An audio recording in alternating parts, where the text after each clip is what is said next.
Audio check, audio check. Checking audio on this. Okay. Sounds like my voice is louder than that, so that should be good. Okay.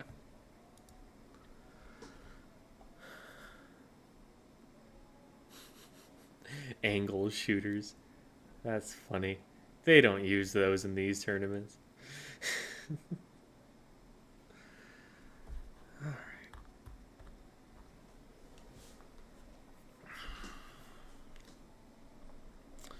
I think I should be all set there. Hello to Evo and SML Shorts and Ane and Mr. Kirk and Isarin and Caesar Salad and Chaluna and socials? I don't know. And Wonderlolex, I guess. And Igor and Whistlewind Wolf and Phydro and Lemon Zests. And Chair Dibs Crib, hello. And Kituro Allah. Kituro is an I. That's a lowercase L. Yeah. And Temsa, hello. And Scaly. Hello. And hello, Crazy Carter. And JR Hyde, hello. And The What? And the Splatting Crafter. Did you hear the new song? Oh, there's a new song? I didn't hear it. Another one besides Scablam? I don't think I've seen that one yet. And hello, Y-Runner and Axis. Welcome, everybody. Socio from Sociopath. Rawls from Rawlsci. That's a word I don't know, but... So, Socio-Rawls, I guess? Well, hello. We're going to be going over the Splat 3 World Championship. Oh, excuse me. I'm going to be breaking this down. This is always a really good tournament to watch and learn from, because it's an invitational. It's a tournament where they specifically try to get the top teams in the world from, every respective region. And so you're only seeing top-level Splatoon at this tournament, which is really cool. Won a Melee local yesterday. My ego has ascended. Yep, I know that feeling. And hello, Henburger. Long A. Okay, so Socio Rails. Rockagilly Blues. Okay, yeah, I haven't heard that. Gem doesn't Deltarune. Yeah, I have not played that yet. It's something I should definitely get around to. I did love Undertale, so there's like no reason for me not to go and try and play Deltarune. I just haven't ever done it. And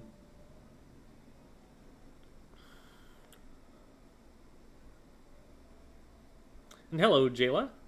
Start my first job as a correctional officer at my local detention center. Wow. All right. Well, good luck with that. Stay safe. Excited for the Re-Rain team comp analysis. They play unique. Not too happy about Custom Jet. I think the song was put on the... Yeah, I'm sure, they've spread it out everywhere. They are a major company. They market things. Long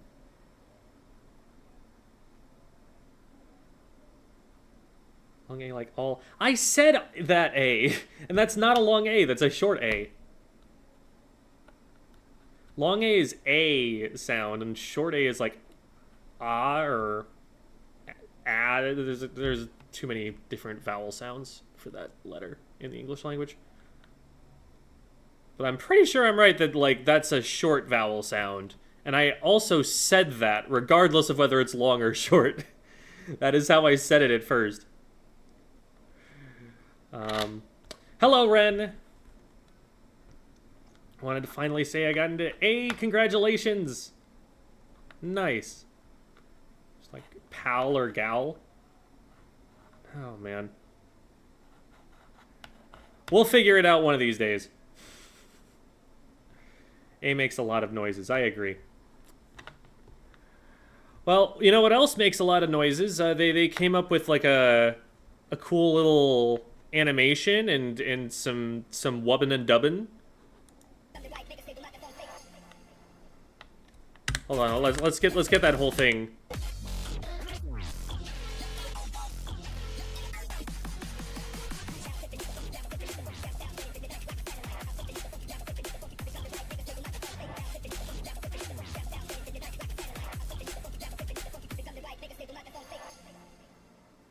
That's kind of cool. That's kind of cool, right?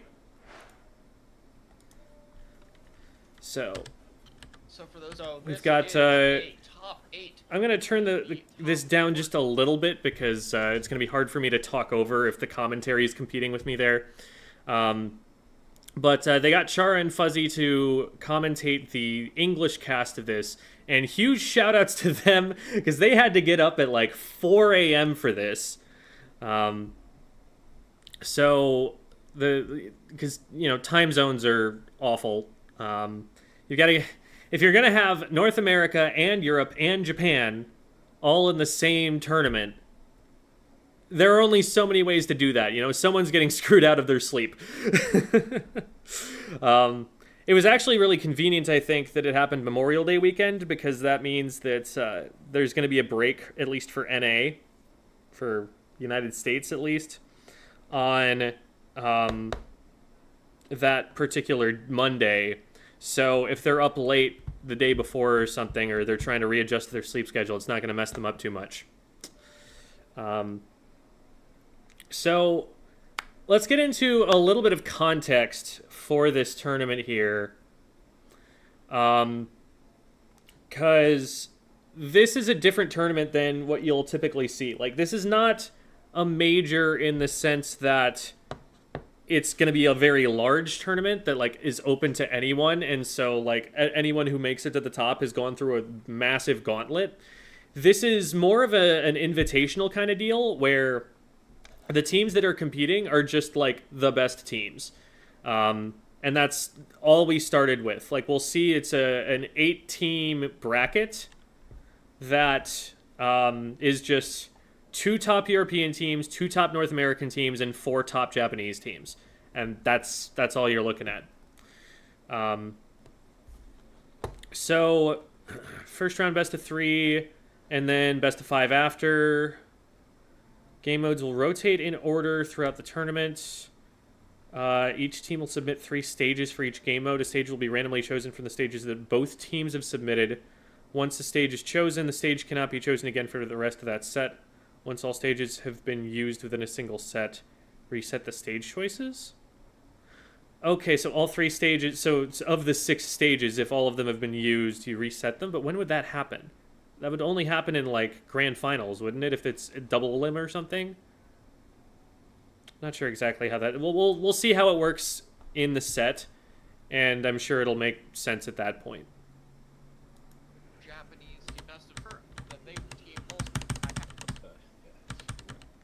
Okay, so here are the teams.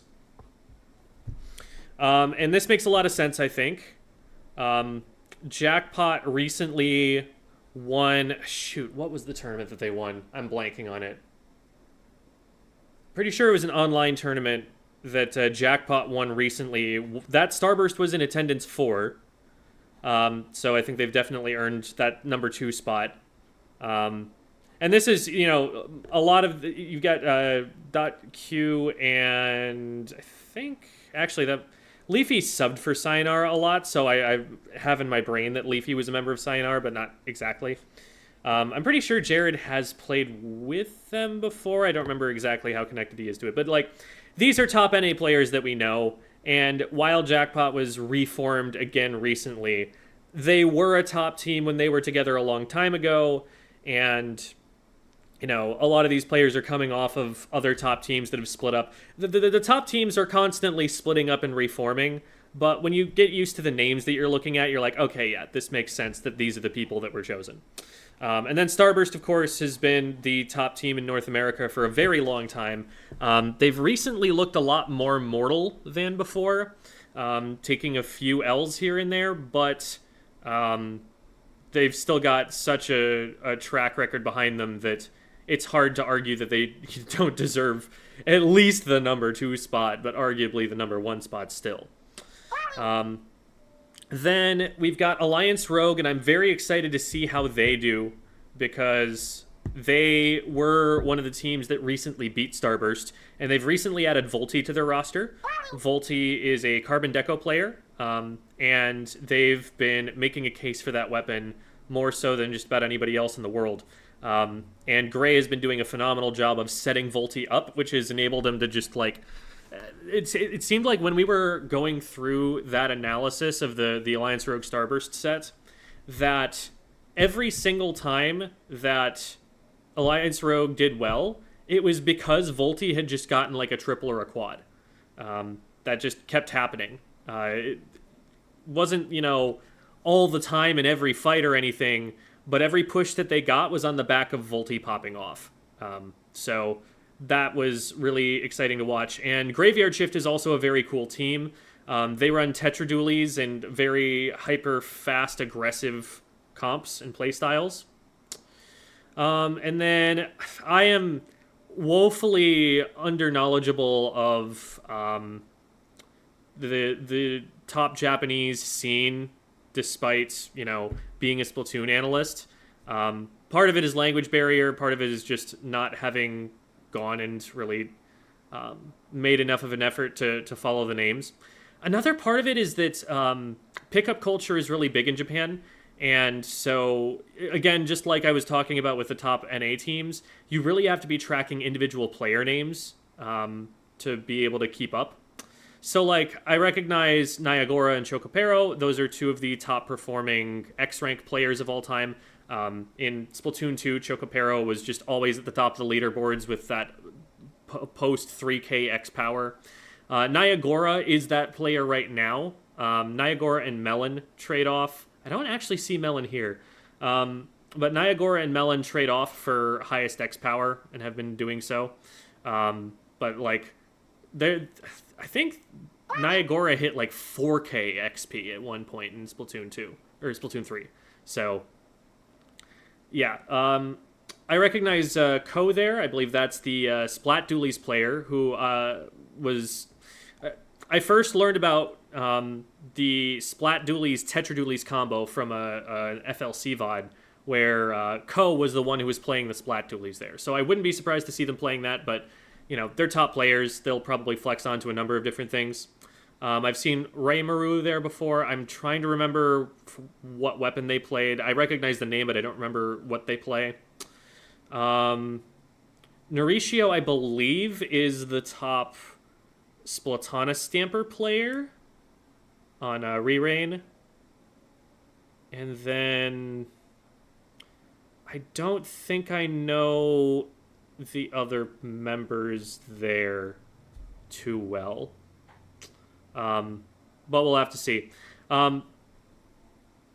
So I want to, now that we've got, a bunch of people in the chat and everything, and, there's been some time for people to filter in.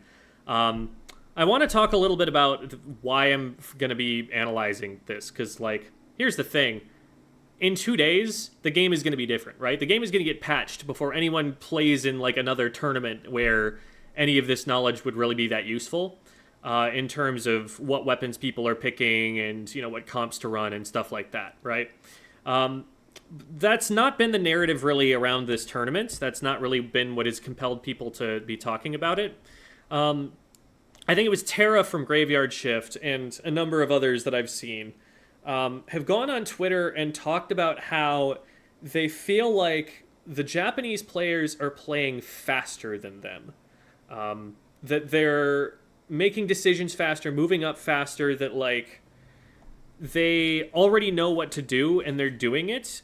And the hunch that people have is that it's less a matter of, like, communication or game planning, and more that all of the individual members already know what they're doing, and so they don't need to communicate. They already know what's about to happen. They just kind of intuitively understand. And that understanding makes a lot of sense to me. A long time ago in Splatoon 2, there was a tournament similar to this one where a bunch of Western teams joined. And when it was like Sayonara, FT Win, I think there was another top NA team in there as well. All of the really top teams at the time joined in this tournament in Splatoon 2. And at the time, FT Win had been really dominant in the North American scene. But in the Japanese tournament, it was actually Sayonara that ended up going the furthest. Now, that was a very different Sayonara roster. I believe it had Zero. I believe it had, I forget if it was Biscuit or Bagel. I think it was Bagel. I think it had Bagel on the Nautilus. So, like, different roster for sure. But one thing that I remember about that old Sayonara team was that they played very intuitively, very instinctively. You would listen to their comms, and you wouldn't hear very much. They were not talking anywhere near as much as like a mid-level or even kind of high-level team will be talking on the mic, because they just already knew what to do. They just moved forward, and when an engagement happened, they knew where they were looking for that engagement. They knew whose job it was to do what. There was not really anything to say. They just already had the game plan, and that's really how you act the fastest, is when you don't need to think, deliberate, talk, negotiate anything that you're doing. It's just the plan is already there and you execute the plan. That's a really hard thing to do in this game because there's so many game modes and so many situations that it can arise in those game modes. You've got, every individual map, but then you've also got each mode on that map, which changes where you want to be and what you want to do. And you've got situations where you're at advantage, situations where you're at disadvantage, situations where you're in neutral, situations where a player who's down on your team is guarding something important and that you need to rotate into that position to cover for them. So, like, there's an incredible amount of complexity to being able to get to that point. But for a top player, it's kind of what you're working toward. And I think one really big advantage of the way that the Japanese scene is formatted is that they play in a lot of pickups with a lot of other top players. And so they get a really good idea from playing with all of these different people who play all these different weapons of, okay, in this comp, here is my job, and here is how I need to execute on it.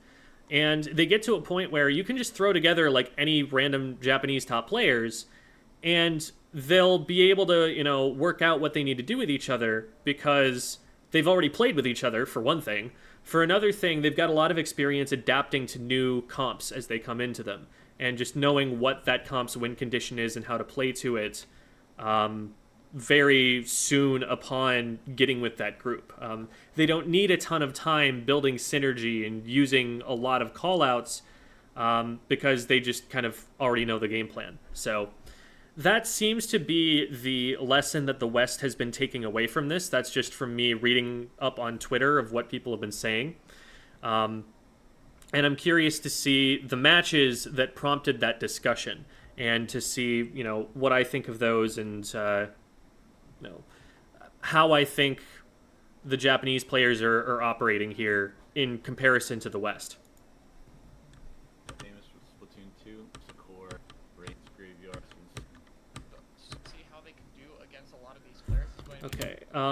And I'm definitely interested to read any of this information. Anything whatsoever that I can find from this information that I didn't know is useful to me. So, and I love when they, come up with graphics like this. Like, this is really good production stuff. This helps the casters. This helps the players get into it. So, huge kudos. It feels like the Splat World Championships kind of stepped up their game in terms of production value this time around. Like, because this is all really cool stuff that I don't remember seeing from them before. They did, I remember back maybe one or two of these ago. I think they do them seasonally. I think there's like a winter, spring, summer, autumn kind of thing going on. I don't remember exactly, but I remember one of the first ones of these that they did, there were these map images where the Japanese scene had come up with a couple of like key pointers on this map, like this choke point right here is the important one to clear, or use these flank routes in order to, collapse on the objective or something like that. And on the Twitter account, we ended up going and getting those translated and putting them out into English. But it looks like a lot of this information now has just been translated for the English broadcast. And it's up here for us already, which is, again, super cool.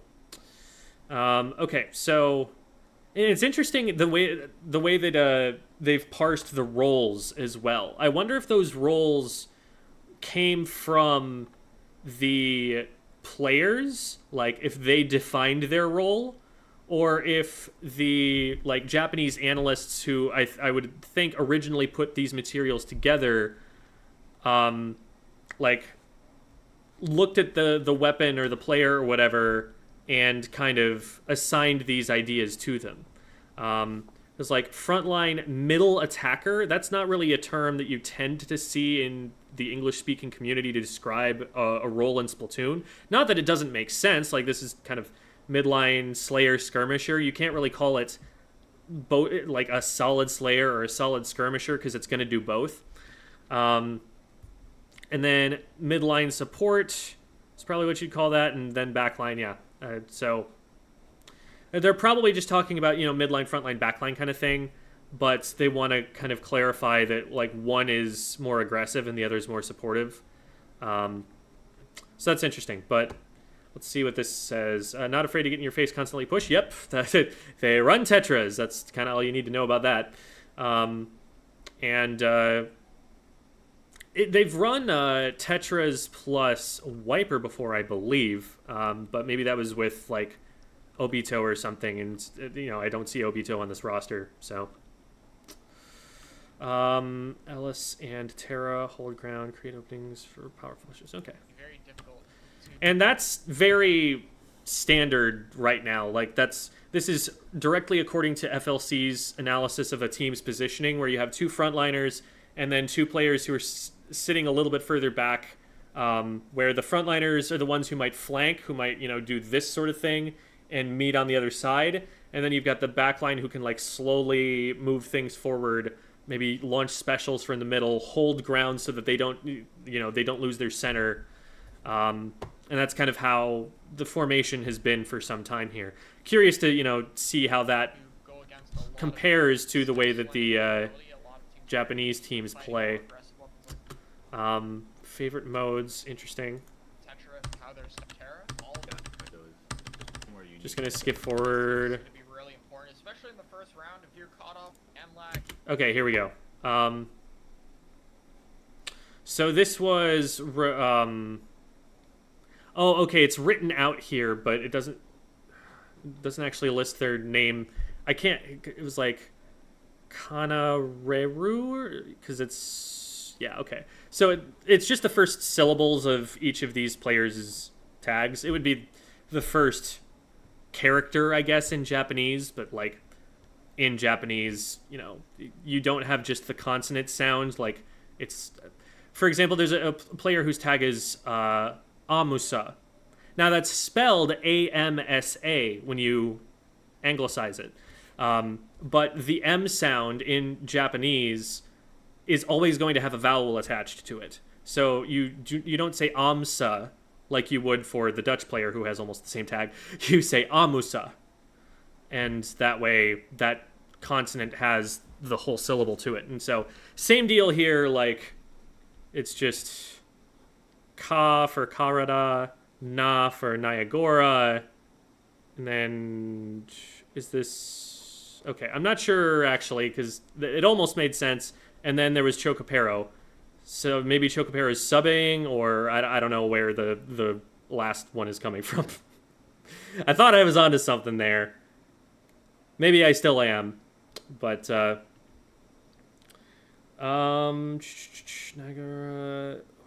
apply pressure, Chocopero will support them with their solid and unbreakable gameplay. That's very anime, but that's also just true because Chocopero is one of the best players in the entire world. This roster is just kind of disgusting. Like, these guys are terrifying. Probably the favorites, I would have to think, based on just the names that I'm seeing there. But we'll see how that actually plays out. So what are they playing these days? We got an H3D here. Someone was just talking the other day with me about how they think H3D is, or not H3D, L3D is underplayed. That it's like, it's a really high painting weapon and it's got a burst bomb. Like, that's not too bad.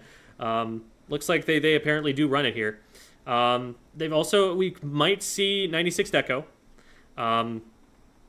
There hasn't been a ton of 96 Deco play that I've analyzed recently, but I have yet to see it used in a way that convinces me that it's especially effective. Like, last time I saw it was when Melon was using it, and during that entire game that we watched him playing it, he did not do any better, as we could see, than trade.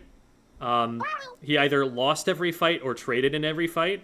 And it didn't seem like he was getting a lot of value out of the Krakens either.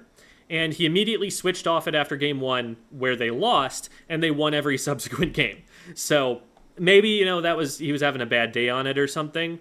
And there was a recent, not super recent, but maybe like a month ago or something, they were asked about their thoughts on the weapon, and they talked about how they were surprised that the West doesn't like it as much. Oh, shoot. Is there something that I'm forgetting here? Oh, okay, I remember what it is I need to do. I'll be able to take care of that after the stream. Let me just set an alarm really quickly. I need to move my car, is what that alarm is for. The parking lot outside is getting messed with. And I need to move it so it doesn't get towed, but it doesn't have to be today. It just needs to be before tomorrow morning. Okay. I can stay alive. Just to make sure Also very interesting to see that one of them runs Tri-Stringer occasionally. Okay, this would be very cool to see translated at some point here.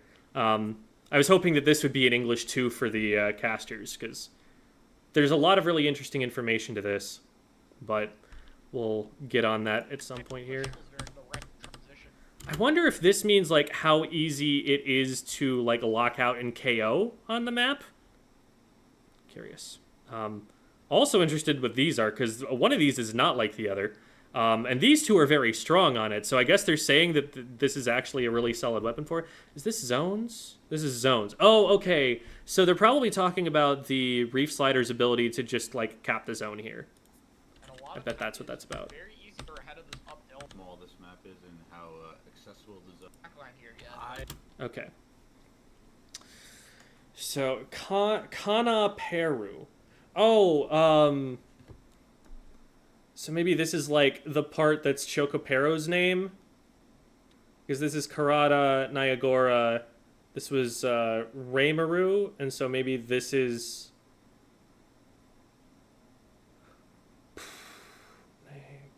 Nyagora. So maybe they're putting the syllables of their names in the place in their own names where that would appear. Like the Ka and Karada is at the beginning, so is the Na from Nyagora, but maybe that's because it's only 3 syllables. I don't know. I'm making things up. But the PE has to be for Chocopero, I would think. Okay. This is definitely not a comp that you will see in the West, but it makes some sense. E-Leader is just really good here. And the thing about Ballpoint is it doesn't really have to play that passively, even though it can be a backline weapon. But this is a very, like... This is something that the West doesn't like to do an awful lot, which is play from further back and play like a zoning defensive comp. We saw Starburst to do it in Riptide Grand Finals back in Splatoon 2, but since then there hasn't been an awful lot of this. And then we've trended way more towards the hyper-aggressive, throw Tetras at them kind of play styles. And then we've got Drop Roller there. Okay, yeah, that makes some sense. Haunt on the 96 is interesting. I'm confused. I'm shocked. We're seeing Orion already looking like he's flanking right here.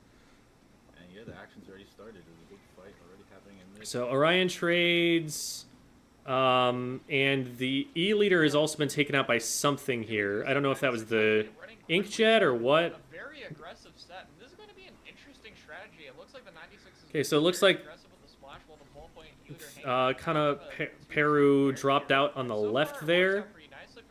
Seeing that there was a lot of pressure coming from the right flank, they just took the left flank. Yeah, and Zeres is going to go down for that. That's a rough corner to get stuck in. Like, it feels safe at first, because you can just see anybody who's coming at you. But as soon as they start approaching you, you realize you don't have anywhere to run away to. You just kind of get stuck. So very fast retake Right at the beginning there, from Kanaperu. Kanaperu had both their backlines go down, but I guess on the opposite side, the front lines from that team was able to push through. Orion's in, gets a good pick there, and they should be able to pressure the rest of them out. The rest of the team comes in from the left to paint the zone. That was really important there. Otherwise, Orion going down 1-for-1 isn't really helping. And that's one of the things about the Tetris playstyle, that like you have to play it for your team to follow up on the problems that you're creating. This is something about Orion that I think is very different from other Tetra players, is that he's very kill oriented as opposed to like a fight starter. He just considers himself like a traditional slayer. Interesting. You can hear what Fuzzy's saying there, right? I don't have to repeat that for y'all.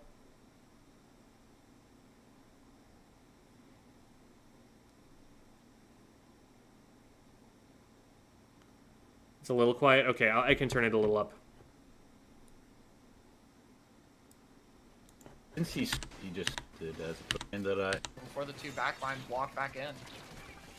So it's this comment about Orion's Tetris gameplay that I'm interested in y'all hearing. And this is something about Orion that I think is very different from other Tetra players, is that he's very kill oriented as opposed to like a fight starter. He just considers himself like a traditional slayer, which since he's so good at the weapon, it works out sometimes. But I think in terms of actual like team mechanics, it kind of makes their team fall short on retakes for sure. So did y'all hear that comment a lot better this time? Yeah, that is an interesting perspective on it. Okay, cool. And I would agree in the sense that, like, playing the Tetras like the traditional Slayer, where you're caring more about the kills you get compared to your deaths, as opposed to making openings for your team, it feels a little bit of a mismatch. I don't know. Like, Fuzzy's obviously critical of it here. And that's also kind of the way that I would feel about it. But actually did talk with Fuzzy about it after and a few things, but Tetra's not the kill guy, and a lot of the West thinks it is for some reason. Yeah.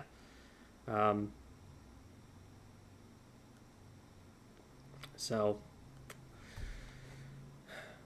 yeah, I'd agree there too, because like Tetris doesn't actually have the fastest kill time. There are times where it kind of has to just go in and make someone dead, but like if it just dives in, it's probably just going to trade. It doesn't have the... One of the aspects of a Slayer weapon that you want is its ability to get multi-kills. And if you're going to get those on a Tetris, you kind of have to be outskilling and making people miss shots sometimes. So... This looks like it might be happening here. Already down to 35 points for Kanaperu. They are 2 down, though. Yeah, Terra does have the inkjet up. We have Zera with the Zipcaster here, but this 96 is... Wow, that was a brave play right there. Like, so this player is in a 1v3, right? The Karada, I believe, is the one on the 96. They're in a 1v3, but they recognize that since nobody knows they're there, they can take a 1v1, and before the rest of the enemy team knows what's going on, Karada is behind them and has enough range to keep themselves safe. So this is like a very precise play, a very like brave thing to do, but it's also going to make it so that Graveyard Shift has to turn backwards to be able to deal with this. Still alive in their backline, and they did not get the zone cap, and with the Zipcaster flying around the stage, they're not going to have a lot of pain to actually retake this zone. And this is gonna, force Graveyard Shift to rotate some of their players to deal with them. Now, it looks like they've been able to get something done on the front line, so I don't know that they're going to... is still alive, finally gets taken out. Really get all that much done there, but... showcased this build with this quick respawn in a recent tournament, but honestly, like, I was surprised to see it right now as well.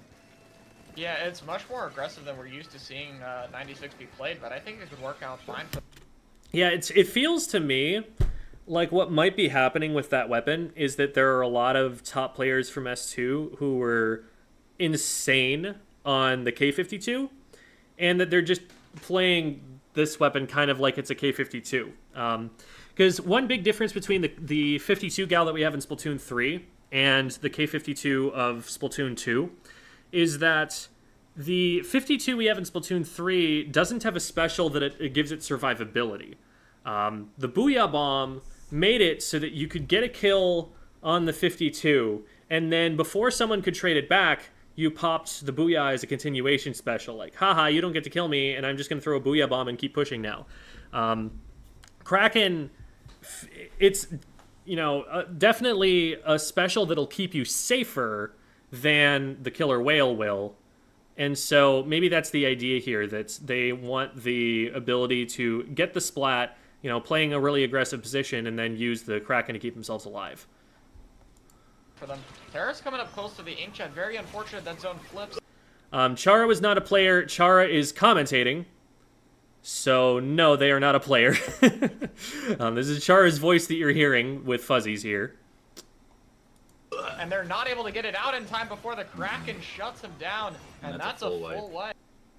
Now, I am still critical of the idea of using the 96 deco in the way that you tried to use the K-Gal in Splatoon 2 for a couple of reasons. The fire rate is significantly lower, and that makes a really big difference. The accuracy is more of a problem when you're trying to use its max range. And it's not going to paint for all that many specials because of the low fire rate. It's also not getting as much out of a Kraken as you do out of a Booyah Bomb. So I think, like, in every way, this is a weaker weapon at doing what the K52 did. Except for its range, I guess. But the Japanese top players seem to disagree on that front, because they've been a lot more insistent that this is a weapon that works than the West has been. Jeez. All right, let's see. Like I said earlier, they're pushing up very, very aggressively. That's necessary on Brine Water Springs zones because otherwise they'll just recap for free. They're good. Yeah, Brine Water zones, if you let the Tri-Strike thrower get them onto the zone, they can cap the zone from, like, the opponent. Like, take it from the opponent has it fully capped to you have it fully capped with 2 of the 3 Tri-Strikes. It's just way too small of a zone. It's way too easy to grab. So if you're not locking them really hard into their base, they're just going to be able to get out and get paint on the zone, and eventually that's going to at least cause it to neutralize, like, just from, you having to stop and pause to regain ink. Like, you don't manage to keep this zone by winning the paint war. You keep this zone by killing the enemy team. Orion does get a trade, though, on the ball point, which is pretty important. He did have QR. He's already back. Jumped in. Yeah, we see the Inkjet actually getting... I'm so scared for Zera's. Okay. There. Zipcaster is trying to find something. Oh, using this, using the Zipcaster angle that goes through the stage, I guess. There are some weird corners, I think, where you can, like, clip through the level geometry, and I think that's what they did there, unless it was a goofy replay thing. Through the stage. It's only 9 points left. Let's see if they could cap. It's desperation right now. They do get one down. They're not looking at zone. Yeah, that was really weird. We had like 2 members of Graveyard Shift over here turned backwards, fighting someone behind them. Like, you gotta put the paint on the zone there, my dudes. No. Oh my god. They slow on the retake, and what I expected, but it worked quite well there. I think we're going to be... No. Like, there's definitely a moment where you have to go desperation mode and just be like, I'm probably going to get shot for this, but maybe I cap the zone and save the game. So, a little bit of a Cloud9 there. A little bit of a Cloud9, we'll say. Igora on. This is... Hydra, On the Hydra. Okay, this is tower control. I always... When it shows the map, I always get it confused between Rainmaker and tower control, so I reserved judgment until it showed the tower on screen. Let's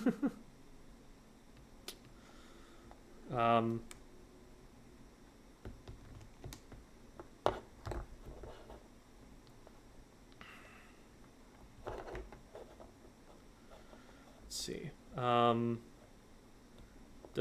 96 want to stay back further to exploit its range mitigate its reduced mobility? I mean, that's the way that the West sees it. That doesn't appear to be the way that the Japanese players see it, necessarily. Because, granted, I mean, these players are strong enough that they're going to use even midline weapons very aggressively. And it's possible that they would be even more insanely aggressive if they were running the S2 K52. But they're definitely, you know... We don't see Western players taking a 96 deco behind the enemy team like that. That is definitely a more offensive idea than we tend to see. We usually see those used more for like zoning pressure or something. So anyway, Cloud9. No. This is a thing, Dragonstar. If you're Cloud9ing, because this is I forget if it was Valorant or CS:GO, but oh no, it was Overwatch. It was Overwatch. Cloud9 is infamous for their team having chased kills in low of actually playing the objective and losing despite the fact that they were killing everyone. That's what it means when you Cloud9. So, Overwatch back cap on King's Row. There you go. Okay. I feel a little bit better now. All right. I mean, I've not seen some 85 in a while, but I mean, against a really aggressive comp like this, it can give you a little bit of breathing room and stuff.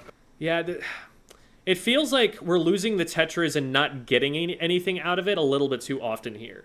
It might be that Orion is just used to being able to outplay people and being able to make those kinds of things happen on their own. This is something that I've seen even in like mid-level teams where you'll have like a Star Slayer whose job is to just, you know, go out there and be all the aggression the team needs. And it works for a time because if they're significantly mechanically skilled beyond the level of the teams they're playing, they can just reliably be all of that team's aggression, and then everyone else can just follow up on them. But that stops working as soon as you hit a certain point where the enemy team is stronger than you. And it might be that that's what's happening here with Graveyard Shift, where they're the best players in Europe, right? Like, there's a single-digit number of teams in the West that can beat them. So, normally that's going to work out for them. But now they're playing against the best players in Japan and some of the best players of all time, and they might be getting checked a little bit. They might be getting held to honesty a little bit more than they were before. Goes wrong, and that Hydra is gonna shred the inkjet immediately.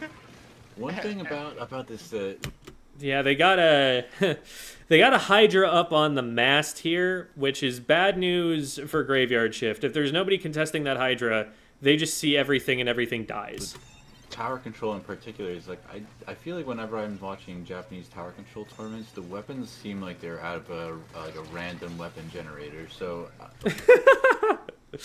that's funny. So Graveyard Shift getting some picks in street here. So this is good. They're going to be able to move up. They're going to have to worry about a Crab Tank and a Hydra that are going to be looking at them as they come. But they've at least, made it so they're not going to get locked out here. This first checkpoint is really far back in mid relative to where the fight is currently, which it's good for Kanaperu in that they're resisting the defense before the defense can reach the tower, but it also ends up putting them at a numbers disadvantage. Like, those two players in the front line are going to fall down. And if Graveyard Shift moves forward fast enough without getting just, deleted by a Hydra or something, then they should be able to clear tower here before anything too major happens. First checkpoint's not a huge deal. It's only down to, 79 or 80 or 78 or whatever. Don't, because the meta in West really revolves around so they've got rid of that crab, and there's enough pressure on the tower to at least stop them from taking it. Now, this is a map where you can very easily get locked out of mid. Like, while, you know, they've gotten those picks and they have this numbers advantage, because of how easy it is to hold mid from the enemy team once you get forward far enough, a lot of the time you'll find that teams get stuck in their own street here. This is about as far as they ever get forward, and then they get beaten back again. So we'll see how they manage to break into mid. This is going to be a challenge for them, I think. Talking about this before the game. Especially if Orion's going in on their own there. Really good on this stage. It does have the grades. They went and they got the Hydra here, but they lost the ballpoint and the dualies. To the top so of the map that allows you to kind of dodge I think that's around going to be enough. Oh wait, Zeraz went unpunished for that. Two for two. Keep yourself alive there. So that can be useful. This map is pretty advantageous for Kraken ends up getting them. Still, I don't think that we have seen anything like this before, and we'll have to see if it pans out, especially when the tower gets to that second half and you can put the Hydra on the there wall. There was, bunker, but he didn't get over. So well. Yeah, look at that. Tried to do the jump just like you said, but he didn't get across. However, they're still very close to the second checkpoint. It looks like they're going to get it. Yeah. So they do get the second check, yeah. Yeah,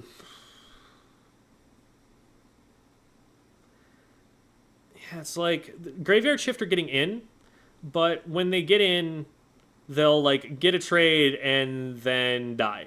They're not painting anything, so it's easier for Kanaperu to get forward. They're not securing map control really. They're getting a trade, but then the Kanaperu is still clearly in control of that space. Down, but that is a very nice start to their push. They've got 3 players down here, they know he's here, and that was a little bit over aggressive of a super jump there. So now that's another little bit of a stagger, and they can take more space. It's a good look for Graveyard Shift so far. The bombs are definitely annoying. Yeah, that was... I was getting worried about them trying to stay that far forward because it's like, you've got a bomb to the bottom left. That autobomb is still coming. You've got someone coming from in front. That's a lot of pressure. You're running out of options. You kind of need to, like, back up a little bit and figure out how to reapproach this. So I think we'll be seeing aggression quite quickly here. Yeah, they're going to be grabbing it. We got the Hydra running onto the front He's got a Tacticooler. Be careful, he's perfect. Tacticooler Hydra, oh god. Yeah, a Hydra with Heaven no help RNG us. in the air is definitely something to be scared of, but not for Orion. He's going to take him down pretty much immediately, take space onto this bunker, and almost get a kill on this end zap, but not able to take them out quite yet. Yeah, the Tacticooler aspect for this team is kind of wild. Like, I guess it gives the Hydra extra run speed, and it makes up for the 96's slow mobility. But that is not what I would expect to see run with this combination of weapons. Like, to me, the other 3 weapons in this comp say, we're trying to hold our ground. We're trying to, like, be a crab tank, be a Hydra, be a gal with a wall, something that's really hard to push. A Tacticooler doesn't seem like what you would want to run in combination with those. As Terra's going to try to get the kill, but no, they're still staying alive. Zeraz, meanwhile, is having the tough task of having to zipcast or a high... Who's trusting ChatGPT with Splatoon strategy here? Oh, so, okay, using it as a weapon randomizer. Fine, that's cool. Yeah. I asked... At one point, I got access to ChatGPT, and I asked it for Splatoon advice, and it could talk about the weapons, but it was really, really in love with the vanilla splat roller for some reason. It thought that the splatter shot was really good. Like, this was in Splatoon 2, by the way. This was like the splashdown one. So, or was it talking about Splatoon? Maybe it was talking about Splatoon 3, because I think that came out.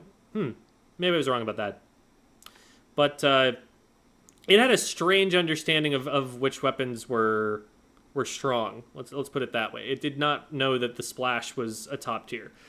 And this was at the time where there were 4 weapons on a team where 2 of them were splash, and then you picked from a list of 3 to fill out the remaining 2 slots. So Hydra spotlight manages to get the trade. And that's quite impressive. Hydra's a difficult target. The EU. And you'll notice that, like, I feel like they're holding the enemy bunker a little bit harder. The only thing he ever is complaining about is they're like, they lost a fight right here, and now they're already back on the enemy bunker. Lag, so unfortunate for him. It looks like a lot of the latent trades. This is the kind of thing that happens when you're losing on Manta, that you can't get into your own bunker. Big Kraken from Karada. Oh, it gets taken Oh, out. it gets Oh my taken out. God. Yeah. As soon as I talk about lag, it strikes twice in a matter of seconds. Yeah, Kraken is going to be a little bit difficult here, as it already has such a large amount of startup, about 60. Another thing that's happening is, like, these trades that Kanaperu are getting are happening, like, in the enemy pit. Whereas you can see that Graveyard Shift's trades are happening in mid. So it's just showing that, like, map control is solidly in Kanaperu's favor here. 1 frames until the invincibility actually appears. So It's not to say that that's like, oh, you just need to, you know, feed harder or something. I'm saying that, like, this is one of the ways that you can tell, you know, one team is consistently beating the other. Because it can be hard to tell sometimes when the fights are going back and forth like this. Like, okay, who's actually getting the better of them? Look at how much space they're able to take for each fight. And that's here's really gonna be, you what the really win wanna condition have is. that popped preemptively. But still, so far, throughout this push, there hasn't been a lot happening in terms And they get the of power trade. actually And they drew so many making members much progress backwards. for Graveyard So Shift. They're getting a now, lot of- look at how Kanaperu, despite getting nearly completely wiped, again, they're only just now getting to their own bunker. the fight wins, but converting it into actual. And so now you've got a neutral position to Meaningful contend push. with, except it's not neutral because the entire mid is painted, because they still haven't been spending any time painting mid. has not yet happened so far, and they're all the way back on their bunker again. Look at the map control in the middle of the map.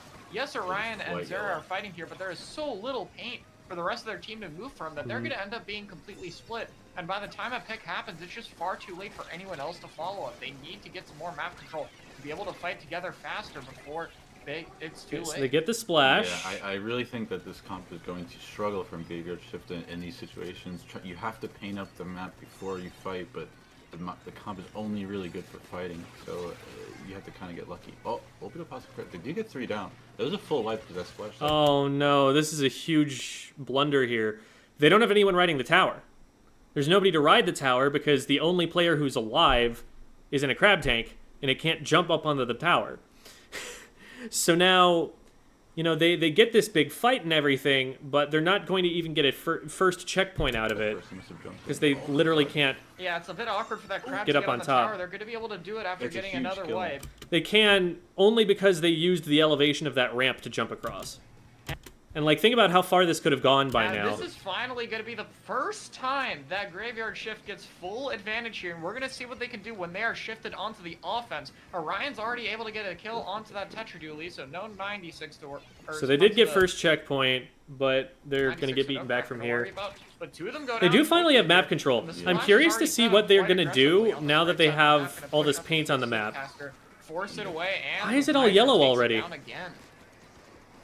It looks like a Graveyard is a little bit. It's like, I guess they have 2 shooters. I guess that's probably what it. 2 shooters and yeah, 96 isn't even that much. Cause like, ballpoint paints well, splash paints well, stamper paints okay. Splash and NZAP paint well. Hydra does not paint especially well. It paints a lot off of a single charge. Like, while it's painting, its paint output is good, but the problem is there's so much downtime that in the long run, it doesn't put a lot of paint on the map. And then 96 just has a relatively low fire rate, so it's pretty mediocre in that regard. I guess it's kind of comparable to the Stamper, probably a little worse. So it's like, it seems to be more a matter of team priorities that Kanaperu is getting enough paint on the map than it does the weapon comp itself.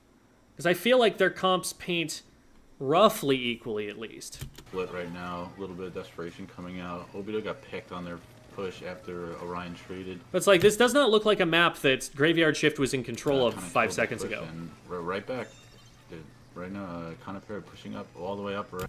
I think a big part of it is that Kanaperu is not worrying about areas of the map that are irrelevant. There are large parts of it that they're keeping blue. They're just moving past those because they know they're not going to have to fight with those. Ready? No fear from this Hydra splatling. Oh my god. Yeah, and this is the position where Hydra could be so impressive. Yeah. I mean, This look how is quickly it really can take dangerous down to a let a ball Hydra point get up to. with that Unbelievable. fire, and they're going to be bringing I know, the because tower I like around it as the a crab bend tank with spot, the too. tactic cooler. And this is where pushes can get a bit more tricky. Orion's going to try to shut it down before it gets any Yeah, further. you're gonna get traded there. going to deal some damage to him, though, and take him out. He used We too do many see rolls the there. Splash He was just committed. going in for this ballpoint spotling. You got a cooler, you might as well try and make something out of it. The Hydra's going to be riding tower for a few more points, and Graveyard has to get to the tower within 3 seconds here, or it's going to be over. Zera gets a kill, but no. I don't feel like the Tetras are really working here, at least the way that they're playing them, because they're just getting one-for-one trades the whole time and not putting any paint on the map. Whereas the, like, splash on Kanaperu is getting trades, but also painting half the map before they do. And so they're just kind of gradually losing space because they'll just lose the Tetras, not get value off of the Tetras going in. Feels like there needs to be more follow-up on what the Tetras are doing, I guess. Zera's is getting in there sometimes. But it almost seems like if you're going to run that, you want something a little bit faster paced to move up with them. Oh, they don't get on. Yeah, that sucks. So that lands us here.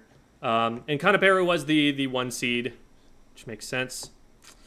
Let's see what the other seeds are. So Alliance Rogue 3, Jackpot 4, a Japanese team 5th, Starburst. Where's Starburst? Starburst 7th? Okay, with 2 Japanese teams in between them and Jackpot is what, or in between them and Jackpot, yeah, is what that is.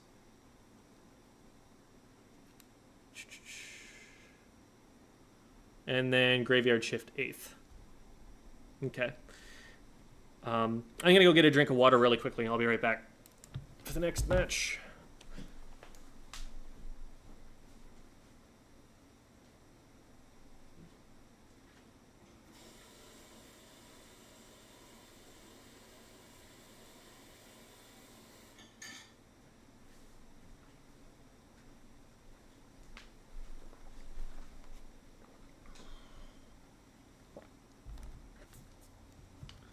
The seed is accurate in the name. Oh, okay, so they seeded... So there's like an EU second seed, JP first seed, JP fourth seed, JP second seed, JP third seed. Okay, yeah.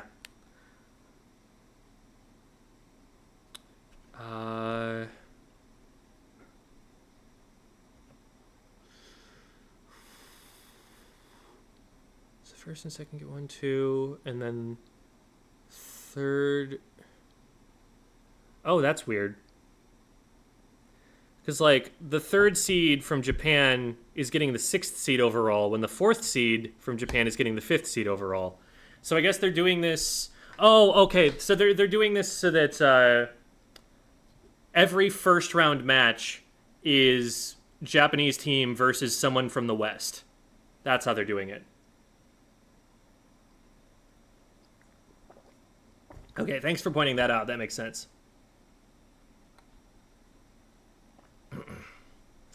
I'm pretty sure I did make a video about seeding, yeah. It wasn't a very popular one, so I stopped making stuff on those kinds of topics, but it's still up there. Explains what seeding is, why we do it, why it's so important.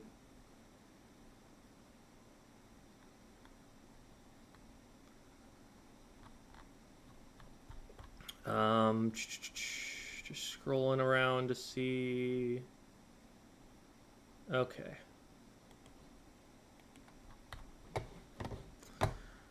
Western team. And so if there's any team, okay, this team put on Hagglefix. So Jackpot.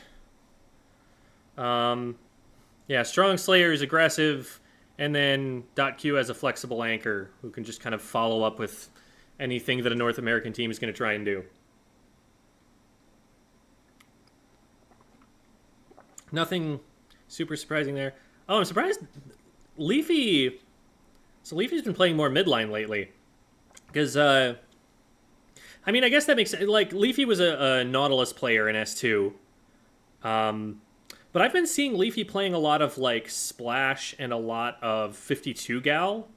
So I'm surprised to not see her on shooters. but everything else here is like, yeah, I know they do that. And they, And I do T. I'll just shorten their name too. Okay.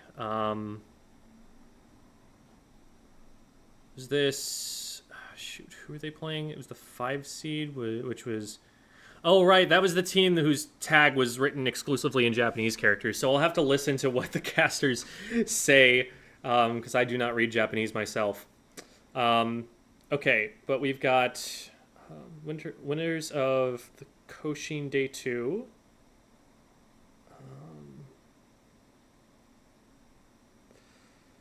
They've got a Clash Blaster player? What?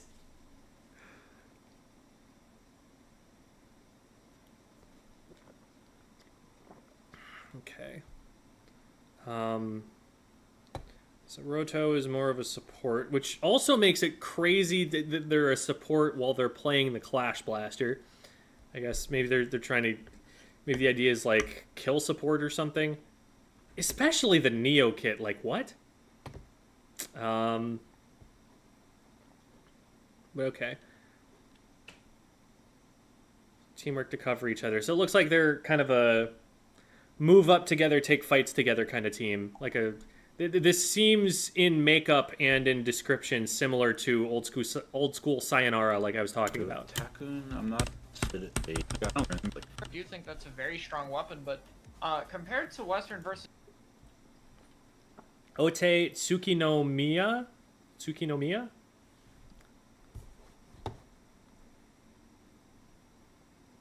Clash was a troll never picked. Okay. There's another troll later? Okay. So heavy on spot zones that Viper sees a bit less play, especially from the 2. We haven't really seen much. I already talked about those. Okay. Otis, and they're all coming from one direction. Yeah, you skip forward just a little bit more, and all of a sudden you're in the middle of the match and you've missed it all. Okay. Tactical or comp with a couple of machines. I'm really curious about what the Japanese teams are doing with Tacticooler here, because they're putting it on a lot of comps that I would deem to be not aggressive enough to get full value. Like, the West's idea, to my understanding about the Tacticooler, is that you're using that to put on, like, really aggressive weapons so they can run forward, trade, and benefit from trading. I guess maybe they're using it on the, like, midline and backline weapons so that they can move faster and so they can take better advantage of their kiting and just be a more mobile, better skirmisher so that they can slowly force you out. Maybe they are just playing the machine so aggressively that it might as well be, you know, a Splash or a 52 or something.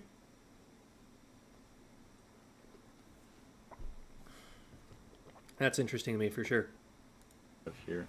We got double splash, Leafy on the splash. Maybe it's from some other benefit of the cooler. Like maybe they're getting it for, I don't know. They don't need it for accuracy on any of those weapons. Maybe for like the ability, because they're all running LDE, so maybe it's for more bomb spam or something. I don't know. Opening gambit.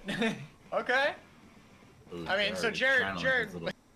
But it's like those are all relatively slow-paced ways to play the game, to like spam bombs, to, you know, slowly walk forward at someone with hitboxes out. Like, winning a fight that way, you're going to go through the vast majority of your duration for the Tacticooler just in that one fight. It doesn't feel like that gets you a lot of space for that kind of idea. I don't know. We'll see what they do. Oh, wait, this is Rainmaker? Never mind. I take back everything I said. This is just so that the Rainmaker goes zoom. Melon. Jared preferring to end this game in the first 30 seconds. Not sure if that's how it'll play out. But Or I mean, get enough sure, kills to have it last for the full 5 minutes. You don't know now with the buff. You could just be planning for a 20-kill game. Yeah, we'll have to see here. This first machine pushing up to Leafy is going to be able to get a trade. Another player... Opening Gambit on a splash. I mean, you get a lot of assists with, like, Burst Bomb and stuff, but it's also, like... Are you sure against, like, top Japanese players you're going to be able to keep your KA that high? I don't know. Risky. Goes down, and if Jared's not able to find a kill within about 2 seconds, oh, the opening Gambit's gone. That's a bit unfortunate, but That's Jared's still going to be playing aggressive in the backline here. Gets picked off. Q manages to get a trade, but Jackpot definitely losing this early fight quite quickly. The Tactic Cooler is coming out. We're seeing this end zap. Definitely a Rainmaker pick. This is the mode you want, Cooler, for the quick regroups. Interesting that they went and like painted the left-hand side to at least get Jackpot to have to look at it. And it might even be that like they're putting that there just in case the Rainmaker player wants to go for it, but then the Rainmaker just saw an opening and went for the dunk instead. And they're already able to sneak all the way to the checkpoint, and Jackpot's already starting off at a bit of a disadvantage here as they fight their way into mid. Madness getting a nice kill, and that Inkjet going to be forcing him away. Very nice super jump here, but it's right into a Booyah Bomb. They want Madness dead so bad, man. Oh, that poor sloshing machine. Just used all of the resources available, did everything right, and still died. They still get picked off. That was crazy. I don't think I've ever seen that, using a Booyah to shield yourself from a Booyah. But here he's a 1v1 Q's jetpack, looking for that machine player. I think she found him last second, yeah, but she turned away before. Yeah, they've got the call out, so they'll at least force the jump. Jump out. That would have been a really good pick with how staggered they would have been, but still, they're going to have the crab tank for momentum. And that's a really big danger of trying to crab tank right here, is that you are pretty vulnerable to this right-hand side, and they can drop straight out into it. With a meta where you're going to see so many machines, this is something you've got to watch out for if you don't have anybody out in front of you there. Be careful this machine doesn't sneak up, though. When it does, machine is very nice at taking. This area right here is just stupid for sloshing machine. Like, it being down here, you need like 2 people to go down there and kill it, and you're lucky to get a clean one out of that, even so. Just really, really powerful position right there. Advantage of the sides of this map. It favors the weapon quite heavily, and Jackpot tries to break the Rainmaker away, but there's just so many specials on the other team that's going to shut that push down pretty much immediately. So Jackpot wiped. Now Now it is on the far end of the map for they did take it bottom left. for Ote Tsuke. We're gonna go for with OT I'm just gonna go with OT. They're in the back corner over there, which means it's gonna take them a while to get the Rainmaker up. Like, you can see how far the frontliners are up here in front, and that's just top players being fast. But think about like how long it's gonna take the Rainmaker to catch up with them. Like, Jackpot has time to get back on defense. And getting this checkpoint as long as they don't first, stagger in here. It's always very important because it just puts a lot of pressure. Like, even now, I really like that they've got specifically the 2 machines up here, because they can just sit underneath this ledge and put a lot of pressure over the sides. And, you see from here and from here, there's legitimate kill threat. And so even though we've got, the ballpoint, which outranges them, we've got all of these shooters, they can't move past this line, or they're going to start getting hit by fizzy bombs. So getting the machines up here this quickly is really, really good for OT. even if you get the checkpoint as the opposing team, you have to make one more. It's more like Ote. Man. Otsu? I don't know, it sounds like I'm talking about Osu, the rhythm game. Whatever. Permit me my Americanization. More push before you get the lead. So Jackpot's going to be playing with that kind of... You turn your hair to the left? What? Why are people concerned with my hair? Fear almost that they need to make 2 good pushes instead of just 1 in order to retake the lead. Yeah, very nice play from Jared there, sneaking in while Q gets a nice crossfire. They're going to pair well together, manages to get the assist with the help of the crab tank. But I don't know if they needed both another crab and an inkjet here. They're going for... That was my thought as well. Like, they're not being resisted right now. I almost wonder if they wanted to push up a little further before they popped a second special. Because now they're out of resources to keep the push going. If they get value out of these, then that's good. I don't know if it's going to be enough to get them lead, though. Quick fight here, but the tactical respawns are going to mean that I don't think the other team is going to be that phased. They already have their inkjet ready, and trying to get this checkpoint with that active is going to be difficult. It's just going to be. So they're already being immediately stalled out targeting now. That Rainmaker Q takes it down though, and the splash goes down. This is a good situation for So Jackpot. they should probably be They're able to 2v2 go here, and right near dunk that it, checkpoint, right? But the fizzy.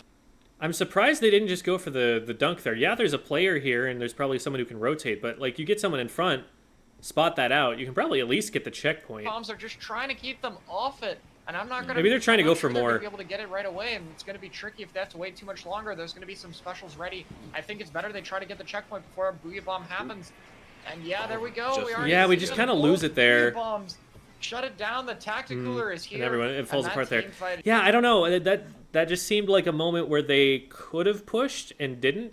Maybe this is bias from us being able to see the overhead and knowing where people are. Maybe they just didn't have enough information and it didn't feel safe going for it, but it felt like it was kind of available to them. It's just going to swing in one way. I think they had a small window where they could have broken away for the checkpoint, but I think they had to go for it quickly, and it just took too long.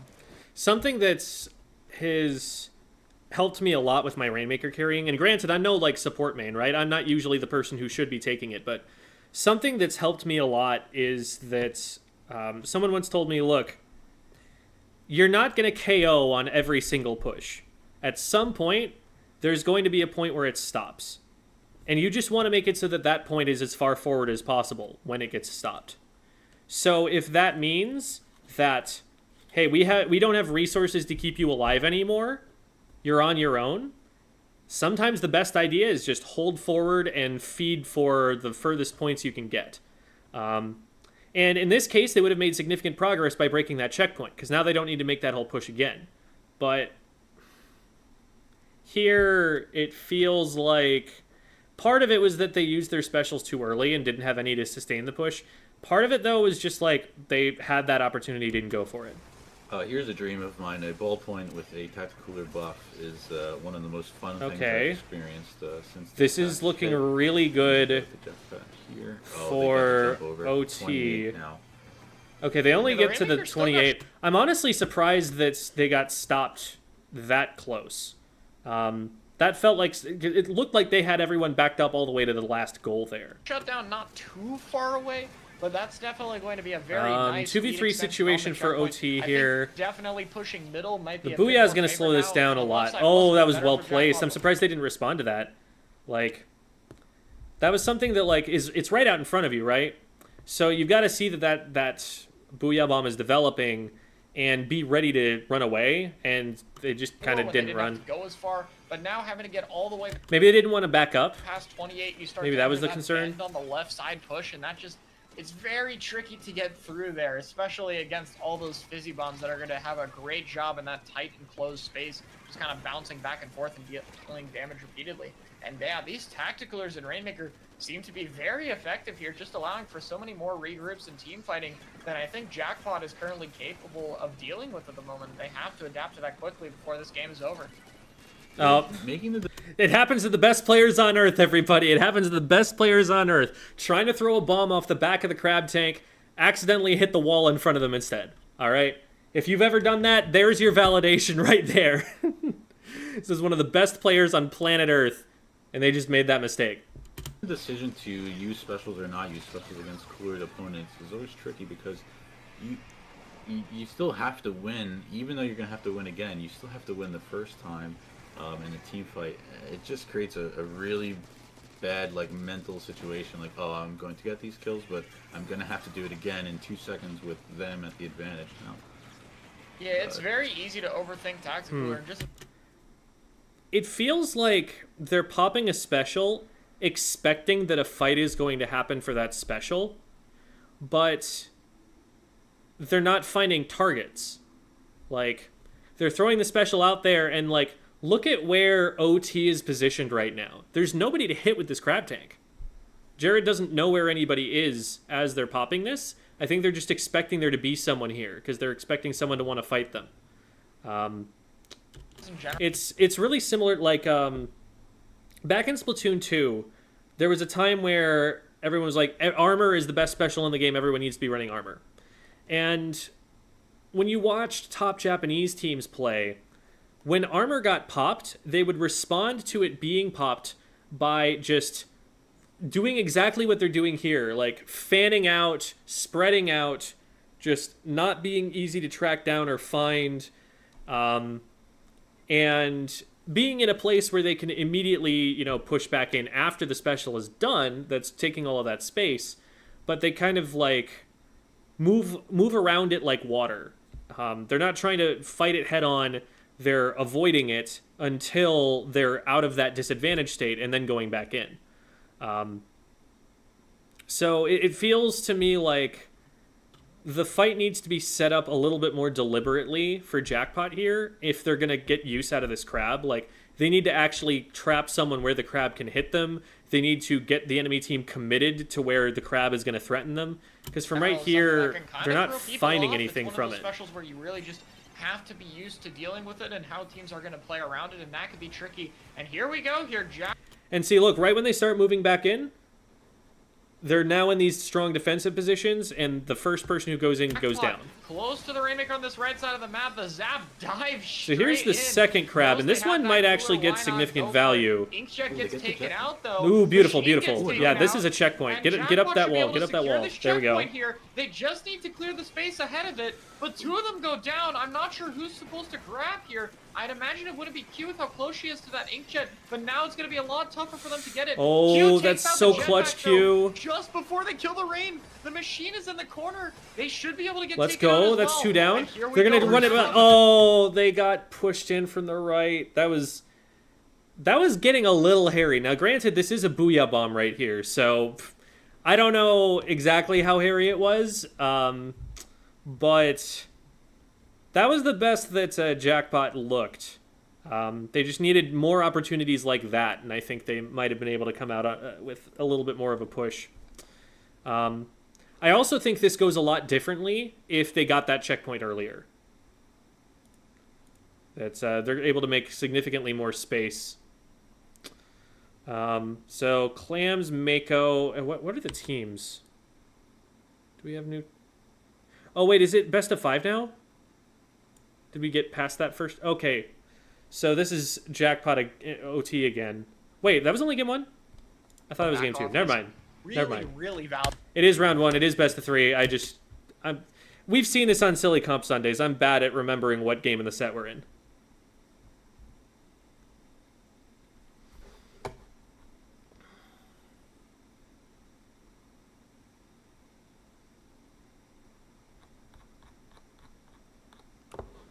Okay. Same comp from OT. Jackpot, I believe, swapped out a splash for a machine, if I remember correctly. Correct. That's what they did. Oops, and I'm way too far forward now. This is kind of the map. Okay. So similar rollouts here. They're spreading out around the map so that they can paint as much as possible, collect clams as much as possible, and when they get to mid, they're going to have specials online quicker, and they're going to have clams ready so that if they win a fight, they're able to get straight to the basket. One of the things about this map is that it's very, very quick to get from one basket to the other. It's like 6 seconds or something like that to just swim from here to here. That's, half of a respawn time. So once you get a pick, you can very quickly be immediately scoring and in strong, aggressive positions for that. We see it especially in Japan. Machines are... So we're seeing... I think one thing that might explain the extra machine here is just the importance of not losing control like that, of how fast things can snowball out of control, and trying to offset that by just playing strong defensive weapons that aren't going to go down as quickly, not at least without trading back. So that's probably the thought process there. It's now a very, very similar comp to what OT is running. The only difference between Splash and Zap. Extremely common here. I mean, pretty much everything about Machine from the main sub and so special we've got a is trade. Very favored on this map. Leafy gets an early trade. We see the Inkjets out from both sides, but look at the amount of space Jackpot has in the open by comparison. Oh, this is also just a really good bucket map. I should also point that out. The stacks are this really important area to control, and buckets are some of the weapons that control it better than anything else. So that's another reason you want slush machines here. But I can't help but think that that's also an aspect of it. They are at least going to have the tactical alert. Oh, wow, that is a nice inkjet direct from Q right before the camera pans away. She's able to get a great kill here, and Jackpot's able to get a very nice setup quite early on. We do see the So Jackpot in position to potentially push in if they win one more fight. Cooler returning though in there. But they And so here's far this have not quick done regroup. that. The Zap dies with Cooler, So it's 2 goes for in and 1. gets again. There's And a it's 1 the for same 1 thing we're elsewhere, seeing and there it last is. game. The very fast regroup and immediate second fight is something Jackpot is not quite prepared for, and they have to make that adaptation quickly, because especially in this game, losing like a team fight like that can easily get rid of the map control for you. Very nice retake flank though from Leafy, able to get behind them, gets 1, gets 2, maybe 3 with the Zap. Leafy gets 3. Each She team is just did the exact absolutely same going thing to off. each other. And Nice. 4. Leafy with a Very quad. nice play from Leafy. She's going to make the power clam and get the first score for Jackpot, putting her team back in the game. 1 player goes down on the left side, and we're seeing Q with a very nice aggressive just pressure in general, and it's going to force out the ink. It's so funny. Leafy was holding that Booyah Bomb for max duration to try and, like, intimidate the enemy team away, and they just didn't care. They just kept fighting. They got, like, 2 or 3 down in that time, and Leafy's just sitting there like, wait, you're supposed to be scared of me. Inkjet. Leafy is still trying to fight this and finally gets taken out, but that's a nice push to 65 for Jackpot, and that gets them in the lead early on in this game. 65, not a huge lead. That's honestly what I would call like a well-defended push, if you only get down that far. Yeah, that was pretty incredible. That was so weird. I thought for a second Fuzzy was agreeing with me, and going off on the next point like we were commentating together. But had a 3-down situation, almost nearly wiped, and then Leafy reversed it somehow, and it was a battle of one-man armies there. Yeah, absolutely. The ballpoint's kind of stuck on right here. If they could clear out the left side for Jackpot. Yeah, ballpoint left. Oh, left, just get a jetpack. Though. Yeah, the jet's going to keep them alive, but that recall is right down there. They don't have to rush this jetpack kill because they could always get the recall, but it looks like their team is going to be diving in to try and save them. Madness is going to get the trade. There's going to always keep them alive. Okay, so what's going on here? Kind of So this stuck on is right here. If they could 3v2 clear out the left situation. side, for Jackpot. So Yeah, Jackpot, okay, and left. Jackpot gets 1 more, and so they're trying to push Yeah, up. the Jet's This gonna is a keep them defensive inkjet to try and protect the alive, but that basket. recall is right down there. They don't have to rush this But jetpack it's kill. in a pretty good spot, honestly. Like that, I think that's a really good inkjet because that takes up a lot of time and it sets up a kill for these players They from the could right always get the when everyone's looking up trying to defend themselves from the recall, but inkjet. it looks like their team is going to be diving in to try and save them. Madness is going to get the trade. There's going to be a power there's clam 3 score, down. but just the power clam. That is only 3 points, and we are giving an extra pity clam to the other team. Or actually, we're not giving them an extra pity clam because they forgot to pick up their own pity. So they actually didn't really get punished for that weak push as much. It looks like they're instead just going to say, we don't need it. We're just going to get tactical. We're going to get Booyah Bomb. We're just going to rush this side of the map. But a trade happens immediately, and those cooler buffs are going to run out pretty soon. They need that second Do they kill. even need the... They are able to Yeah, get okay, it. they have the able clam. grab They're the probably going to football, score and this. here Don't know how comes much the more they're going to push. get. Yeah. I'm surprised they're not down right now. There was a machine looking at them here, so I That thought was that they a would be wild tracked fight, down by very now. hectic. This whole map so far has been just hectic, crazy. Wonder if that comes fights. back I to guess bite that's 'em the here. nature of Make 'em March sometimes with all these Okay, they did end up going down. Okay, and they're Yeah, cleaned up. Jackpot able to win it pretty well So, so far. yeah, good, One player in the backline they have to take care of it. Good Look at defense how so much far from attention Jackpot. he's- That was where I was worried that like it was gonna fall apart. Was if OT managed to actually get a push off, because the pushes from Jackpot were looking pretty weak, but that was a weaker one from OT. Pulling So on the side here, popping the Booyah Bomb, and Jackpot's There we stuck go. with a hard decision here. Like, you either ignore this player, leave someone behind you, or you take time walking backward, away from the middle of the map to deal with them. And so far, it looks like they're sneaking. taking a bit of a slower approach. And they missed the that's kill. a huge win for OT. Just dropping that many players back to deal with them and not even getting the before they pick on get them. out. Yeah, I'm seeing a little bit of disconnect from Jackpot in terms of communication, just in general through this game, clearing. I don't know. I feel like they communicated because they had 2 people coming back to the court to deal with that all at the same Died. time. Oh my Like, god, right the in front of bomb. Jackpot. Oh my god, he's right. Oh no. Oh, I hate when that happens. All right, Jared almost has a clam here. I don't know if he wants to pick it up because he has to kind of sneak. Oh around right man, now. that's scary for Jared. Ooh, being Oh, he gets it. with that many clams is so Oh, and that's risky, but insane Jared that they're able to bring the inkjet in to protect this. This is a play that I would make, and I would die for it immediately. But Jared actually gets the pick, and then the team follows up, and Jared's able to keep himself alive long enough. confidence to pull it off. Hughes Wow, that was. the inkjet That's why I'm not on for jackpot. support, and because of that, there's the they're risk gonna get a paying score. off. As Yeah, Jared's wow. able to get his push off, and this But, time they're not gonna gonna get much out of this. Get another 10 points on the board, but the follow-up is once again missing. This is a I think something that they're catching on to, like last time, OT did not pick up the pity clam. I believe they just kind of let it get wasted when their basket got open a second time. And so maybe Jackpot's like, well, okay, if they're not going to use that extra pity clam to try and score, then we might as well just put in as many scores as we want to, and we're not going to get punished for it at all because they're not going to get that extra scoring potential. again just a one power clam push, and Jackpot has such a low penalty, but they have been so slow at working through that clock. Just very quick and brief pushes. Leafy gets Big a kill from though. Leafy. That's a And really yeah, big I would kill. really like Jackpot to push this aggression here, being able to get rid of one of these power clams on the enemy team, being able to get another There we push go, would yep. be so good. And Track there's the them kill down. from Leafy. Jackpot has to make a power They don't clam. have a The way to free bomb from the quickly enemy get team rid of comes this out, booyah. But Leafy ran out of ink, and the machine is dancing around. Oh my They God. finally go Leafy's down, so good at this video but not game, before- but the fight didn't really help. Like, they didn't want to be fighting, they wanted to be collecting clams there. And since they got drawn into a fight, this is kind of giving OT Ending that time push, to get back and this in. is really scary. There's so many power clams on the other team's side that just one little push, one little Yeah, setup, this is a one fight. power clam jump is gonna end this game. They have to be trying to really clear careful. That's a huge pick right there. No tacticooler for this closing fight. So, you know, if OT were to get tacticooler and then be able to run in and trade or something, that could be beneficial to them, and that could help them get back out on the map, but that option isn't there anymore. They're also down a member, and so now Jackpot's going to feel comfortable pushing up.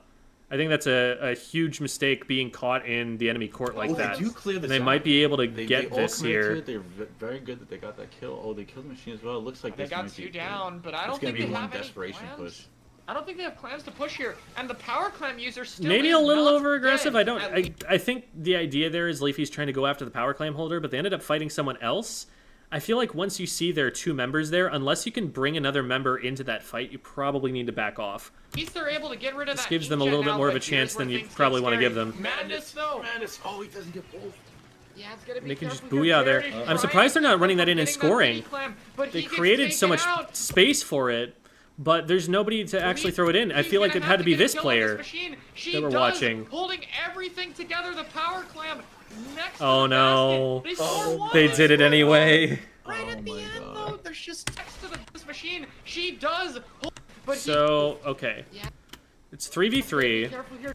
Jared's Jared is behind trying this to player, keep and them so they from back getting up. that pity That clam. Jared goes down, so now it's But he gets 3v2 effectively because there's one player still spawning taken in. out. Leafy's gonna have to get a They save the clam, but they go one kill on down, this so now machine. it's She effectively does, 3v3. holding everything together. The Booyah power goes in, someone pushes in from the left side after drawing everyone over to the right side, and then it also gets picked up on the right and goes in. Yeah, whew. basket. They score one. They score God. both. Right Oh at the my end, God. though, there's just too many clams, too many player. So they do end up getting punished ultimately for giving giving OT the pity clams there. All right, so that's another 2-0 on the board there. It's not getting updated on the bracket, but whatever. Okay, so I thought it was written out as God's Hells, but now that I'm looking at the logo, it feels like it might be God's Shells. I don't know.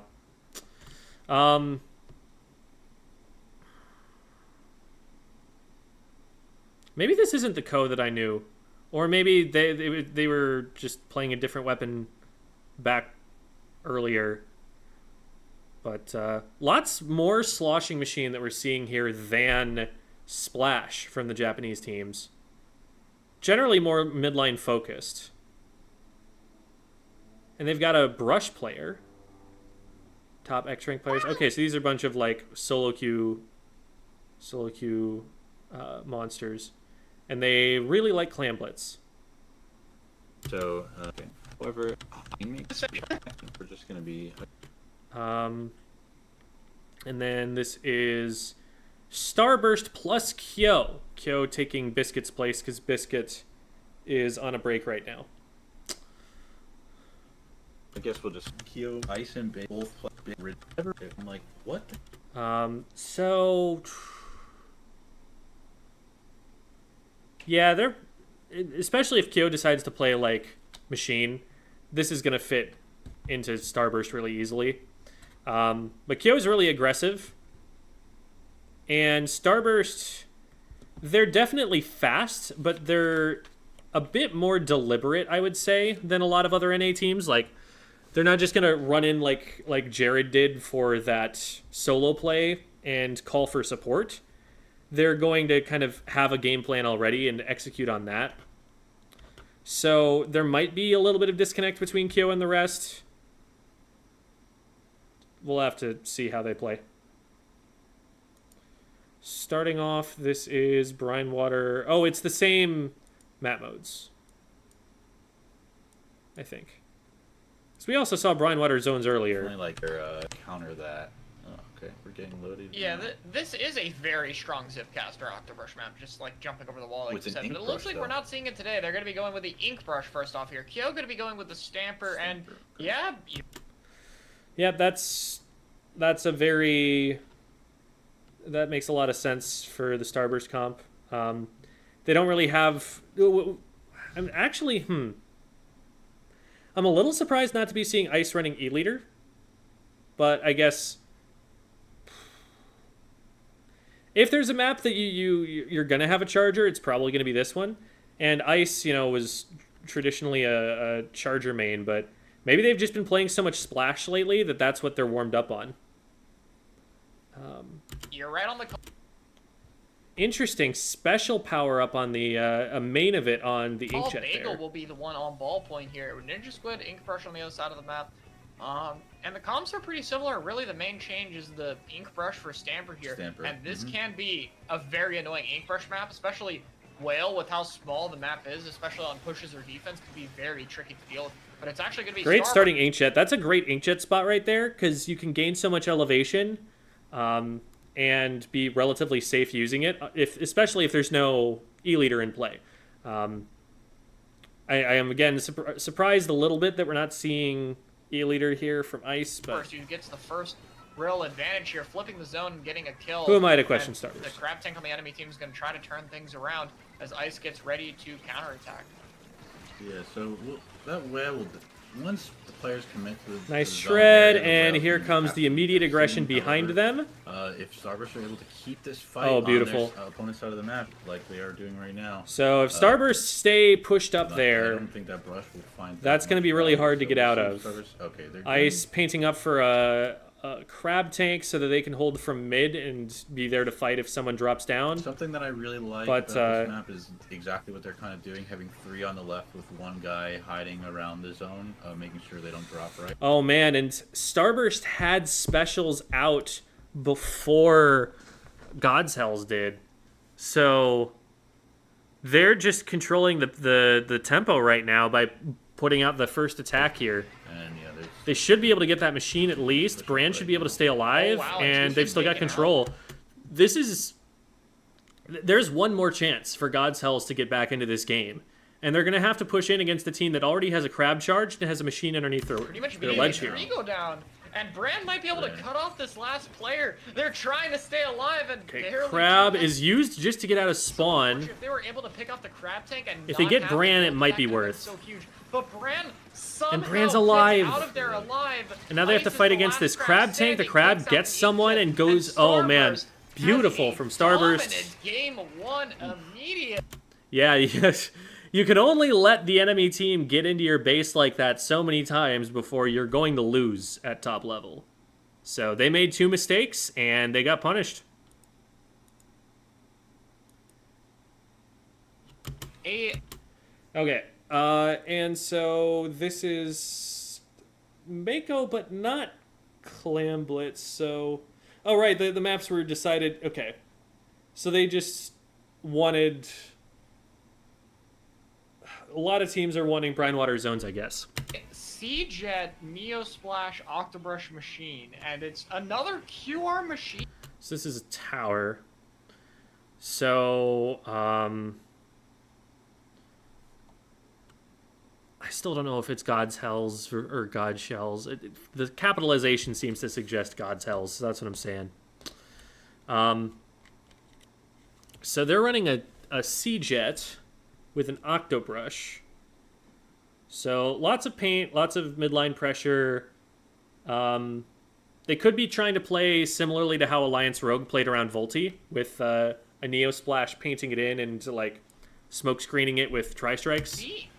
We've been seeing a bit of these, and I'm kind of surprised because really it's not really a thing we see a lot in Western teams. Oh, but Octobrush. So Octobrush gets 2. Octobrush gets 2. And now Bagel's the only one left. Doesn't end up going down. Yeah, QR Machine. I don't. In solo queue, this play works every time, but at top level, they're looking backwards. They know that that's where Bagel is. I'm not really seeing the value. I thought it might be good early on, but I'm kind of off of that right now as well. Yeah, maybe Tyler's they a little just... different. Ooh, 3 down there. But I'm kind of off of that right now as well. Yeah, maybe Tyler's they a little just... different. I can just imagine maybe he just wants to be a bit more aggressive and just like, you know, maybe it's fail-safe in case things go wrong. We have to see here, and the Octobrush has that Zipcaster here to try to bypass this top left jump here. We'll have to see if it works out, but 2 of them get picked before the Octobrush even is ready to Zipcaster. That's a bit unfortunate. And Starburst Good catch there from Starburst. Quite quickly here. Ooh. Rush is trying to sneak in, barely did. This is just lucky, man. You're just like a pixel away from being seen. This can't be like game knowledge paying off. This has to just be, oh, they didn't spot me here. Okay, I'm good. Not get painted over by Bagel. They Barely know did not he's get not... painted over by Bran, but unfortunately, Octobrush and they have to jump out. has way less range than you might think, and unfortunately, it's not able to get that kill before jumping out. Yeah, these short-range shooters are going to be able to pretty comfortably outrange that thing, so you're going to have to get those ambush kills, and that can be very tricky. Octobrush does struggle a good bit in this game, but we're seeing a nice pick with that Suction Bomb Zipcaster. Yeah, going to be able to do solid DPS to the Crab if they keep fighting. It breaks the Crab, but doesn't get the pick. Bagel just barely alive, even with the help of the splash to try to help that dive. But Starburst is still actually being cleaned up in this fight. Despite how many things are going wrong, they are still holding the offense against Starburst. And look how close this Octobrush is to another Zipcaster. They're going to be having it ready for the top left side of the map, and it looks like they're going to... Yeah, that Zipcaster might be a problem for them. Zip if from they the don't right have side, that flank. Yeah, look at that Zipcaster. Specials ready for it. Before going down. Okay, 1 for 1. Oh, but it does stop the Crab. Doesn't go down. Bale's going to try to trade him off. Gets taken down as well. Oh my god. Yeah, Starburst is struggling to... It feels like they're staggering. They're in shambles right now. Oh my like, god. they don't have anybody to trade these picks back. They're just going in and trying to trade by themselves. The Slash Neo is going off right now. How is that possible? And they do have strikes ready for this top left. They won't be able to defend the top left. Yeah, they comes out. Yeah, but I think the main problem, though, and something they need to fix here is they have to get a person on that top left. It looks like it's going to be the Octobrush here. Finally set up with the machine to support, though. And the Octobrush was just bait as the machine says, no, I'm the person here. I'm going to get the kill, and we're just going to Zipcaster the Crab. And this is an excellent plan. They're able to get the picks there, but still 2 of them are down, and the tower is not going anywhere near as far as you might think. Yeah, only the 42. The one thing with this map, you know, Starburst said, even though they've been losing consistently, Starburst, they've had at least one person up to try and stall the tower progress. Looks like Brand's going to be forced to... Booyah gets taken down. Does get it off. These strikes taking care of the Booyah in just 1 strike. No objects that are needed. I want to see the KA of the brush at the end. I don't think they've been showing that. One thing I'm really seeing is every time we get to the overhead, Ice is scrambling. I really like to see, you know, slow it down for a little bit, get your pain up from the side of Starburst. Don't let... This is shepherding. This is like in Babe, the movie about the pig who becomes a sheepdog. Like, this is just get the sheep into the rings arranged by color. Like, they're just running around in circles and forcing everybody to move in the same way because they're all standing right on top of each other because there's so little space they have to work with. The pace of this team overwhelming. That's something that, like, the They are Octobrush all is, trapped or in not the couples Octobrush, from the that Zip Zipcaster. Caster Two more go down. is really particularly good at and doing. that brush was just taking attention, like, wasn't even shooting at them and just had 3 people like, oh god, we can't let this guy get Yep. close to us. You could feel the fear of the Octobrush as the zips come out, as it's ninja squidding around. They don't know for sure where it is. They're really struggling to take care of it. Even if they do take it down, it's getting it's in this Oh, run. no. It's in this run. Oh, we It's a still trade on got the crab. trade. I didn't think. It looked like Ice made a good enough move that they were going to be able to Oh, yeah, survive that. I think that's worth Yeah. it. Secure the Yeah. kill, get momentum, get the checkpoint out of the way. Like, you need to get something started here. And I mean, Yeah, we this, got that check. this comp is going to be able to carry momentum really This is a little risky. We have 2 people on tower. I think the idea here is that we want to keep riding the tower, and we want one of those players to jump across onto the top left when we get the opportunity. easily. You have Starburst is 2 on crabs. tower right now. Yeah, you have crabs So and Booyah incoming bombs to try and get people you through across. this. They should Ice be is okay. trying to...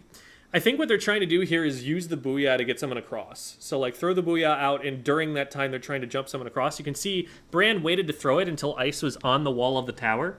But I think God's Hells is seeing that coming and trying to put pressure on the person who's on the back of the tower to prevent it from happening. That's the So we'll first see if Ice Booyah bomb, does end up and getting that's over there. A lot of pressure. This Jet Squelcher is alone, but manages to jump out. No, they don't Not manage quite. to jump out actually. And the brush gets The picked brush up as got- well. Brand But the Booyah gets bomb picked out there. gets Brand, and this machine might be able to hold. Yeah, they never Ice really has got the control of the crab top tank left, so early. they were able to defend from Oh, there. he's so weak right now on the He's tower. getting abused right now. Yeah. They Oh, cut him he's off. barely staying alive. Just Oh, gonna they're so tap close this to to the keep lead it. right now. Keep it. They're right. Oh no, they're going for it. They're next going to for it. Ice is trying to make. Oh, they got it from the momentum. Oh my god. This is like one of those moments I was talking about with the Rainmaker, where like sometimes you just gotta go for it and try to get that lead. And this is a moment that might win them the game. Make it happen. He's they dodging did it? around, What? and he barely gets it with the tower momentum. So now they need to regroup, because if they get staggered here, they could easily just lose. There's no checkpoint in between the enemy team and lead. Going across just one more Oh point, my god. and Starburst. And they did a really barely good job has of it, but stabilizing. It's not over yet. They have to hold this push. Here comes the. This Zip is a caster. really They can get early a stagger zip. kill. It's gonna work out great for them, but they already used so much of the main weapon, and Train's They did get eating one so down. fast on this weapon. They did manage to push in on the left, though, while the zip was going out, so they actually did take advantage of it. It's going to get through first checkpoint area safely. And we've got one And player down. Ice is We're jumping out just to Booyah protect bomb. that. Wait.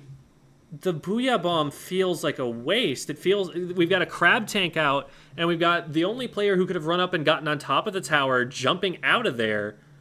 Who's going to actually do the GG Booyah strat? I feel like God's Hells can actually get back on. On the tower, the panic Booyah isn't there in time to stay alive.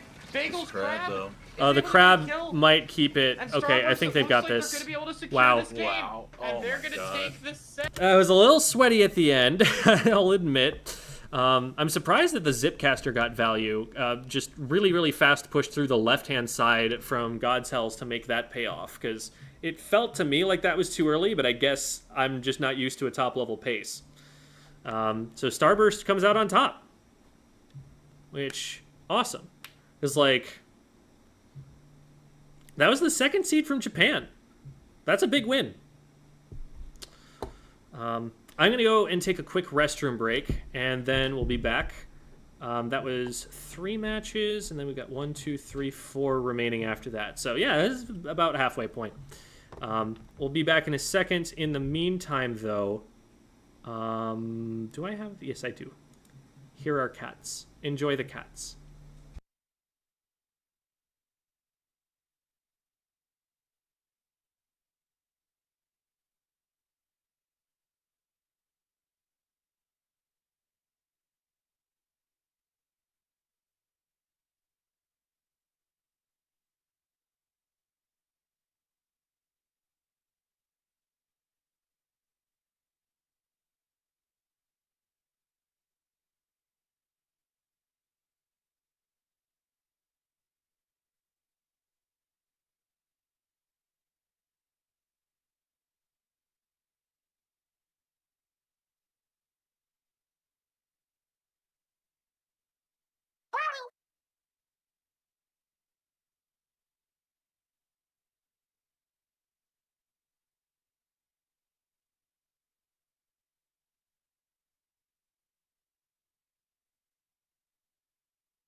kids and squids, I have a gift to offer to you.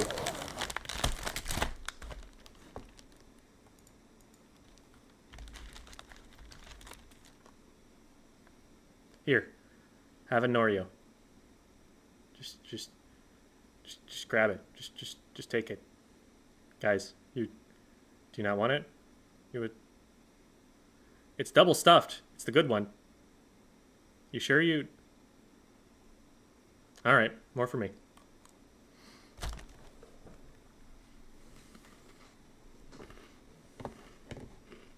A World Championship Series.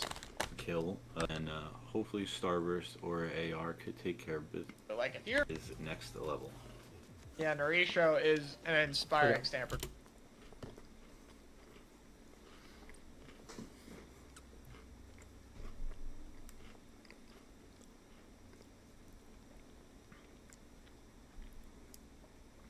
I think someone said that the Big Swig was a troll from earlier. For a second, this made me be like, what is this combination of weapons? What are you talking about? He plays Tetras and Machine and Big Swig. What role is that? No. It's just Tetras and then Machine when they don't want to run Tetras is what I figured that is. Lots of tactical supports I'm seeing from the Japanese teams. Mauricio, a well-known Stamper player and a range blaster secondary, much like Chara. Let's see what they say here.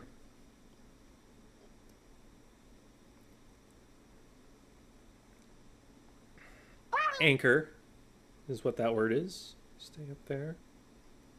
Team's turn to attack. All right. I truly like it. I got it really kind of not yeah.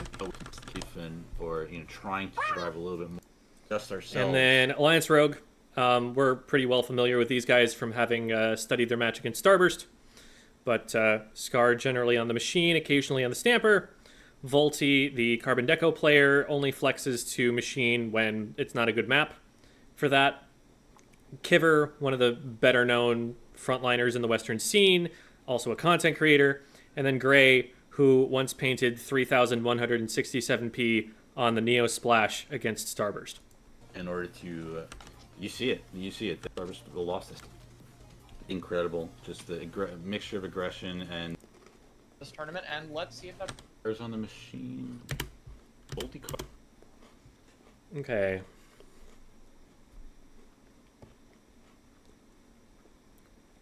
Still playing Double Crab. Interesting. And then this looks like it could be a Western comp. This looks like something a North American team would run. In fact, didn't Graveyard Shift run that comp? It was Zeraz, Orion. I think Graveyard Shift ran that comp earlier. Carbon, yep. And then we've got the two V-Splashes. Maybe AR will be used to this. Maybe Neo a little bit weak on Rainmaker. Yeah, definitely not the vote for it. The strikes do a surprisingly low amount of. Okay, so Re-Rain gets pop. Now their Tetras are going to be Mashu, I think, are looking for a push. They see Scar over here. The shield. This is going to be the first target. Surprisingly enough here, and it looks like so far that great bait from AR there. That was awesome. They Scar knew that they were looking at him and that they were probably going to target him. That he was in a vulnerable spot. Kiver just sneaks in there. One team's going to be set up very. That's what the Slayer role is all about. It's being in the spot where you're going to get to shoot at someone for free and shooting at them very accurately and reliably. Now, it looks like somewhere else on the map Volti went down, which is not what you really want here. If the fight that you're setting up is going to be on the left-hand side, then you really want everyone to be involved in that if you can.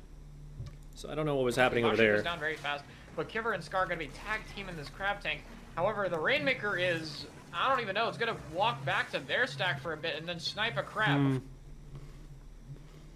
That's unfortunate. That was a little messy. Just taking two fights at the same time. before walking left. Very interesting plan there. Kiver going to try to shut down the Rainmaker, but gets picked off. Narisho in the front line here, going to be able to try and fight Volti with a bit of assist.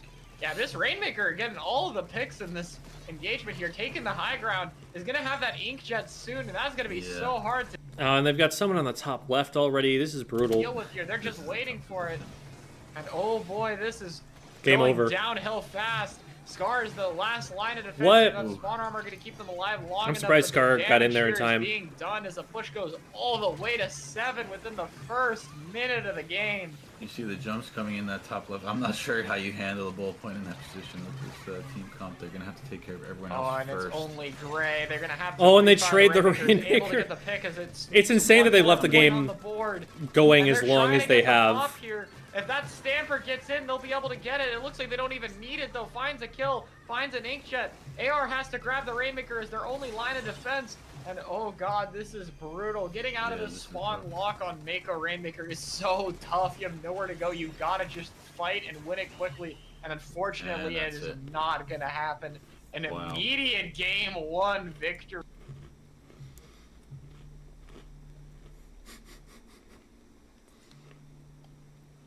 Rainmakers like that sometimes. Worst. And they Especially win on the that whole map. That time. map is very snowbally.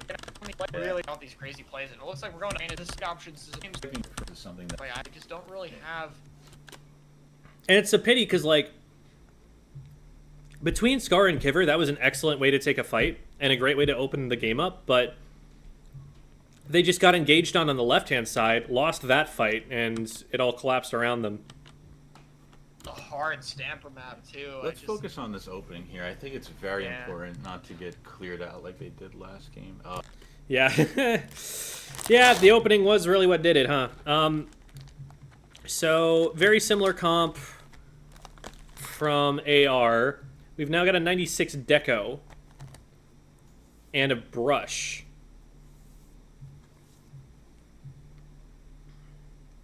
Who paints on that comp?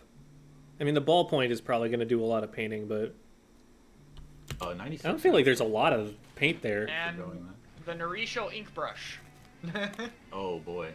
Sure. I mean, know he's not a huge fan of Stamp on this map, but hold on. Is this just new metas comp? oh, maybe they watching it. Oh, true. Wait. This is literally new metas comp that Re-Rain is running. Am I wrong?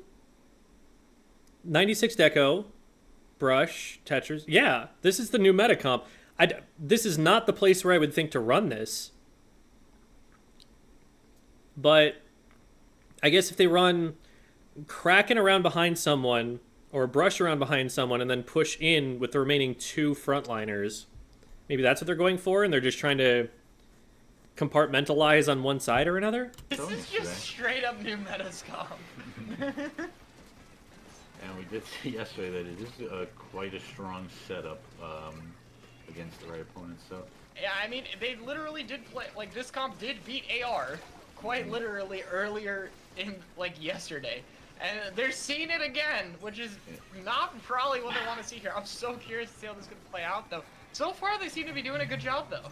yeah, we haven't seen like under Tokyo 1. AR has generally had control so far map-wise, like mid-fight for 4.5 minutes, and it looks like we're going towards mid-fight. But AR do break through. Mauricio gets behind that. I'm not sure if they know it. He just it's almost like they threw the clam at Volti, like to try and like discombobulate him or something, like a smoke screen, like throwing a Deku nut at your feet, trying to run away. walked right past him. Like Didn't work. Ball, so Would not recommend, but but shut him down finally. And the whale was only tracked on him, not going to do too much. AR just wants to keep this. just push decides going. to throw the one Volti clam goes in for instead of 4 times going for before the down trade. Mashu, and, I mean, that was a solid start, though. You get halfway through the points, you get a nice setup here. As long as you can regroup here, they should be fine. But that Tetra is Really, really good job on Gray staying alive there, on them being able to scamper out of that. That'd be really easy to get tracked down from. bloodthirsty over there, trying to find Gray, who's able to get out of there alive with some help from a teammate to get that sponge inflated. Very nice there. And Volty. I mean, Volty is very good against these kind of comps, like Tetra and Inkbrush are definitely weapons that can very much struggle against a Carbon with how quickly it can take them out before they buy a lot of time. Oh boy. And it could be something that we see as a big success here. Back them up. Tetra does go down. AR are just reliably getting picks. Like, they're not losing fights. And so... And it's like, I don't... On Manta, I could kind of understand the new meta comp. Like, you've got the ballpoint in a really powerful position up top. You've got Kraken moving in to try and corner people on the plats. And you've got really highly mobile weapons to cross all of the distance that they may not have paint control of. I'm not sure I see it here on this particular map mode. Oh, he really wanted that ink brush, but he gets to jump off just in time to get the score. we got the flanking ink brush on Clamblitz, an absolute classic on this mode. Gonna be getting Kiver, gonna be getting behind. They don't have a pity clam. They already jumped it in, so I'm not sure what the plan here is. It looks like they're gonna try to dive the Carbon. The Tetra's gonna try to jump in, and the Tetra gets a trade. Yeah, they're just continuing to try and, I guess, dive in and get jumps in and stuff, but you can see, like, it didn't give them a lot of holding power over the basket. The Carbon's gonna be taken out for the time being. And AR looks like, even with Volty down, they're gonna try to get this push started before he comes back. They're gonna get the strikes off first, then the Booyah Bomb and the Crab Tank, and it's just trying to get a score on the basket. Like, is this literally just the Japanese team seeing, oh, hey, this comp beat them last time, let's try running it? Unsafe, but Gray's gonna have another set of tri-strikes. Look how fast that weapon can output them. They're gonna be able to get more special. It's like, we play all these weapons, right? We can just make that work. It's 21. Oh, they dropped. Oh, they scored. Okay. Oh, if Volty can get another power clam in this somehow, really that would good be for huge. AR now. Or just score the regular ones. They have so many clams they could get into the basket right now. And they're all the way down to 16. Nice Volty pick. goes down. They literally If just had have a to chance jump the get a power pity. clam jump, they could have literally ended the game, but I don't... Oh, they are going for it, but Scar needs to score to keep it open. He does, can't reach, but the he ball's can't. not close enough. But Kiver And Kiver gets it with the fadeaway. Wow. and Awesome saves play. it. Holy crap. I And don't the know about that new one. meta comp will not take them out today. What a nice play from Kiver. Like, they not just knew, like, okay, not only I don't know did if the power they've clam got a get lot the of score, practice one on more that comp. have enough time, but also I'm we're gonna put it that have to way. be ready just in case they miss that power. Mauricio's All right, so Flounder. I think it's hard. Sword What was is the gonna mode? actually- Zones. Flounder zones. This is where I think that the deciding game was between Alliance Rogue and Starburst. It's not like they don't have practice on this map or anything.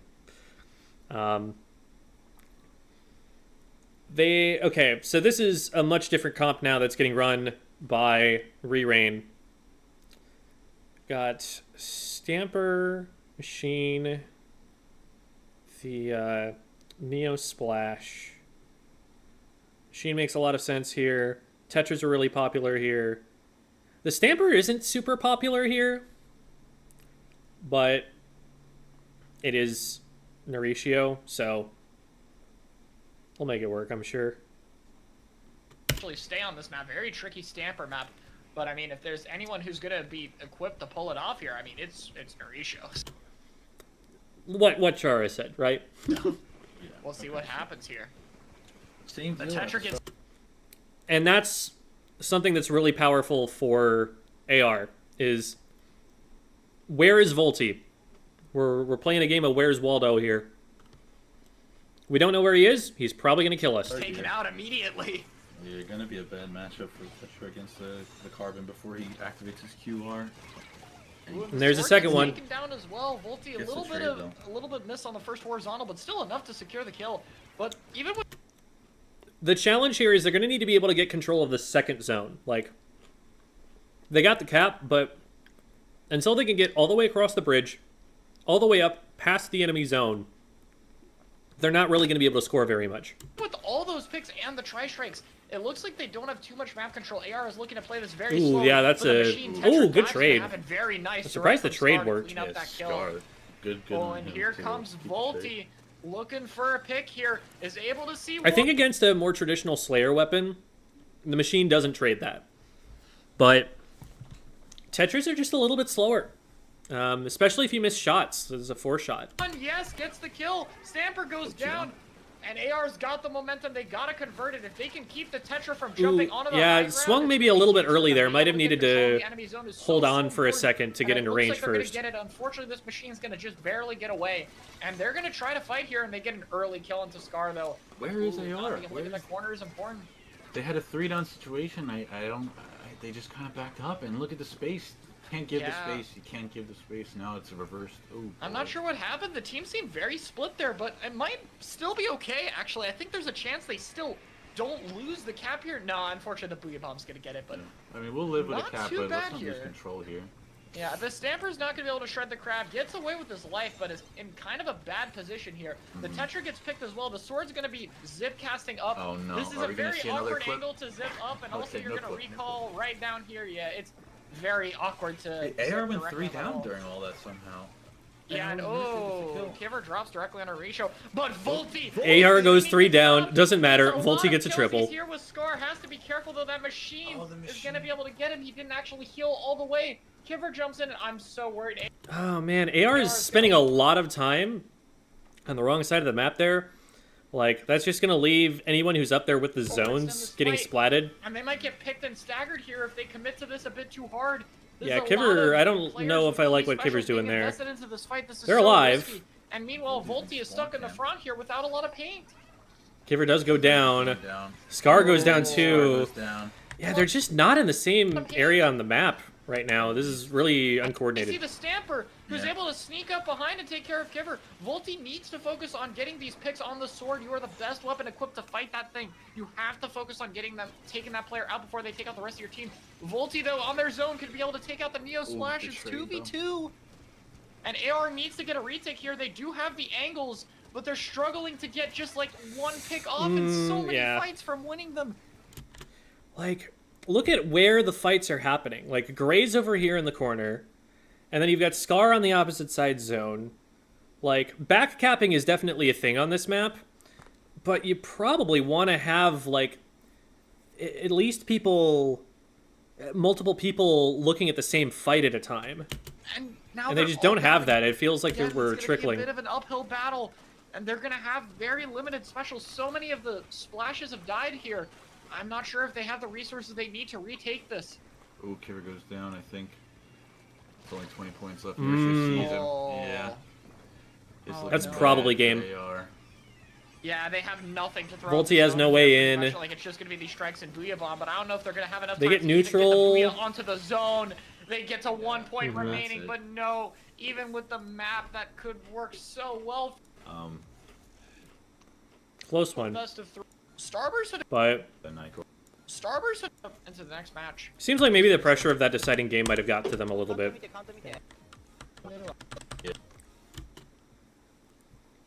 Okay, so we've got tournament 1 seed versus I think it was OT. There's 2 sequence on this team. Incredible game. Yeah, I forget if it was 3150 or just 30. Yeah, These OT. teams in general is like OT one with the Zap and a blaster. What? What am I seeing? What am I seeing right now? What Rapid the flow, heck is 96. this? Fume Rapid. What the heck is the double blaster? What? Oh my god, this is so weird. I mean, if you're gonna run a blaster, it's gonna be on tower control, of course. Good for clearing the tower, but man, blaster plus rapid pro, which again also makes the most sense on tower, not just because of the main weapon, because Inkvac can actually protect the tower rider, if nothing else in the game. And you've got the V blaster, which is there for putting bubble on the tower. So, like, this is where you would run this comp if you're ever going to run this comp, but nobody in the West would ever run either of these comps. It's especially surprising to me that they're running a rapid deco instead of a ballpoint for the inkjet. I mean, they're not running it entirely for the inkjet. It's probably actually more for the main weapon sub-weapon combo. So, and that makes some sense on tower. So it's like, I see where they're coming from. It's just, this is not what I would have thought.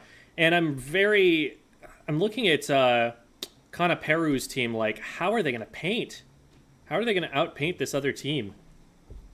We have seen in like 6 years, and it's not even like only one of them is any of the blasters that we actually like commonly see.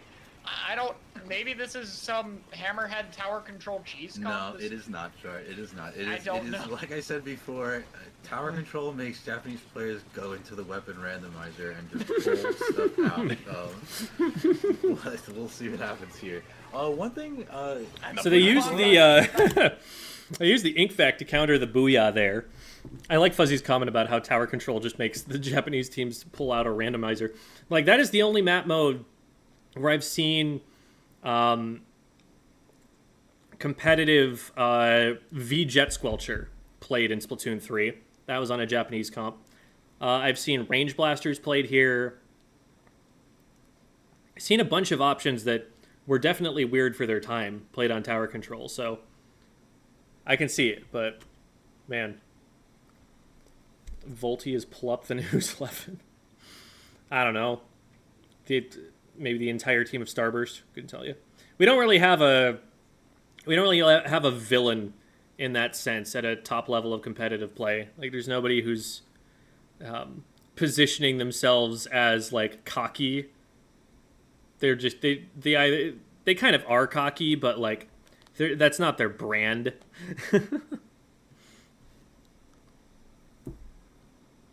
By the ink Yes, vacuum I was before just being about to taken out say, by the Kraken.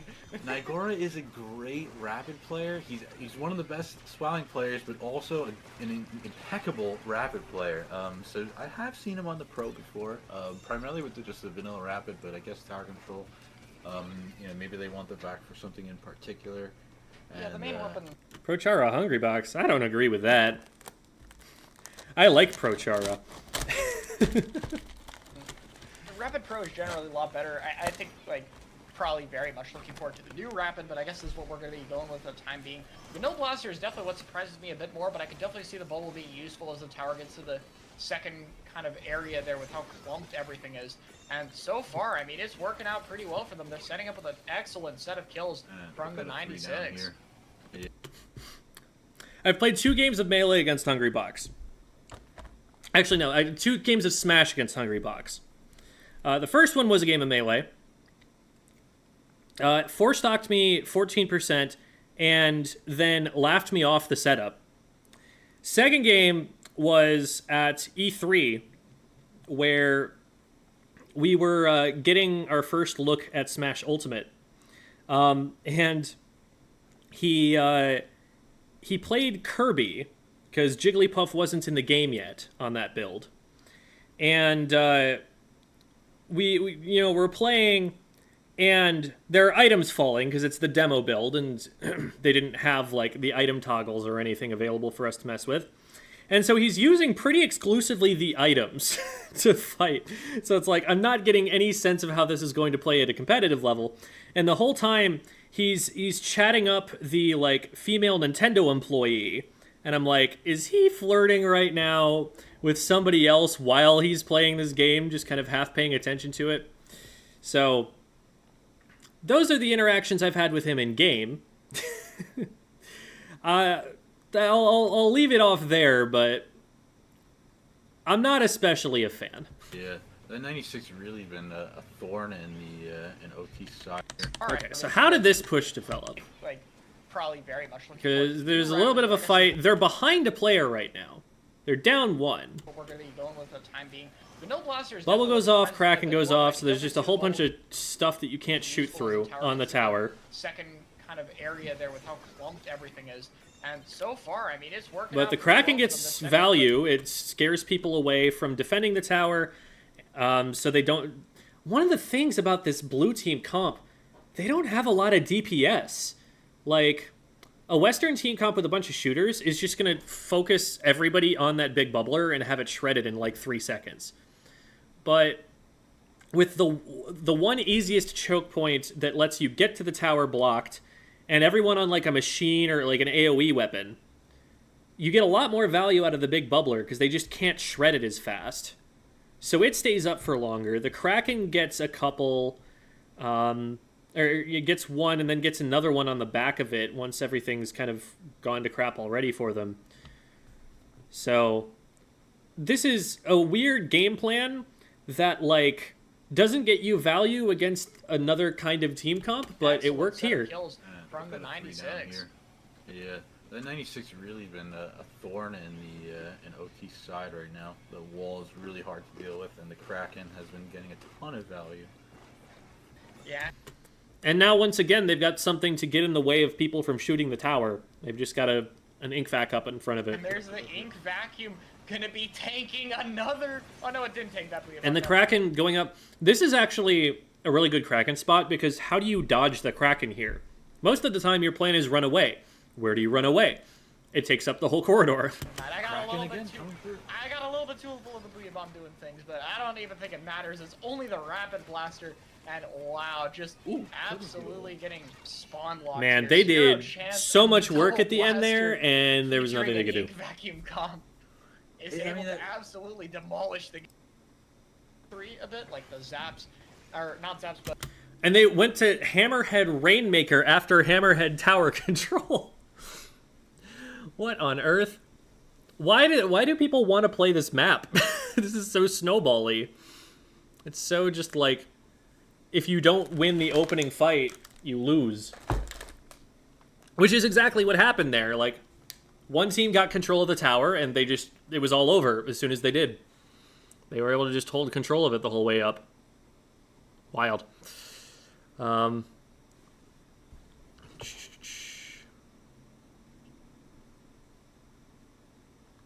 Has an HBox story. I have more HBox stories. Those are the ones that I will share.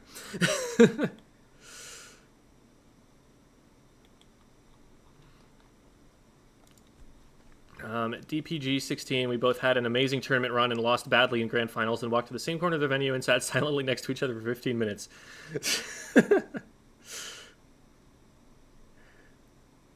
Gotcha.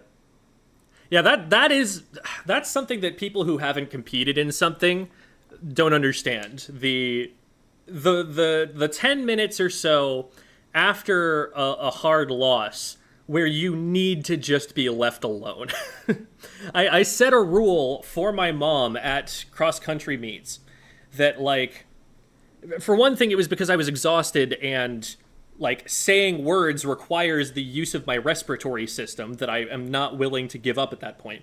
So there's that. But also, you know, there's no telling how I'm going to feel about my performance when the race is over.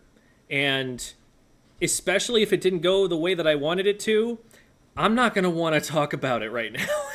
I'm not going to want to talk about anything. I'm going to need a little bit of a cool down period to kind of start processing that, right?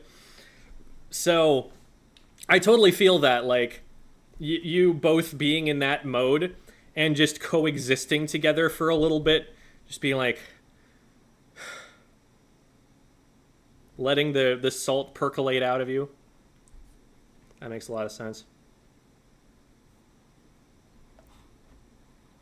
HBox is Hungrybox, top level competitive Super Smash Bros. Melee player, who is also pretty active in the Ultimate scene. Does a lot of, like, online TOing, and is also a content creator. He's been in the scene forever. Like, he was a top level player even when he was like 13 or something, and he's a grown man now. Just been a long time mainstay of the scene. Has famously beefed with Mango. Has famously beefed with Leffen. I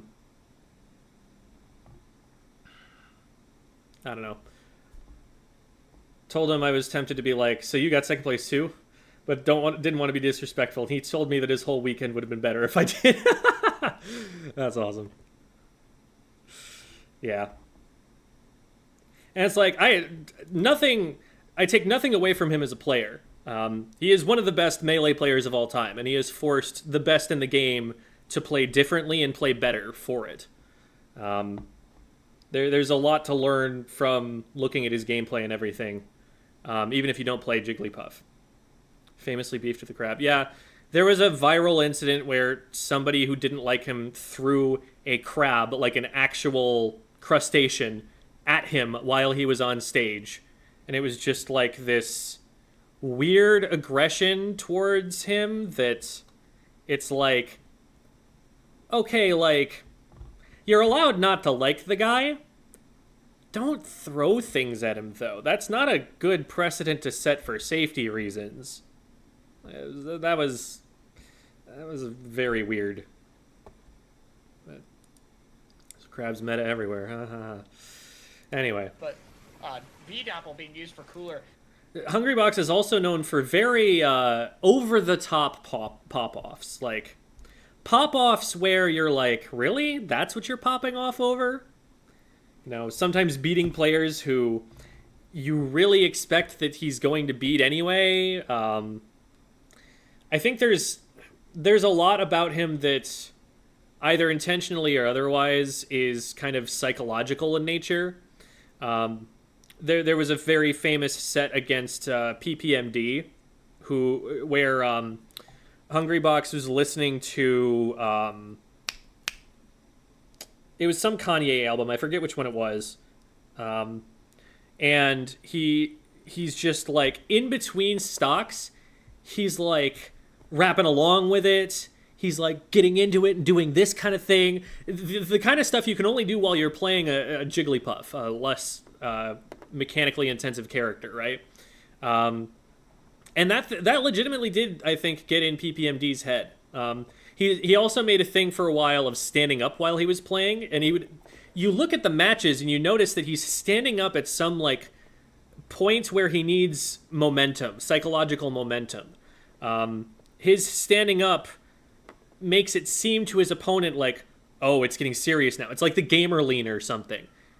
I remember at one point, like, he's playing against SFAT at press start, and he stands up, and I'm just heckling in the crowd, you know, being a jerk, being like, that's not actually an adaptation, but SFAT actually, like, SFAT was up 3 stocks to 1, and then SFAT stood up.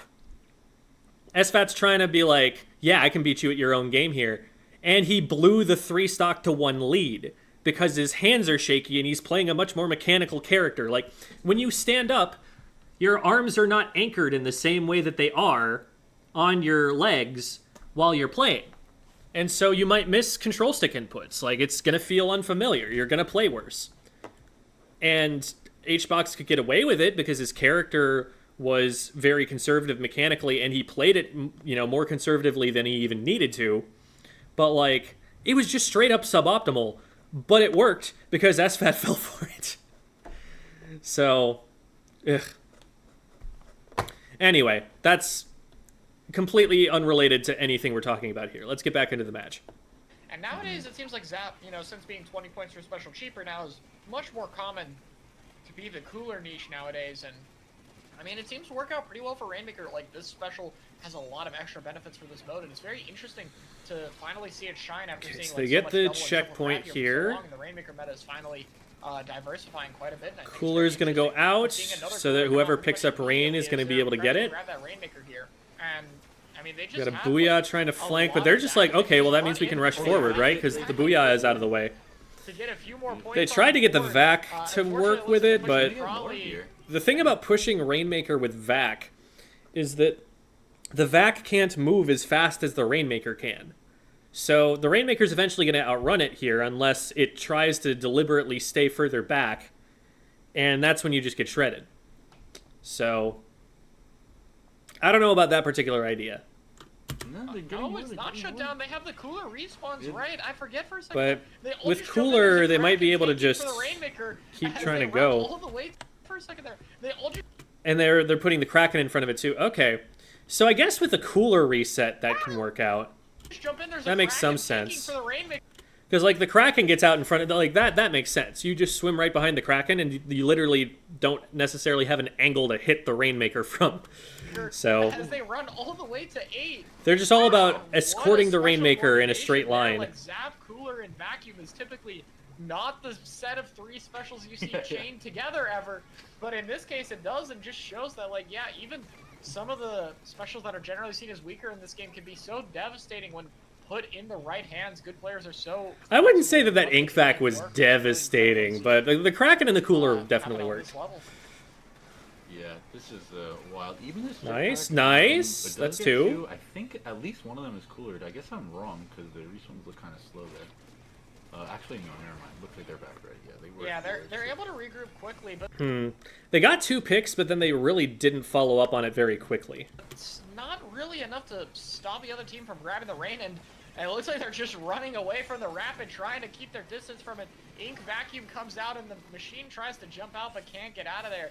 And the Vac's able to secure a bit of space, just gonna lob the shot all the way over there, and it's only the ballpoint trying comes to the Kraken. hold on for dear life. Here comes a... So I feel like the play right now for blue team is just hold forward at them and try to like play off the Kraken being on the back line here. To hunt them down, trying to stop the Inkjet before it can even happen, but they managed to juke out the Kraken and punish Nice. it. Able to maybe be They able just to stay come back alive. for this Uh-oh, Rainmaker. they 2 didn't stay players down on alive each side. there. The Rain is like just baiting in, trying to get some form of aggression for...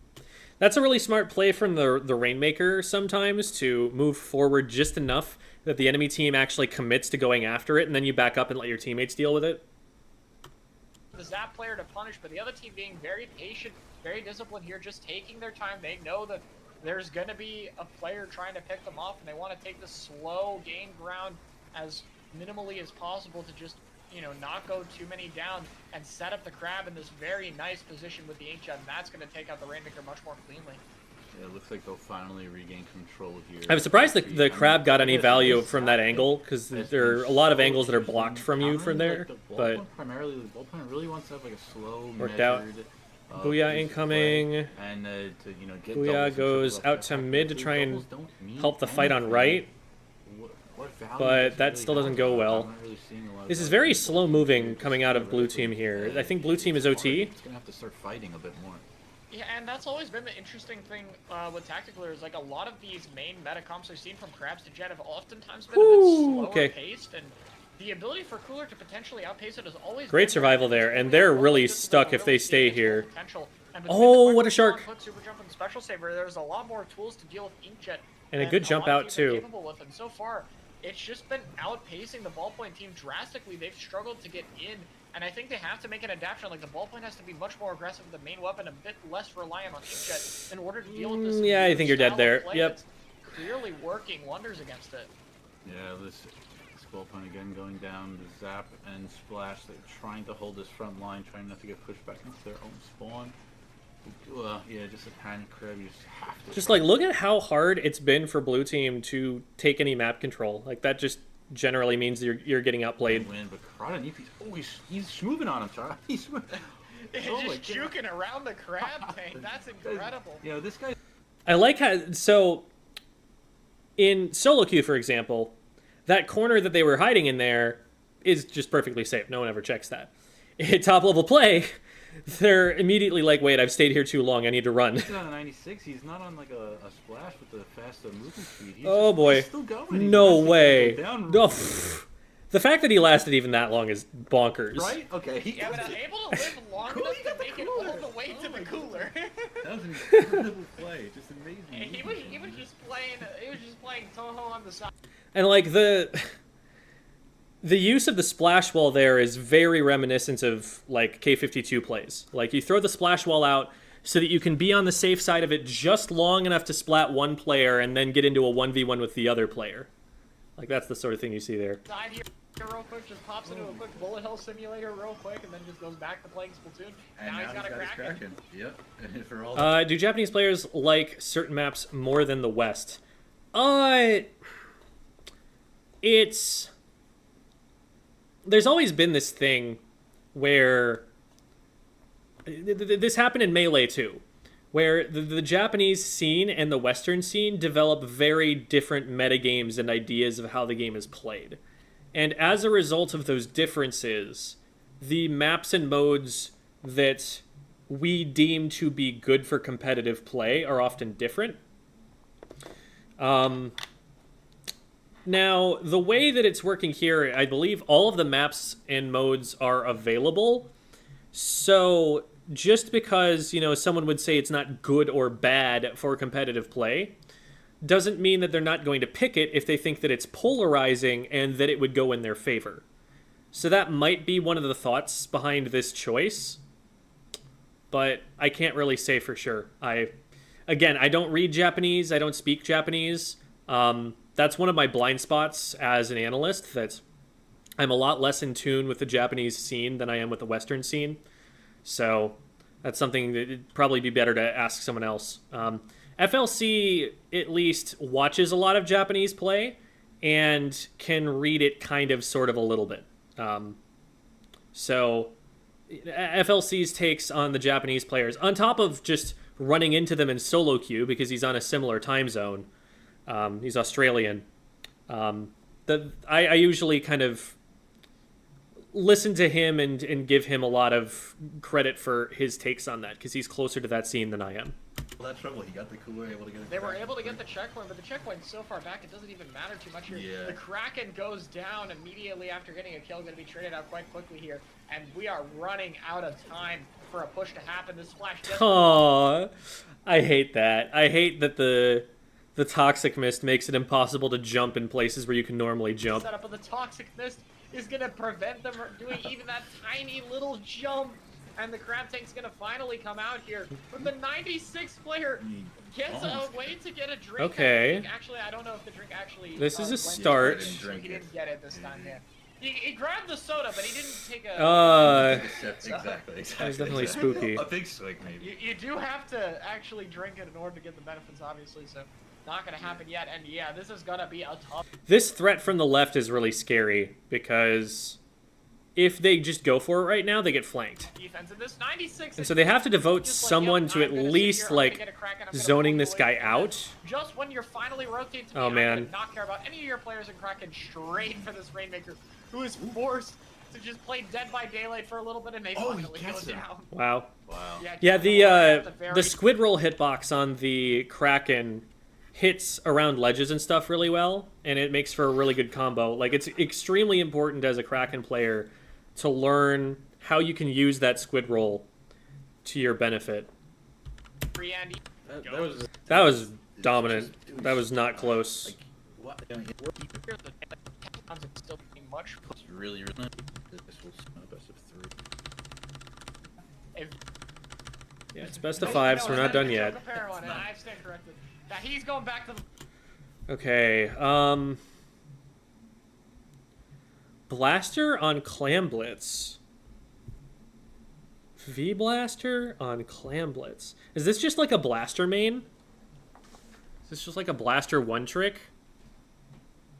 So that is a choice that I just don't see. Everything else is relatively conventional. Like, there are aspects of this that are in new metas comp. Like, you've got the splat lane to put up on top mid. You've got the Kraken to, like, force people into the sides for aggressive weapons to clean up. Crab Tank's really good here. Like, there are a lot of elements of that comp that make sense. I just don't... I want to see what they're going to do with the Blaster. And then... I'm assuming that's Chocopero that they're putting on the Squeezer there, which makes sense. They were, I believe, a Squeezer player in Splatoon 2 for a significant amount of time. I think they were originally a Charger, but they ended up playing a lot of Squeezer when they were trying to make X-rank pushes. And then otherwise, it's double crab with a machine. Lots of swim speed. Lots of movement speed. Blaster. Yeah. He's still having some fun. Maybe Nigor is really going to focus on the grades because he doesn't have an Ink Saver main. I mean, sorry, an Ink Resistance main ability. He's got MPU, Intensify Action rather. Maybe he's going to really focus on being on the Blaster's immediately down.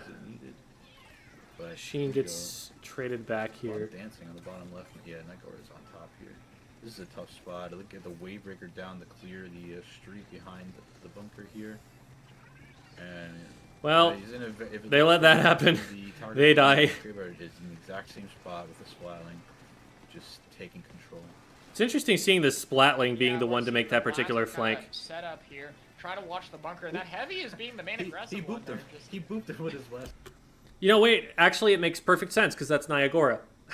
I, I remember watching in Splatoon 2 Niagara using a mini Splatling as if it were a Nautilus. Just like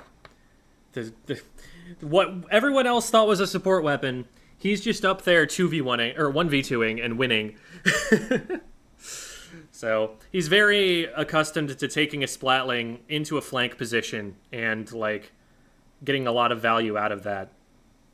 That's it off the grading, but I guess he'll get back. And he gives a nice. Yeah, and Niagara's just like, he's just content to sit here. He does not care that he is a backline and This there's spot just is a splash in his disgusting. face. Like, he knows this spot favors the weapon. You know, Splatlings sometimes, they just turn into front lines, you know, they're just a front line with backline range occasionally, you know, especially when you got that wave breaker. And this is just a player who's so familiar with knowing when to be aggressive with that weapon. That grab is unfortunate because this is the only person with clams to score, which means they are not able to get any more points in that basket. And this splash is just going on a journey in the opponent's spawn. Finally gets sent packing here by the machine. And I mean, that's still a nice... I mean, the splash is going on a journey, but it's sending the other team on a journey to go after him and get him out of there, so it makes sense. at the beginning, but definitely a lot less dominant. It's like, look at how much space there already is in mid for Kanaperu to work with. They still have control of the enemy bunker. This is what we were seeing before. In the previous two games, not... And this is a more traditional Splatling position right here. So I think Niagara like took advantage of them not covering the right side a couple times, but then it immediately got painted over, and so they went and took the more traditional position. Or maybe they just anticipated that the right side was going to get covered after, you know, okay, fool me twice, shame on both of us, but fool me a third time and I'm just a fool. And that's definitely how the saying goes, by the way. And so now Niagara is just taking the standard positioning here and holding them back out of their own bunker. Level that we've seen so far, and maybe this can be a slight chance for them to get. So I guess they're trying to use Blaster to control bunker here, and that's their plan. That they're using the AoE to clear that. To immediately try to apply some pressure. Going to be That did not work. But unfortunately, not able to get that second kill, and the Blaster. That was not going to be able to do anything. the 96 going in, and you can kind of see the fire rate at work there. Blaster pick is quite interesting. Like, you know, on tower control, you could obviously see it, but for Clamblitz, Manta. Wait, so hold on, did I get the comps wrong? Because I was like, wait, Chocopero is the one on the squeezer. I don't think that's Chocopero on the squeezer. I think that he's on the other team. On tower control, you could obviously see it, but for Clamblitz, Manta, I'm not really understanding it so far. Oh. So let's see. Ooh. But it's just not much. I'm getting thrown really hard by the colors and how they switch back and forth. That's what's happening here. This guy's just dominating from above. Yeah, I mean, dealing with that heavy spalling pressure, you do have a squeezer, which actually has quite comparable range to it and a slightly faster kill time, but even with that, with the spalling having all the map control, it's going to be really difficult to contest. I think they have to play around this, like, Trizuka, set up some crab tanks on the top of the map, but still, it's going to be really tough so far. And I think it's just been a very nice advantage thus far. And the crab goes up. Great rotation. This is... And I think it's just been... I talk about this in a video at one point, where the Splash is recognizing already, before they get the special, that they're going to have the special really soon. And you can see they're already moving into position where they want to use that special. It's that kind of forward planning, that kind of forward thinking, that a lot of people don't develop until they start playing competitively. But this is really important for pace of play. Like, if they had continued to go forward and, like, drop into pit or something, now they're probably just going to die before they ever use this crab tank. A very nice advantage thus far, and they're able to get another score, another crab up. The only real problem here is it seems they're kind of lacking on the ability to recall clams. Like, they're getting the power clam, but they don't really have much else. Nice last-ditch normal clam attempts, but not able to make it. So, like, they've been getting a lot of wins, a lot of map control. Like, they have not lost mid for 3 minutes, but it doesn't feel like they actually have that much control when they're only scoring 70 points in 3 minutes. Yeah, this game could be reversed very quickly. Remember that shark we talked about earlier where I'm like, okay, they got lucky that they didn't get spotted, the brush. This is, you know, what easily could have happened. Like, they don't just have this magic, I'm going to not get hit by sharking ink. skill. The like It's only 2 power sometimes difference it just doesn't work Oh, out. and it's a huge nice Zuka. Zuka. Beautiful shot there. Unfortunately, not able to take out the blaster, but they're Okay, they get a couple. That is exactly what they've been looking for. If they can... And like with the defense being played as well as it has been, all things considered, they definitely have a way back into this game. All it takes is one push. They only need to get 30 points or 31 points. Get a grab onto the bunker wall, like in front of it there. That could Question is, how do you push the rest of the way? It looks like this Booyah Bomb is what they're going to use to get things started, but that splash. So they get is Booyah so and far Crab, back, they're so afraid of getting and charged just out. no value out of either of Unfortunately, those. They didn't push anyone out of position. They didn't get any kills. They didn't absorb any resources. Grabbing a Booyah Bomb, there's not a whole lot of space being taken here. Yeah, it looked like a bit of disconnect there. That splash. And that again is like that ability of Japanese teams that I don't know I see that often in Western teams to have this sixth sense for when the resources are going to get used, bait them out, and just like not get impacted by them at all while maintaining the same space that they were taking before. Talking there was looking for their crab, really trying to paint around, but then the other teammates, they... Like I think a lot of Western teams look at specials like, this is my way in, and they just think of it as like free map control. And no, like there is an execution test on that too. Like you can't just pop crab and get space for free. You have to execute the crab properly so that you're going in with your team, so that you've got an open sight line where you can actually target someone, you've got targets in mind, you know where the enemy team is. Like, there's a lot that goes into actually making that offensive push work. And sure, the specials are going to amplify it and make it more likely you succeed, but you can't just, like, plan on it being a guarantee. You really have to focus on each aspect, each step of the way forward. They used the crab and booyah before they were ready.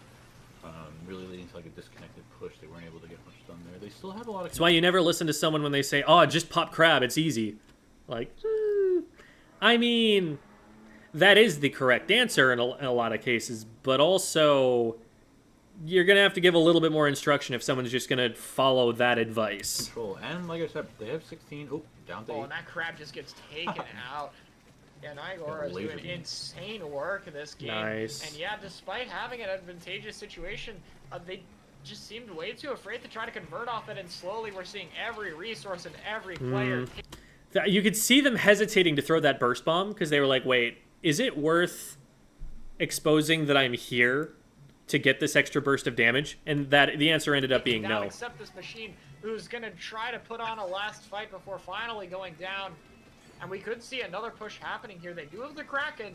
A Kraken jump here is a guaranteed extra 10 points, but I don't think they even want to give the other team a power clam. As long as they have control of mid, they actually have pretty much every clam spawn on their side of the map. Playing very conservatively here while they have the power clams. Here, but yeah, it's going to be tough. They need to grab the pity clam so they actually do get the special. I feel like they want to like throw that clam to someone else, pop the Kraken, and then move the Kraken in. Maybe not necessarily the way that they did with the Rainmaker trailing behind it directly, but to like get something going in front of the power clam. I don't know why they're not. I think it's a bit of just disconnect right now. I think the squeezer player needs to go top mid, try to pick off the heavy, but it's just not happening right now. He's top right. This is looking rough. Playing for the Zuka, I guess, but you got him once. I don't think you'll be able to get him again so easily. Oh no, we know how this goes. Oh no. Well. GG. Jump. And it's over. yeah, that's why they had to... So maybe that's why they were saving it the whole time. It was the GG Kraken. But overtime does not matter if they have the cheese strat to literally end the game. And the application. All right. So the only Western team that makes it out of round 1 is Starburst.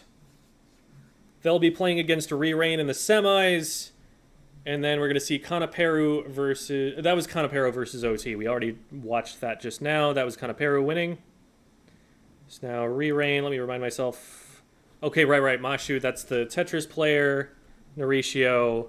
Okay, gotcha. So... Wahoo World. But always does well both into... Wahoo Zones. So they're putting Kyo on Wiper, Bagel on Inkjet, which makes sense. And then I think they played this comp earlier. The Stamper, Ballpoint, Neo Splash, and Tetras. Reef Slider is definitely not terrible on this particular map mode because the explosion is going to paint the zone so reliably. So this is one of the better places probably to be running, I would say at least the Reef Slider. I don't know exactly how the main weapon of the Tetras tends to fare here, but the Reef Slider at least is going to get more value here than in most places. Stamper and See how it goes. Tetra. So it could work very well at just kind of functioning as anti-dive, especially with that Ninja Squid just to make Kyo even harder to target. So this could potentially be a great counter pick for them. So they've already got the Tetras down in the enemy court. And we'll have to see if it ends up panning out, though. And so And far, they go down immediately. They do trade. I want to see. And they managed to... Because Starburst dropped back to get that pick. And so, you know, with the one-for-one trade happening, just ended up taking the zone. The Wiper, not really playing how we saw in the last set. He does get a really nice pick there on the ballpoint. The DPS for Wiper. Wow, okay. Enough when you're I mean, a QR weapon, so I guess that makes sense. I'd really like to see the rest of Starburst with him in some capacity, with whoever's. Oh my God, Bran. Let's go. Just solo 1v1ing a Tetras and then a Splash with a machine. That is not an easy fight to win either way, and he just won both of them in a row. With a monster double kill. Yeah, Bran holding things together, and look at the aggression. Has to be careful where he pops Booyah Bomb, though, considering that sword is there, but he just has okay, it's the pull. It's the pull, the Wahoo pull. The Wahoo pull came in clutch, everybody. Oh, man, that's funny. The wall is covered to deal with Rain has had control this whole time, and Starburst is 3-4 down. And they're wiped? Oh, no. That is not okay for Starburst. So they get two right here. Some of them are still spawning. Yeah, Bran holding things together, and look at the... I feel like, what they probably really wanted to do, rather than having, I guess this is the ballpoint, they need people to get onto the zone quickly. Like, they need to use this Booyah to get to the zone and get it painted so that they're applying a penalty and they can get back into the game. But Kyo dropping down here, Bran ends up getting, like, out of a position where they can paint. Kyo's coming up the wall still. Like, nobody's painting the zone. And the Booyah isn't going to paint the zone very much either, because it's hitting the top of the pole here. So, like, notice, like, this is a sphere, right? And so it's not going to paint as much of the ground as it would if it were landing at ground level. Going in there, very nice use of the wall is covered. So it doesn't even unpaint for neutral, That's a full wipe. and everybody just dies. Through that entire fight, it was fairly even. I mean, they killed. You got to have a plan for actually painting the zone. Like, it's got to be someone's job to go after that. If it's not, then, you know, as soon as the fight goes badly, you got nothing out of it. At the ballpoint, they were 2 down, but I guess these jumps, this style from Rain with the, you know, the Tetris Stamper being able to jump in for free, and even though Brand did get a double, it was all the way in his court on the bottom side. Okay, so Kyo is just gonna try and go in with the hammer, maybe draw some attention. They're literally using the inkjet to just try and paint the zone because that's the only way they can get someone close enough to it. Between the strikes, they might not have enough time to actually cap the zone. No way! They actually pulled it off. Just barely. Commentators curse, but the best one possible. They are going to lose control, but who cares? All they wanted was a cap at that point. They have all the time in the world. Ballpoint able to get a lot of hits onto the Stamper, but still only a trade. Kyo needed to play his distance a little more, or just roll Torp off the ledge. Yeah, I think this retake is just going to be really hard for Starburst. I really don't know. Yeah, just look at how much blue paint there is. This is brutal. What Kyo's supposed to do here at the Wiper. Like I said, he needs to be with his team. I'm trying to think about the Wiper choice here. Because, like, I think Hammer makes sense in, like, Carousel. Because it's a very narrow area. And maybe, like, on the way up to Plat or something. I guess there are a good number of narrow corridors, but it's not going to work on the zone because you can just go around to the other side and, you know, flank it. There's a lot of open space in court, a lot of open space on Plat. It's like those are the places you're most likely to have to fight over. So I don't know what you get all out of the hammer from here. And it's not like the best painting weapon. I guess you get the vision control from the torpedo where you can like use it to basically figure out where someone is around a wall.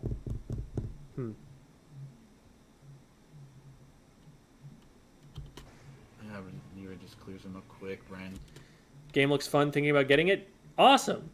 Be happy to have you. And I've got a whole bunch of videos on how to learn the basics if you are interested in picking it up. So, feel free to ask questions. I'm sure a lot of people in chat will be happy to help you.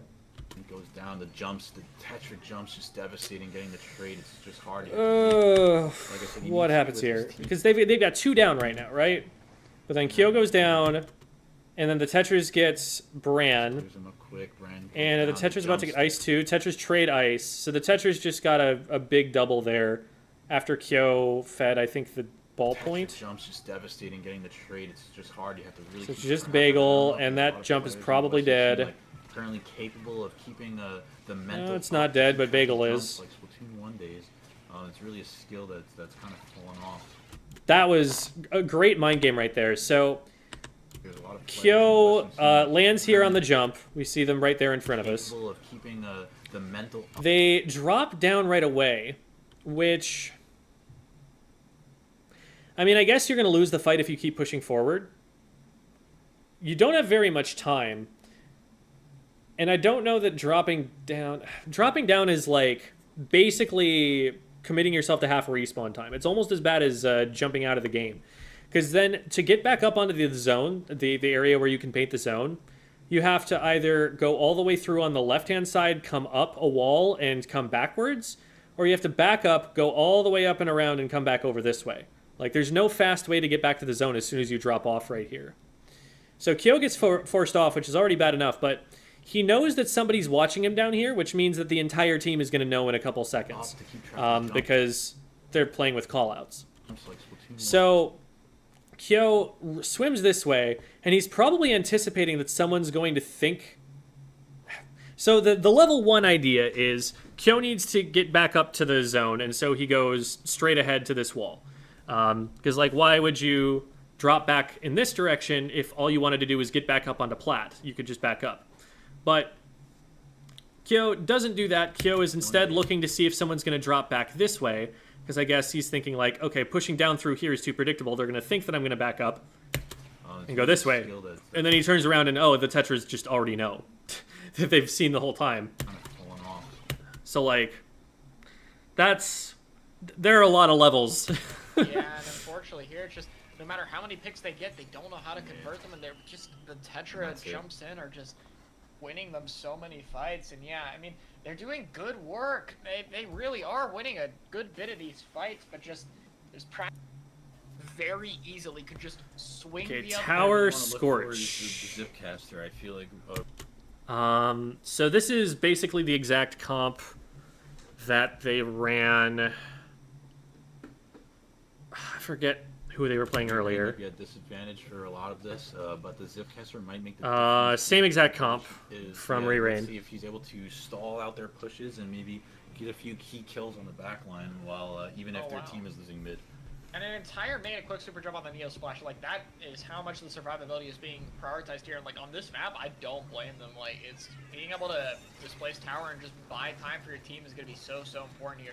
And once again, we see Re-Rain with a very aggressive So Kyo going in and doing tri-slosher things. In comparison to the other team, like, gets the trade. Much more space when Starburst is using their specials. Like, yes, they're getting picks, but these picks are to take the middle of the map, whereas Re-Rain is just playing to maintain control or push immediately on the other plat. We're seeing... Yeah, like, Ice gets a pick there, and then they try to move up to take the tower, and Re-Rain's just like, no, you don't have access to this space yet. The benefit of these more aggressive openings, even though the other team has more specials to push in with, they also have to gain much more ground. Kyo gets a pick, and they're going to try and dive in and follow up. They get another one. Great job by Ice. Four specials at the start, but, you know, what does it matter if they Man, Ice is, like, doing a bunch of things that put him at more risk, but it's because he needs to move forward fast. And get control off of all those kills. Like, playing really fast and loose around that bomb, but I don't know why he had to come over here to the left. I guess he's worried someone was sharking here or something. He's going to get caught and has to jump. Slow it is, and look how... I don't know, like, why did they have to go there? What was the... You grab the tower, and I guess they're trying to check for... But nobody was on the tower yet. My thinking is you clear them out of mid, and then they're going to be on the top left. And then you focus most of your firepower on the top left, and you get maybe 1 or 2 people poking around the right to threaten the people who are on the top left. I don't know, like, if Ice is going to be the tower rider, then why get off the tower? If Ice is one of the people pushing in, then why are they pushing left? I'm a little confused about the game plan there. Many fights in a row they have to win, and like even a team that will consistently win a lot of their fights is taking a lot more fights, and they're probably having to be comfortable with winning, and that just means like how perfect you have to play to make the style of work just become significantly harder. And I think Starburst has to be much more aggressive when they get a So here comes the tower push. Otherwise they're gonna have. And even here where Starburst does manage to get control. Okay, so right now they've snuck a player out into the pit here. They've got one in mid, and they've got one on the far right, so they're very spread out. Look how slow it is, and look how many fights in a row. Tetris just go in and get attention, and then the Stamper's trying to follow up. Win a lot of their fights is taking a lot more fights, and they're probably having. Inkshit gets the dogfight win. Like how perfect you have to play to make the style of work just become significantly harder. And I think Starburst has to be much more aggressive when they get a good opportunity. It's interesting. So the Re-Rain is sending people out in all directions. It's like those players are very isolated and exposed, but as soon as they start to encounter any resistance, that's when they coalesce towards that fight and put all of their pressure toward it. So they're like covering the whole map and not letting Starburst take any space, but they're also able to come back together in time to win the fights. Otherwise, they're going to have to win a lot more fights than they're like reasonably expected to, and that's just going to be so hard against a team like this. Very nice kill from Narisha as he and smart play with the jumping off to get the angle, because they know that in Zipcaster, if you jump off, you'll just get recalled back to your earlier position. Ball points following, riding the tower as we get a quick push to the. David Serlin would be shocked. Yeah, that was Yomi layer 3 there, Hitzel. And yeah, YouTube will always, any stream that you put on YouTube, it'll always be on the live section of the channel, so you can always go and look at that. Right side, and that ballpoint Stamper pair is so strong. Just one hit of the ballpoint Splat's long range. Several down. Okay, what? Tower as we get a quick push to the right. Okay, so they move up, get control. We do see the ballpoint Splat riding the tower. Yeah, I don't know what Kyo is doing there. I'll be honest. I don't know that that's a place you can be. One hit of the ballpoint Splat's long trying to live, he can't. Will save a shot to kill. Yeah, good follow up from Ice. He's really good at hunting. Doing everything that he can to hold it together here. This is looking rough. Crab gonna be out soon from Ice. Starburst will have Crab is available. Where is it getting used from? And Kyo just immediately going down. He's like trying to aggressively shark or something.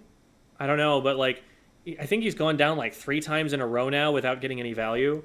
Not many more options, and they're just getting spawned. So Ice gets one. Strikes go out, kind of missing the crab a little bit, but it's oh no! But Ice got picked by it. Oh, the crab is out of the way. So who goes to and now look at how. Notice what happens to Re-Rain's positioning as soon as this inkjet happens. Look at this. Yeah, they're gonna have that inkjet. So Inkjet fires one shot, there are 3 players clumped around tower, and they scatter immediately. One immediately responds with the zip, one moves off to this direction, one moves off to this direction. Like, as soon as there's any pressure being applied, they separate, they go their separate ways. They, again, like water, they part away from each other. Close to tower is going to be trickier. Bagel is taking a bunch of damage from the Tetra and Stamper there, but it looks like the survivability is just so much better because that's how they respond to specials. Still sitting there, giving a Tetra jump, and they're gonna have an Inkjet, which means even if they kill the Tetra, the jet lock marker can just sit there. Here comes the Stamper to it now, and that's a big benefit of these. Okay, so Starburst win the fight there. They're able to just. I feel like when they're able to pin the Japanese teams down, that's where they're having the most success. When they're able to actually force a fight to have them cornered, that's when they're able to use their mechanical skill, and then they're on even footing. Then they can totally beat the Japanese players. I feel like it's that when they go for fights, those fights, like, the force of them is getting dissipated. And they're not doing the same thing when they get pushed themselves. They're just running further forward into the fight, even though specials are being popped at it. QR players have a perfect jump too that's spaced out from the other player, and it's so powerful for them. Starburst finally gets a lot of map control. The good news is here, like, map control. Here's the crab, and they're going to try and force their way in. They do get one. Strikes get fired in response.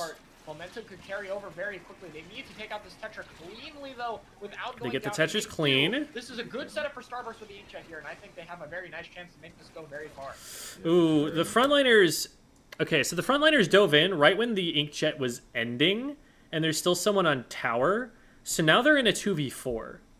I feel like they needed to play positionally there, because they lost their advantage once they got over. And instead, they dropped off a legend to enemy ink. You can see the specials here right now. Re-Rain is about half on all the important ones. Oh, they do get 2 kills, though. They forget the specials. Okay, so they get 2. Ice still on the crab. Okay, so Bagel and Ice saved it there by being really good at the video game. Really bad, but Bagel manages to get so much damage to combo, and between that and the crab, they're actually able to hold on, and both machines are going to have their Booyah Bombs. This is far from over. So the inkjet is out. It's going to stall for a bit. And Zipcaster after the inkjet is over rather than using them together. Which might they did go in and get Bran, and so Bagel's going to go down from there. So how do they... let's look at how Re-Rain creates this opportunity. So the inkjet slows down both Ice and Bran. It recognizes that it can control this whole choke point, that they can't continue to push the tower if just this one inkjet is in its way. Is trying to hold things together.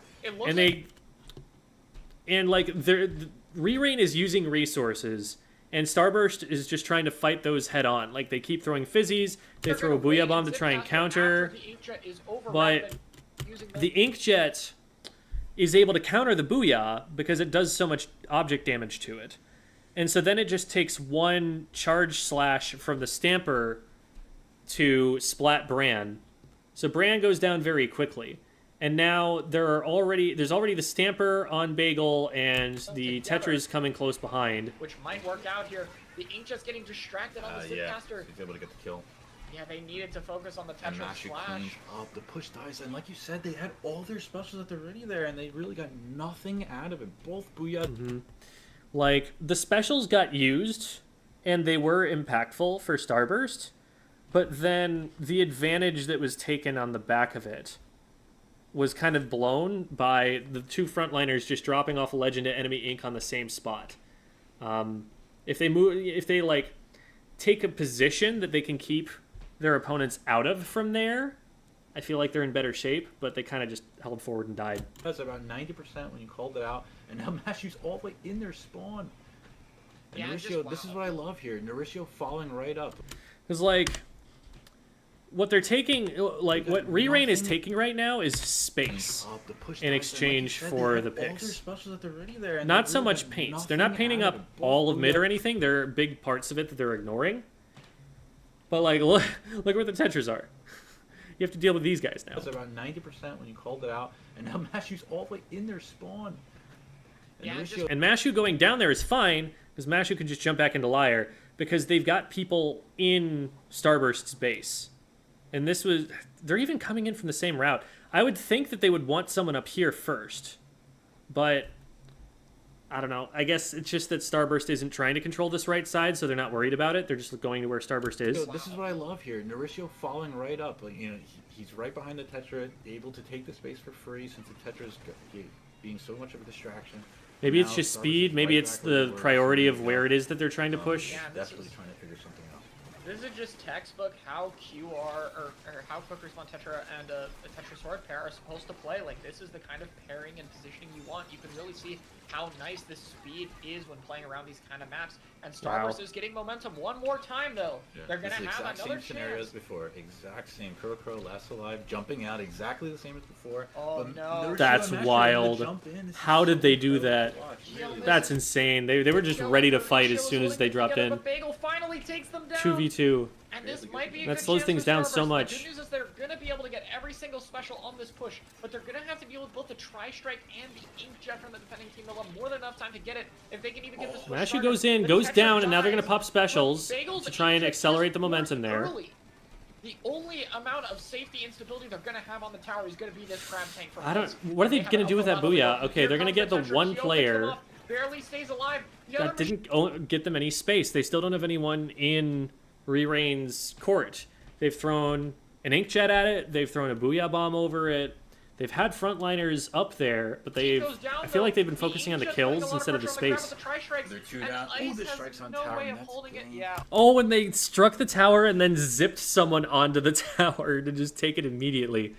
It's like an accelerated Oh, GG they booyah should play. Zip on the tower. More fast are just too much. Even like they're winning multiple fights fast.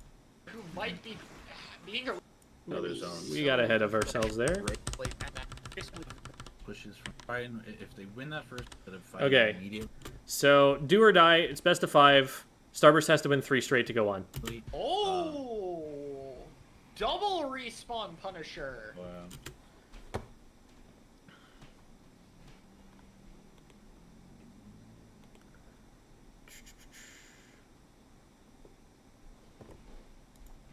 I mean- don't know if I love it, honestly, but we'll see. If it was QR on the sword as well, Yeah, it's I just- think it it's would be just the interesting. But Tetra. when it's only the Tetra, I don't know. It feels a bit desperate. I'm scared. We'll I'm see what scared on happens. Rainmaker. I'm scared, like, how. Yeah, if you also, lose your yeah, that's special for true. defense. Right, it's you like know. the opposite of Cooler too. That's your Rainmaker carrier who might be being a respawn Punisher player, like 50% Yeah. chance. That's your. I don't know. It feels a bit desperate. I'm scared. We'll I'm see what scared on happens. Rainmaker. I'm scared. Like, Okay, so Tetra Kyo gets isolated over here. as well, Yeah, I it's Yeah, think Kyo is making himself known really hard over there on the right. And, like, interesting. this is something that I talked about very early on, hours ago. So y'all probably don't remember that. But I was worried that Kyo was going to go more aggressive than Starburst typically plays and get splatted in places where Starburst isn't yet in position to actually help. And that's But exactly when what it's happens only the here. Tetra, I don't know. It feels. A Kyo's bit like, I've desperate. got, scared. I've got Bagel watching me. I'm fine. scared on Rainmaker. I'm scared, like, how. Yeah, if you also, lose your yeah, special that's for defense, So specials get popped, and this is probably just to try and stall the push, give Kyo time to get back into play. Right, it's Yeah. like the opposite of Cooler too. That's your Rainmaker carrier who might. But be the crab a gets respawn huge Punisher value player, here. 50% Yeah. chance of it. Well You positioned. don't know who's gonna be near it, and oh boy, it also means like if And they're they do both get dead the right picks now. on you, like that's also the Kyo downside. If the Tetra does get kills beats on you, now that Tetra's picks Mashu can there. also be much more valuable since it's going to be Yeah.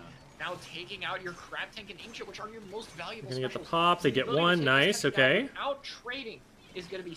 And this spot right here, I talked about this on a while ago, but you need to clear your right stack after any kind of like tower push or rainmaker push ends, because this is a really easy spot to get super jumps back in, and because of the way that the map has an S curve in it, like you can hold the enemy team from this stack from being able to even get into mid yet and have control over that.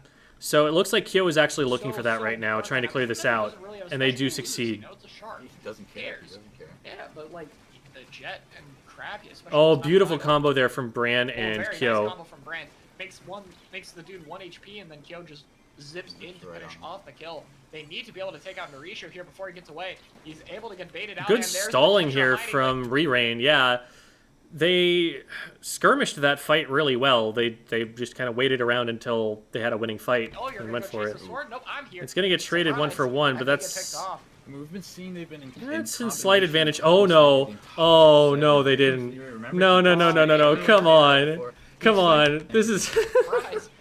Get baited out, and there's the Tetra hiding. this like, oh, is you're gonna go A-rank chase the sword? stuff, No, I'm guys. here. Come on. Surprise. And they get Everyone's picked off. over here, We've seen they've fighting been on in this side, combination. and Liar's just like, you know what?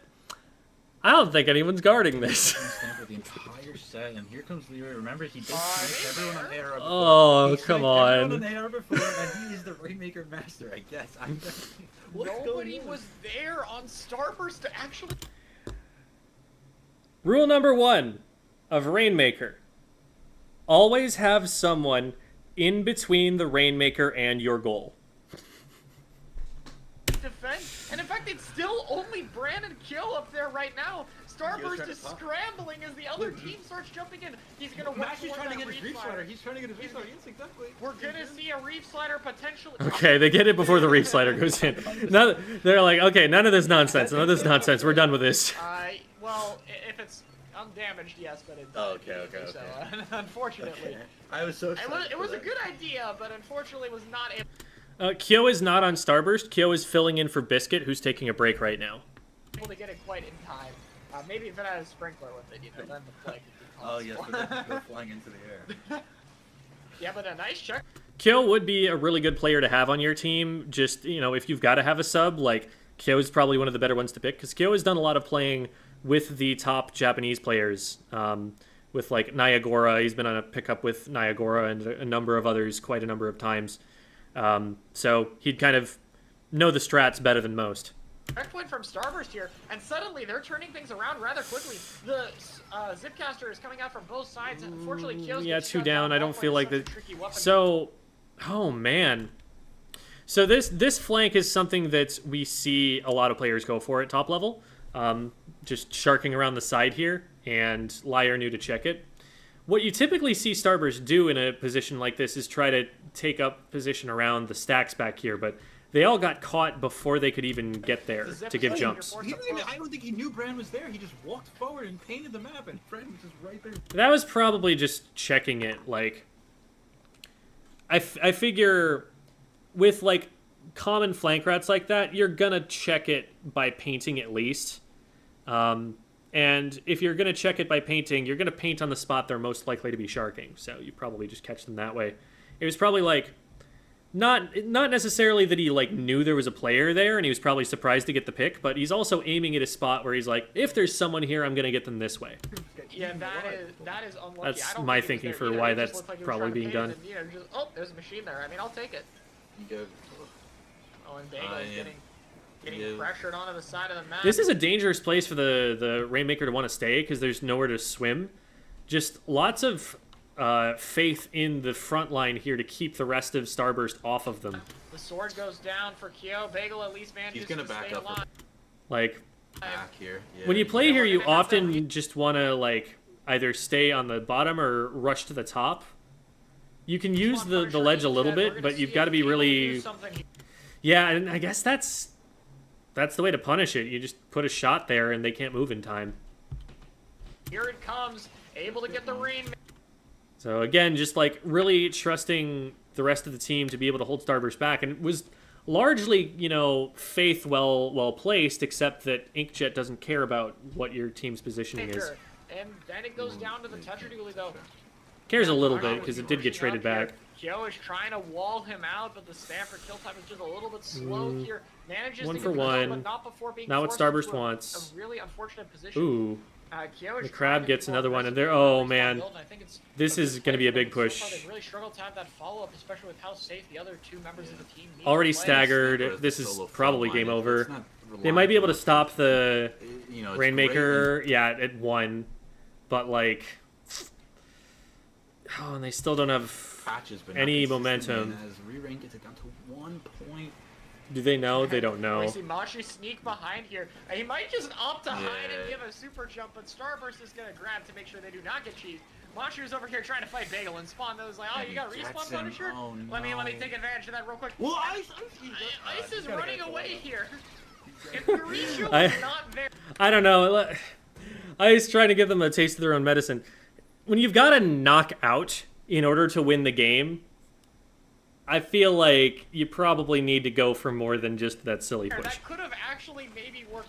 But who knows? Maybe Starburst is able to follow up on this, get control of Plat because they backed Re-Rain up so far to have to stop it, and so now they're able to take all of that space for free. I don't know. Hilarious. Seems a little desperate. Mauricio was in fact there, and This the breakaway knockout is not going to happen this time around. This time around is very charitable, I think, of Chara to say. In terms of tournaments I watched in the West, like you never really see Rainmaker getting play like this, the chaoticness, the just complete hectic. Like you've never seen Starburst in this situation where they're frantically running around trying to get like sneaky caps like this. It's just unseen, unheard of.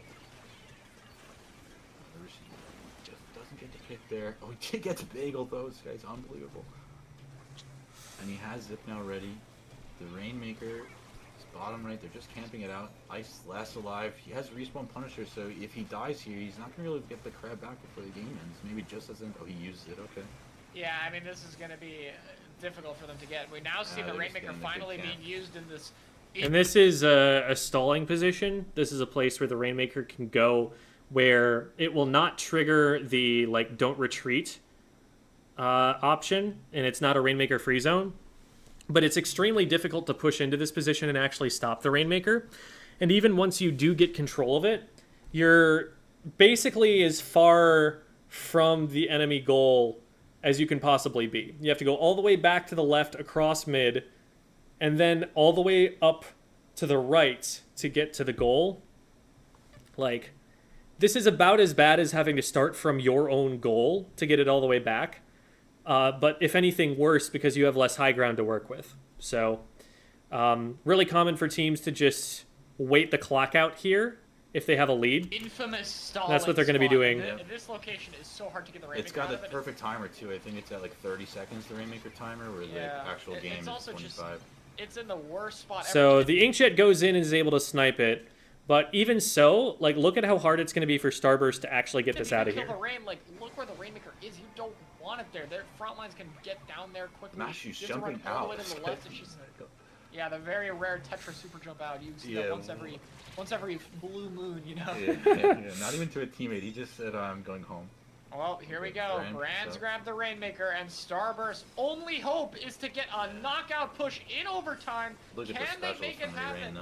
Can they This is gonna keep be the rough. West alive? Yeah, take a look at what Fuzzy's saying. Look at the specials on the part of Re-Rain. They are, you'll notice they're not using them yet. They're waiting for Starburst to commit to something first. They're just like, we don't have to use this. You have to push into us. And they'll be able to deploy those specials once they have information that, you know, confirms for them they'll get value out of them. And they're They've doing got their every best special here. online.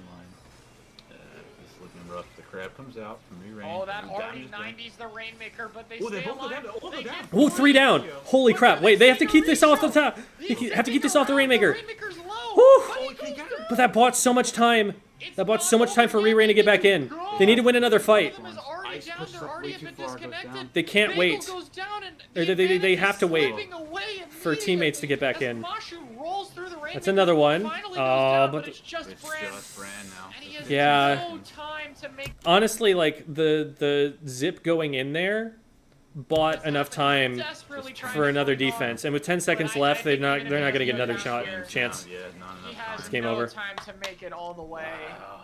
And Star, Down to the. Sorry, not Stanford. Jen. what the nation's being put in that Yeah, That is the not an progression is effective def- way of finding. And then as soon as I move the slider, I'm like way into the other game. Maybe I just need to mash the right arrow key a little bit more. Control style led a lot of teams to trying to copy that. Oh, we look like we're starting finals already here, though. Clan Blitz, is it? I didn't see it at the beginning. Okay. So Clam Blitz, Manta, and this is Kanaperu versus Re-Rain. These are the two teams I think you would have predicted being number 1 and 2. And we've got the same comp that they were running before here with the 96 Deco, the Blaster, the Splash, and the Heavy. And then very similar to what Re-Rain was just running, except they're swapping the Neo Splash out for Vanilla Splash. Santa Maria, okay. And yeah, Clan Blitz, okay. So we're back to a map we've seen before. We did see Kanapera on this team, on this map before. Do we have the Heavy again? We do. We have the same exact comp, actually, and same comp as normal from Re-Rain here. I love the objective camera on Clam Blitz. It's so useful. It's like, oh, you would like us to watch the basket? Sure. And then it that's where it thinks the objective is, and it's the only thing that it can think to lock onto. So Looks like Re-Rain might have the advantage. Ooh, Mashu. Oh, not able to get a kill and they go 2 down quickly. Yeah, I think one thing here that we haven't talked Crab about pops that's to gonna be try and really stabilize and difficult stall. is Mashu is going to go into a heavy now. Yo. And heavy is one of the Yo, this best splash weapons is to nuts. attack. Okay. Wavebreaker probably the best special. Moving forward like that is the last thing I would have thought to do. That was crazy aggressive, but ended up getting another trade. Dealing with it in the game. And that stalls them out so that Kanaperu only really has control of mid. They're not able to get any further than that. It'd be much more tricky for him to play the role that's been working so well into this comp. It's one of the times where like a heavy could maybe be better than a ballpoint here, just because it excels so much. Oh my god, let's go. Mauricio getting a nice He just slashed his head off. wall jump headshot there, just Oh my god. it just Yeah, and executed. while you were saying that, Mauricio heard you. He said, "Okay, I won't let my Tetra player go do it. I'll do it myself." Just walked up, killed the heavy. You know, I feel like Stamper. But good defense. That gets them 2 down. These Splatlings, like, depending on who has control. I really wish You know, I you could get the see advantage the of results the screens future. at the end of these But games. They weren't able to do anything with that.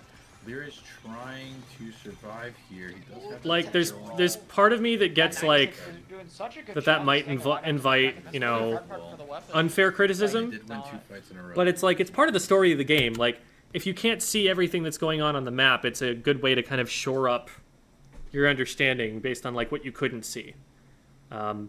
If they just kept it on the overhead the whole time, you know, I would be fine with it, because then you could see every engagement that happens, but sometimes there's just no way to keep track of things. So the Blaster is trying to control the grates up here and just goes down immediately. So they're not going to get... Kanaperu was having trouble on this map earlier with getting large pushes. They were getting like a lot of pushes and keeping control of the map, and that was how they were winning, but they weren't able to get a lot of points. Not quite sure what killed the crab. Maybe some combination of ballpoint. I would have rolled into the water if I tried that. Taking it out early, but unfortunately, I think that's going to stuff that push way earlier than they probably intended. Oh, and look at this Tetra spot. on Niagara saw that It coming. looked really nice until it died. Yeah. Oh, they missed. No, not the power clam miss. Is Leary gonna be able to get it? Oh, He's in an inkjet. They will jump. They will definitely jump. And this The is like a Tetra tricky spot. can't get it. The ballpoint drop rolling, but the ball Yeah, dies. that's a yeah. dead ball I point. mean, The it's players points didn't on the jump, though. board, but They are in control. So the Tetra's already landed. He's already back and helping out the team. Does go down quickly again. Still QR though. Like, look at how powerful a Splatling is on the grates here. Like, this is something that's really difficult to ignore on Manta. Here on the left as soon as he This is the kind of map mode where you would see like double or even triple ballpoint when it released in S2. responds now. If not, right to Kuro in the front. yeah, Narisha doing a nice job, like not able to kill the spotting up there by any means, but just trying to keep it from supporting this Blaster 96 duo Is as this an much as instant possible. replay? Crack into the same exact spot, putting the wall Yeah, down. but this time it gets a clean kill early. Oh, that's such a beautiful wall placement. So look at how they've got just this tiny little corner that they can be behind the wall on, but they can also use the side of it. They can also back up in this direction if players start respawning in. Much more aggressively, but the That was really ballpoint nice. has no fear here. Look at them just like not committing on the fight super Yeah. hard, but just trying to keep him away. The Blaster just goes they're gonna down right have a away. nice I advantage. so far haven't seen the reason that the Blaster is getting picked. Like, I get you're trying to control bunker, you're trying to be able to hit up over ledges and stuff, but the range is just a little bit shorter than the Machines is, and you're not getting anywhere near as beneficial a special out of it. You're not painting as much.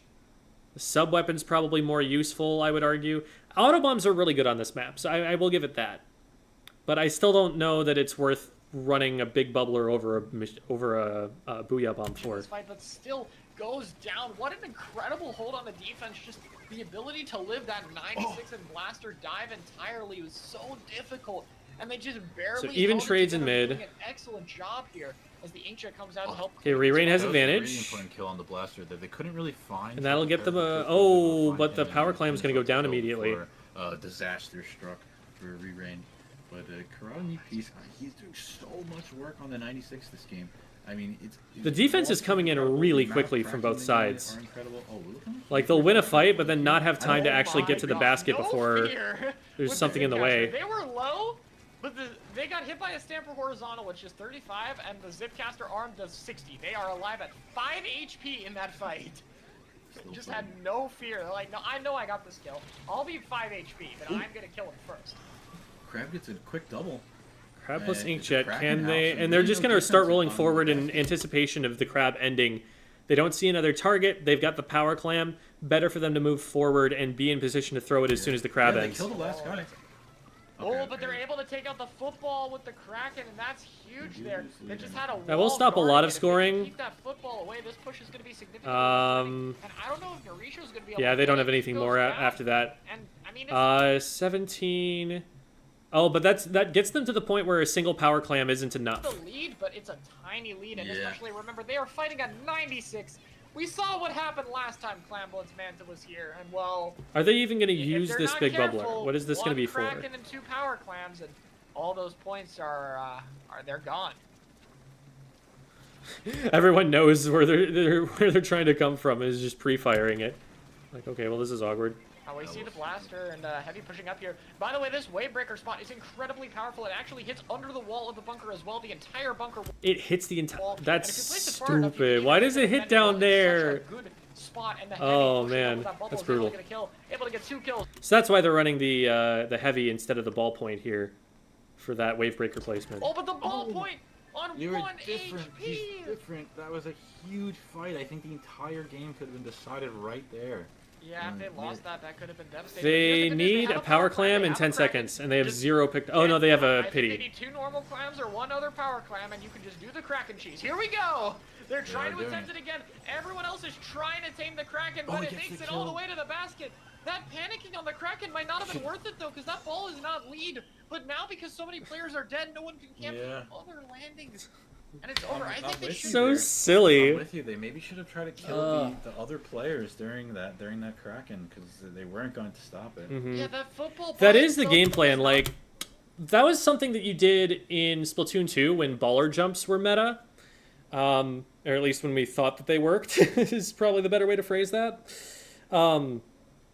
Just send a frontliner or 2 after the Power Clam holder. Put pressure on them so that they cannot super jump.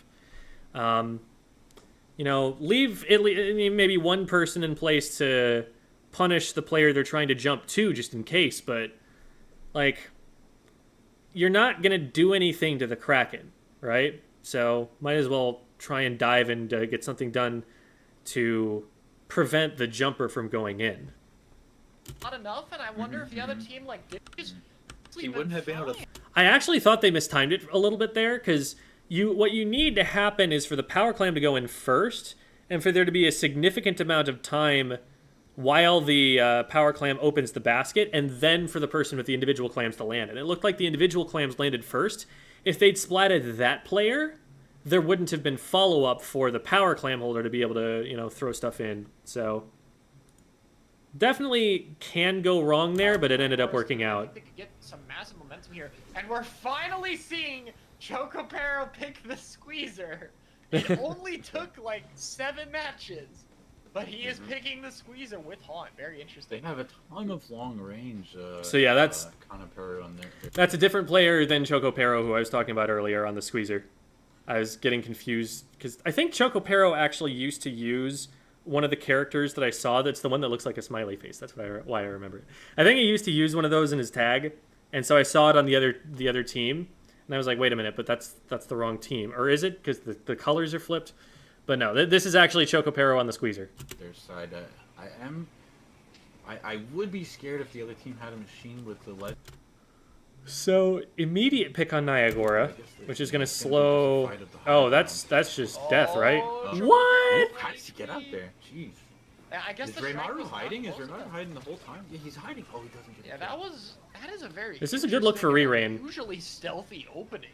Yeah. It doesn't quite work out for them, unfortunately. Not at all. And this heavy is just holding this side of the map. They do not care. They got a Kraken.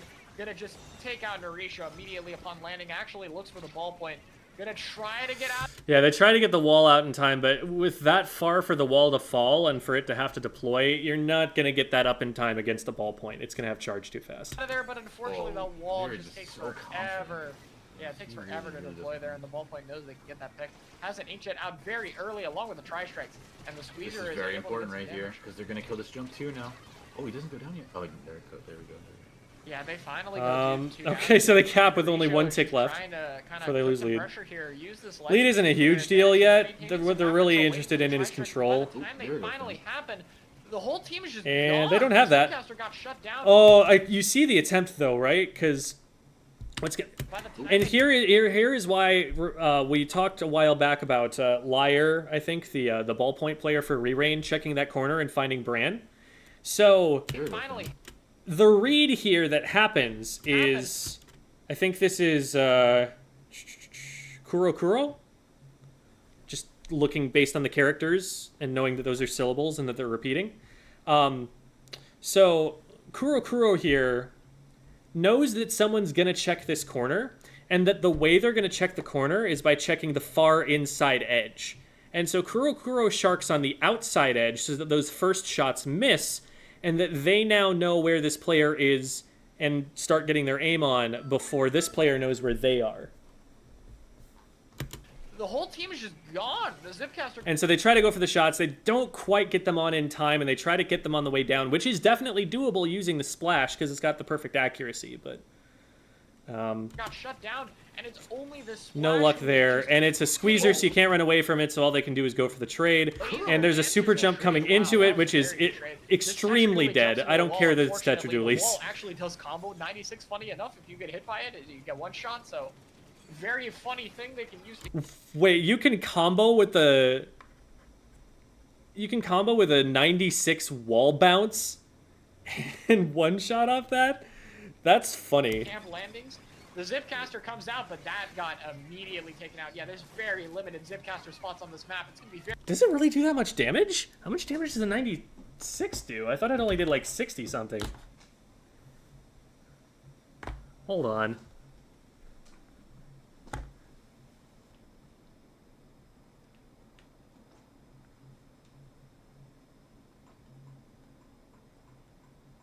Where's my 96 at?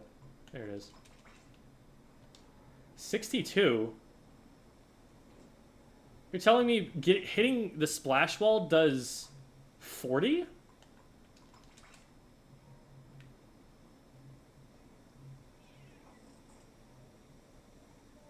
Does 30. So it's only 92 damage.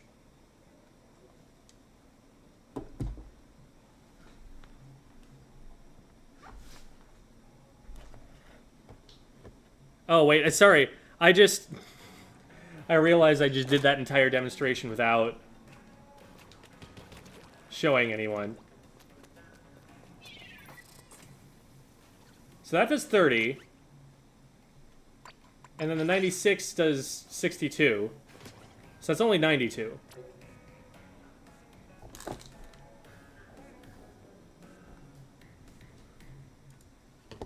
So there had to be another source of damage there somewhere. Very tricky to come back in with it because everywhere you go is just incredibly predictable on the stage, and they have the tools needed to punish it Oh, with that this is heavy huge falling. advantage for Re-Rain though now because they're on the other side of the map. Oh, Mauricio's not able to heal up. That was a really good job kiting back from Chocopero there.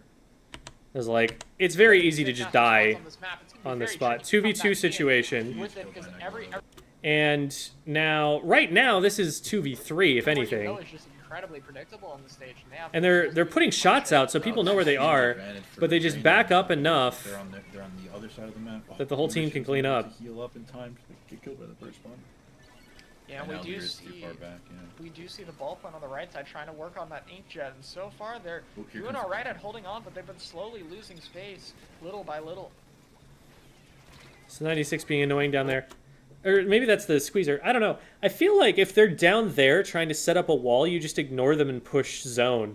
If they come after you, then they're isolated and you can back up once they've committed more, but like, you don't have to fight that player. Tetraduli is unable to get out there, getting laser. Okay, it was the by all these 96. mid-range weapons, and this 96 is going to be a pain. I guess to maybe they're deal worried with. about a That's Kraken being behind them. Down there, ready. So as soon as the other team drops on the right side, they could Kraken. They could also have popped it for the landing. In fact, they did. There's a Kraken camping the inkjet, landing off screen, going to be able to take it out. But And Reef Slider is going to cap that really the easily. slider will cap the zone. Very I- rare reef slider clutch. Nice The job, Kraken man. play, you know, it makes sense like when you're looking right in front, but Rare Something to point out about the Don't Tetra take it dualies out. here. Look at the Tetras versus Niagara on the The heavy. slider will cap the So they go in zone. and they're gonna zigzag back and forth like Very all 4 rolls used there. rare reef slider. So they're throwing off the ball points aim really badly, Clutch. Nice. and they oh actually it was the 96 that trades it back. Never mind. Because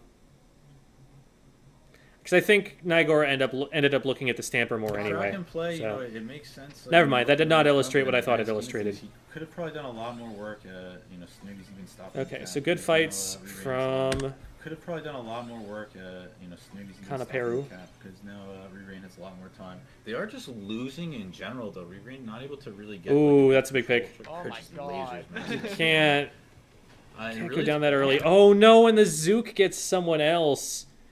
This is stalling the retake so badly. Squeezer gets another kill with the Trizuka Choco Pero. They have a lot of range to contest that high ground when people are trying to spawn back in. It's making it hard for Re-Rain to actually get in position for another push. Insane right now. Finally gets That taken feels down. dangerous. But yeah, we haven't seen this guy on Squeezer in a long time. People might forget just how devastating it is to fight him like it was in Splatoon 2, but this is a stark reminder of just how strong that main weapon is in this game. Oh, and they're able to Reef Slider outpaint it, doesn't cap the and now they're zone. scoring. It's slightly That might be too far to game. the left. I don't know if Re-Rain can even get back in time. There's just no time They here. had to win both Splash of those is trying to fights, and then push, they but might have had a go down chance, but I don't think they do now. the jump is in the corner. I don't know if they have enough time though. Even with those 2 kills, it's such a long path to the zone. I don't think they can make it. Ooh, get a kill on If they get a splat on zone, no way! Oh wow. They pulled it off. Zone. I don't think they can. Because one goes down on zone, and then the other one starts shooting away from zone. So there's, yeah. Kanapero got a little bit too far in front of the zone here. kill on Trying zone? for dear life, they but get it. oh wow. I And think Raymara that goes kill. down? I think that kill on the zone is That's a- actually what gave them the cap. I think they don't cap if that person didn't die in zone. Yeah, I agree. He's less alive, but oh my god, Oh, he's but the able to Tetris survive. Don't die on Win. splat zones. Yeah, and oh And my the god, it's splash gonna be a is reversal. here. Don't die on the zone.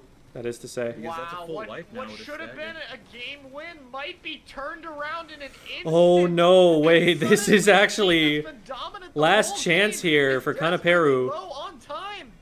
He has the Kraken to distract them to allow the team to move up. Otherwise, yep, they're just gonna get. They have to go lasers. for it, He like, needs- he this needs is the Kraken moment already. right now. He's out already.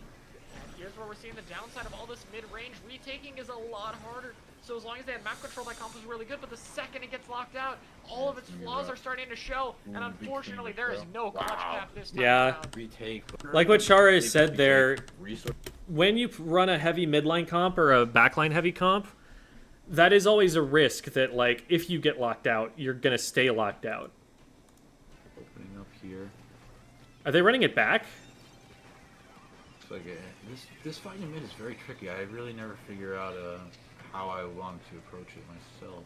I mean, mostly I think it's so incredibly hard to fight when the bridge is not up that most of the time. Oh, it's don't tower bother. control, duh. But against this quick respawn comp, I don't know if you could really afford that. They Ooh. don't care. They don't care. Full white. Here we go. Re-Rain looking good right They're now. really picky on terrain. They're gonna walk forward regardless. It doesn't matter if they're on a thin rectangle as a map. They're still just gonna. I'm go. surprised that Kanaperu isn't just dropping out the left side and going after tower here. And this Tetra is just flicking the crosshair left and right. At that point, I gotta find somebody, and unfortunately, it doesn't. The Kraken's gonna try to safely walk the tower Alright. out of here. A So push to that'll get 49 first very early is checkpoint. Nice though. That first checkpoint can be difficult to get through. It's not depending on over the yet. speed of the bridge.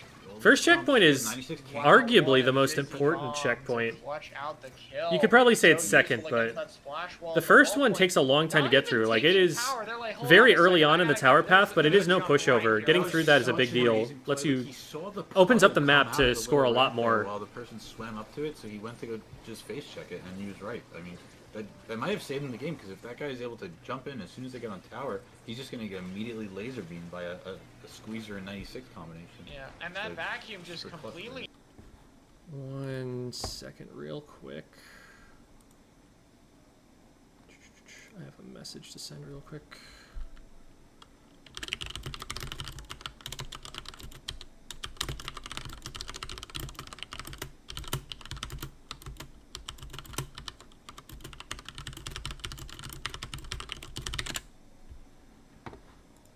useless on that side of the map, is unable to find any form of value. The Rapids trying to make something happen, but drop down here with a Stamper when you don't have a combo sub is not going to be fun. And this Tetra...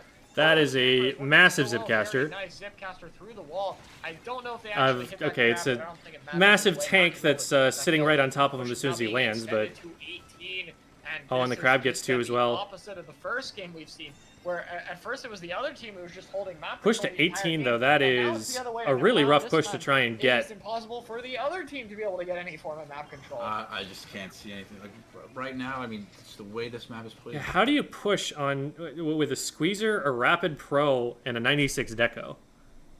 I just don't feel like there's enough fight in them there. And we've been talking about how I feel like everything is designed to like be able to control the tower, but they did a really good job of getting Neo there. But the getting control of the tower in the first place is hard. Every jump, every angle, it's going to be a really big struggle. Okay, they get two there. What can they do with this? I mean, How fast can they move even if winning this on this fight comp? in mid, you have to go so They get much another further. one. Ooh, you're right. That's the second time Starting this to game, snowball. He really just like was a little too aggressive. You know, That's another thing I really don't like about Second time this 96. game, I feel like he- Look at this paint. Look at the paint that they try to get control of in court here. Really just like it was a little too.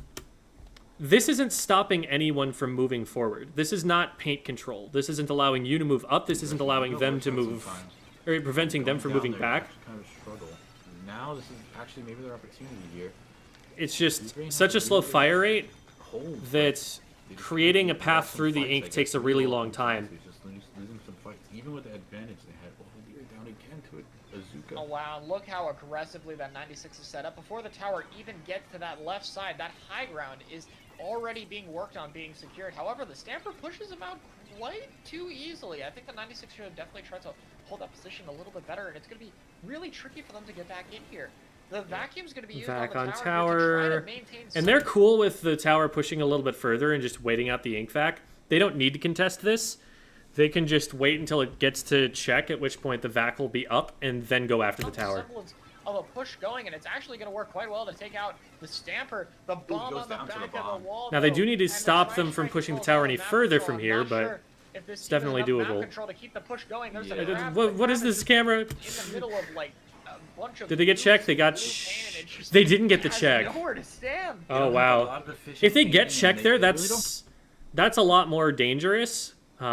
But now that they have to go through all of that all over again, this is still very much in Re-Rain's favor. don't have a lot of like ink tank. Like they have two weapons, Rapid Pro and 96, who are extremely ink inefficient. Squeezer's Yeah, not even the great on it Squeezers, either. too. Yeah.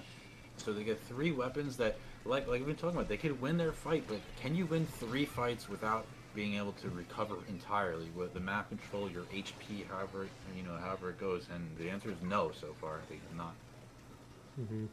Yeah, and this faster pace. I agree with really Fuzzy's keeps assessment us there. up. And I think we're that they're seeing getting this comp team, diffed. Definitely do a better job than we've seen earlier in the tournament, but still, it's clearly such a struggle to match the level of pacing that a Tetra Dually is able to do. Ooh, when nice he shot. plays around it.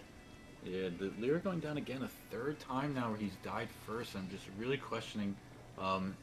It's worked out a lot for him sometimes, but sometimes you just have to know. You have to just back up. They're in a disadvantage. You don't. Oh wait, the tri-strike is. That in was a the little back bit. position here. The tri-strike there, that feels like a play that you make when you're trying to like cap the tower at the very end to end the game. Like that just felt like a desperation throw there. If one person is jumping off the tower to come at you, you want to fight that player. Especially since the player who's on the tower can't really help much if you just stay underneath the ledge here and it's a 1v1. Better to have that 1v1 than to be throwing strikes on tower that aren't going to stop the tower that much and that are going to get you splatted. And actually, Like, this is giving them position to push up and get control. punished, and the 96 is also able to get into Risho if he stayed I'm alive. not sure and had that's that going to Kraken. be... I think that Oh, could have been boy. enough for the lead, but without the Kraken, it's going to be Nagora tough. died And also, somehow. I think yeah, he's I don't know lasered what's by happening Lear. on the other side of the map, but two players just died. Mashu's desperately, he's taking a lot of attention. He's not doing anything, but they're so scared of him. Look at him try to clear him. And this is another, got the Kraken here though. Oh, he pops it instantly. Oh no, he didn't. Now here you go. Here you Oh, the Kraken's going, but the Tetra. Oh, the Tetras sneak down underneath. This is going to be a devastating flank if they don't know that he's here. It's like, they get on tower, Tetras are immediately right behind them. Look at where the defense is. You've got Inkjet here, You've got Squeezer here, and you've got... is that Inkjet? No, that's not Inkjet. What is that? Is that Kraken? That's Kraken. Yeah, you've got Kraken here. So it's not even going to recall closer to the tower or anything. It's just going to be up here. And then you've got Rapid here and Squeezer here. How do you stop the Tetris from killing the tower if they come up from behind? It has snuck behind the tower. Do they Oh, know no. he is there? You know, Tetra for Oh, he's not even they trying to have go for the something tower. to He's fly trying to take the high ground. Oh, he The did shark clip him. gets... He did Nope, clip him. the 70 damage radius is Yeah. quite large. Actually hits that in the stamper. And it's actually Mauricio who just goes in and bonks people. Mauricio! Team just having to look 3 different Mauricio is ways just and like, you know what? I'm going to zip cash to the I mean, tower and get a triple it's kill like- now. He down. I don't know if it be was a triple. It might have been a huge double. help to them as No ninja anywhere. Okay. Faster comp coming out of Kanaperu. Still running the 96, but now they've got Splash plus NZAP. And even Ballpoint, honestly, I would say is a faster moving weapon than, like, the Rapid Pro. So then we've got very similar comp from what we've seen from Re-Rain, who are up 2-1 A now. couple stealth jumps. Kuroko using object shredder, I guess, you know, primarily for the shield. Yeah, I am curious. Like, will this zap allow them to keep up better with the pace? Because you know they don't. Have Ooh, the patch Q notes are out? themselves, Shoot. But the cooler respawns and just. I wanted in to- general- I wanted to finish this and then be done because I've got something I've got to do after this, but I also want to see those patch notes. I think I'll do a patch note reaction for the video for tonight or for tomorrow. Like, I make the video tonight, the video comes out tomorrow. That'll probably be how we'll do that.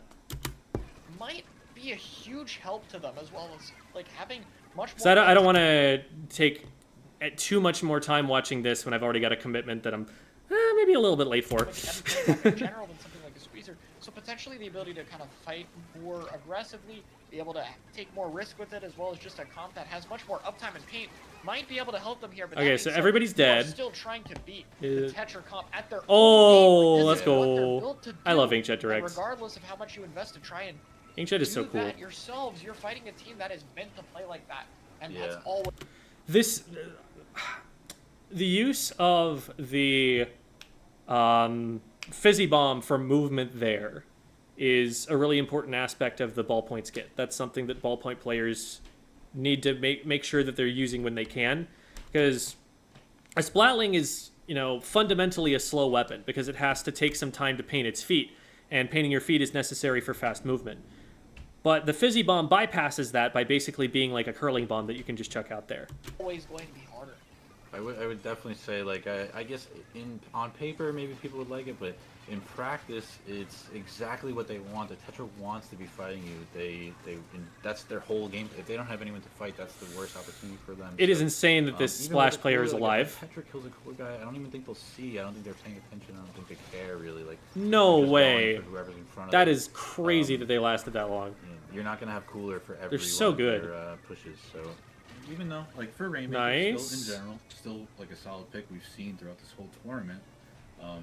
Or now the Rainmaker hasn't moved at all, though. We're about to get pick up from that ground. Maybe nope. He decides not to. Trucker Paris does pick it up. With the zap They here. did not And it drop a looks like they're cooler, it looks leaning like. It left. looked like they might have been waiting for that, You and know, it to just our wasn't in the bottom cards. They here. didn't have it charged enough. But they do end up retreating. The Crab doing a lot of work. Ends up picking off the Yeah. Rainmaker. The Jetpack's in kind Crab of did a do a weird lot of work spot. there. This is correct. That was And frightening. he's gonna land. I think he's landing in a bad spot. Right behind zone, we got the splash wall. Flanking as well. Oh my god. Look at how aggressive that movement forward was. That's a ballpoint. they're playing this like it's a 52 gal right now. They're moving forward that fast, and just like they get charged fast enough, and they have fast enough DPS that they can just kind of do that. Looking for a kill, doesn't get anything at all, but the 96 does go down the other side. Zap now going down. Maybe the Tetra distracts them enough, and he's got to put forward. Kuroko can't clean up. But Mash with the jump, you have to keep track Oh, of the this is Tetra. going to be really bad It's for so them. if they powerful. Oh, can't the kill. crab almost Oh, the saves other them. crab Not runs quite. out and, oh, Oh. no, the Tetra is just demolishing. And Mashu is setting up so well on the right side here. Oh, the That was such a good follow-up kill, flank. though. They were not ready for that flank Not at to be all. outdone is And they the responded nine about as well as you left. can, given as much warning as they had, but First wow, checkpoint. that's so clutch. They stopped it before it got... This is a slobber knocker. Racing everybody right now. and Shokapero's determined to keep his team in. And look at this too. This is what like custom dually squelchers were so good at doing in Splatoon 2. Your entire team is dead, but the enemy team can't move forward yet because you're still in the way, and you can use your dodge rolls to stay alive. And if someone commits too hard to fighting you in the 1v1 because they're hasty and they're trying to get the push going so that they don't waste all of that time, then you might get the splat. And they're playing Tetris very similarly to that. In the game, dude is doing everything possible. Gets Mashu again, and he's gonna It's have like, look at where another for his... they only just picked up Rainmaker. Everybody else is alive now. This is such a better position than if the Tetris just back up and don't get involved here. hard work. Like, this is incredible just how aggressive he can be. This is the support weapon, quote unquote, but it definitely doesn't feel like Oh one. my god, how are you alive? That's one thing about Zap in this game. A lot of Zap players from Splatoon 2, they really focus on keeping up pain, just spamming coolers. You have that cooler too for a reason. You have the quick swim. The speed at which they're making decisions that we just saw, like the Neo Splash is going so fast right now. So they paint that.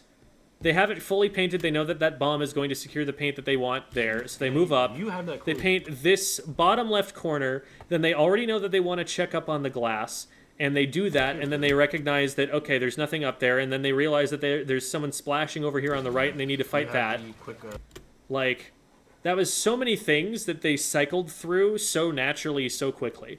That's like 5 decisions that they made in the time it would have taken me to make 3. Swim speed, you could really push up. He's been fighting the whole time. He has like 3 billion kills already. God, how is he alive? Yeah, so How does he have the read? How does he have the read on where they're going to try and pre-fire him? This is insane. Pep is really 3 designed billion to and be, one. like, an aggressive support that plays with aggressive, like, comps. Like, it is made to be support in the sense That's not even an aggressive weapon.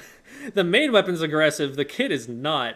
Like, they are just using that main weapon better than, like, most people on Earth. it is a support weapon that will turn into an aggressive weapon, and that is its thing. You have to turn into a god slayer when you have the cooler, and it makes it so difficult, but also so much more fun and interesting in this game He's at the been same time. popping off. I mean, And, like, the only play- save increased the QR from the other team on Mashy. Like, half these kills are on him, so at least they're QR, but he's doing Yeah, so and much Shoko work. Pero is just... And the... Wow. After all that, they still can't even get to a lead of 63. absolutely demolishing the other team over and over again, but the quick respawn is just They're bringing just them getting back, and that's just outplayed gotta by be so individual players. difficult to deal with. Oh, this is probably so dunk. many, but not even a checkpoint. No, not even. But that being said, not even a checkpoint for the other team either, as the ballpoint They do have lasers to it control away. him, though. He does have the reslider match. Okay, this should probably get dunked, though. They killed the 96. You have to Oh think. my They God. Are you just- kidding my me? God, and it's- he does the same Niagara. thing. Yeah, maybe it's time to go. bottom Niagara, up. stop, stop. Yeah, we're- He yeah, listening they're- to me. He's they- listening. Okay, they're just like, no, screw this. I'm going the other way. I'm done with this. Much safer. Like I said before the first Hagglefish game, it's a much safer position, easier to control than just trying to jump right over the mid there. Oh, Oh, Mash. I'm sure. Mashu's, they missed a couple of shots there. They probably could have gotten that with the time they had, but the lower time to kill on the Tetra Dually is definitely hurting them there. Or I guess I should say longer time to kill, not lower. Pero Worse time to kill. again, just opening things up. The 96 Grab is gets the held with last the grab. line. And So they're like, oh, ushering this it over to looks the like- left. Okay, let's try that ourselves now. Oh, Oh my god. 30 seconds left. They only need 1 point for lead. They've got a cooler up, so any of these trades are going to get them back in quickly. This is so no, tense. that Kraken not coming out is so bad. They have to get one more literally push. But they can't pop it. Oh, when they go down, that's 3 down now. Life, but Mauricio slashing. Are they just going to run away? No, they're going to push it forward. That Kraken not coming out is devastating. That would have been it. But now the They're playing for the don't retreat. So when you have don't retreat, time will go down 3 times as quickly. But that means that if you pick it up with less than 20 seconds to go, you won't explode before the game ends. And so it is under this condition exactly that it might actually work to run it all the way back into your base. Now, with the checkpoint down, if Kanaperu can get in there and splat this player, all they need to do is pick up Rainmaker and they win the game. So this is a little risky. With 14 seconds, like, that's a pretty good amount of time. They're going to be able to get up there. The question is, can Re-Rain's 3 members hold off the remaining 3 of Kanaperu to prevent that from happening? The rain is just gonna run away. Yeah. Even with the fast timer, there's only... Like, the jump one is last across, Ray Maru. crab is up, Crab? they're jumping people into the gonna crab. get Wait, the rain is Oh, one he's one health HP. point. They got them. He- They just need to pick up the rain. And they have a- They just need to pick up the rain. It's a 1v1. 1v1. The 96 has to save it. Yes, Kraken. the Kraken. But they can't pop it. Rainmaker shield. They can't pop They up just the have to Kraken. pop and grab it. They Oh my should be God, able he's to gonna do get it. it. They did it! Oh my god! They grabbed it. It backfired on them. Do not do this in solo queue. That was a Never do this in solo finish. queue. You cannot do that. That just... You Oh can't... my God. That is one of the most entertaining games of Splatoon I've watched in a long time. It's so way too Oh my God. Why pick and take back? Oh my god. And more KA. So, Can pull... game 5. Oh my god. I was gonna say 14 seconds. That's enough time for the, like, here's what they could have done, right? They could have jammed it all the way forward into closed. They could have run it to the left closed and dropped it down there so that you have to back it all the way back up into mid, or you have to go across the jump, which has to be easy to camp with, like a crab or a ballpoint or something. Like, there were so many other places they could have taken it that probably would have been safer than that. But they brought it to a place where if you lose it, they just have to pick it up and they win the game. Oh my god. Wow. Otherwise, if Re-Rain... Oh, I have to switch to the Japanese broadcast for Game 5? Okay. Oh yeah, this looks like it ends in like 30 seconds. Okay. I'll switch it up over there real quick. What was is that Zone Cup JP or something?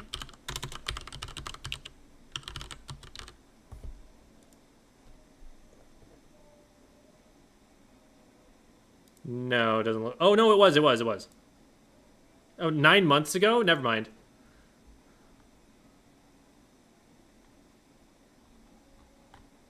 Where was this streamed? Chara's link in the comments? Okay.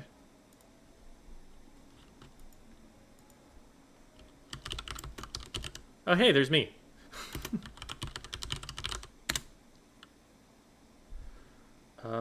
So here, and then,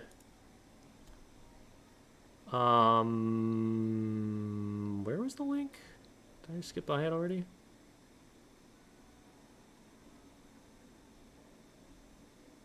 Oh, here we go.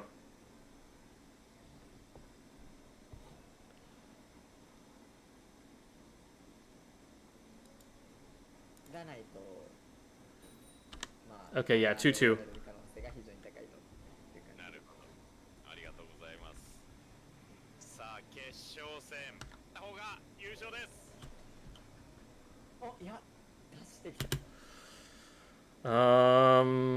Same oh, there wasn't a 96 deco on the other team last time, I don't think.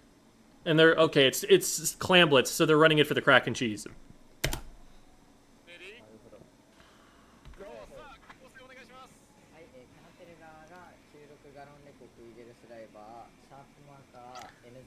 I'll do a react to the patch notes and get that video up for tomorrow, like I said, but I'm not going to look at them now, so I'm already late for something else. Just want to see this last game. なるほど。用意したぞ、こっちもと。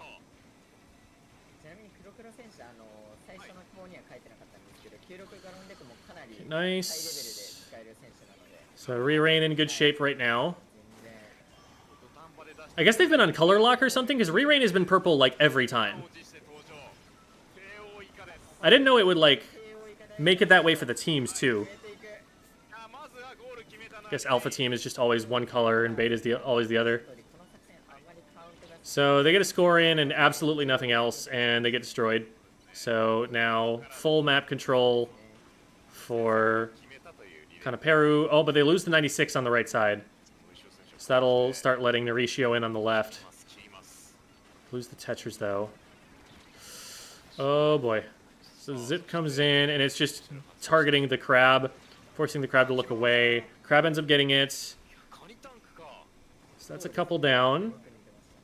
あ、しかもいやでもここで焦りがやっぱりここででも作ってたはい届くかだけど Yeah, they still don't have a safe way in, so they're not going for it. なかなかこの Oh, man. もう一歩先に行くのがやがら一番 And that right there is a lot of trust in your teammates. So Norishio sees this player on the right, and they just ignore them, knowing that their teammates have that covered.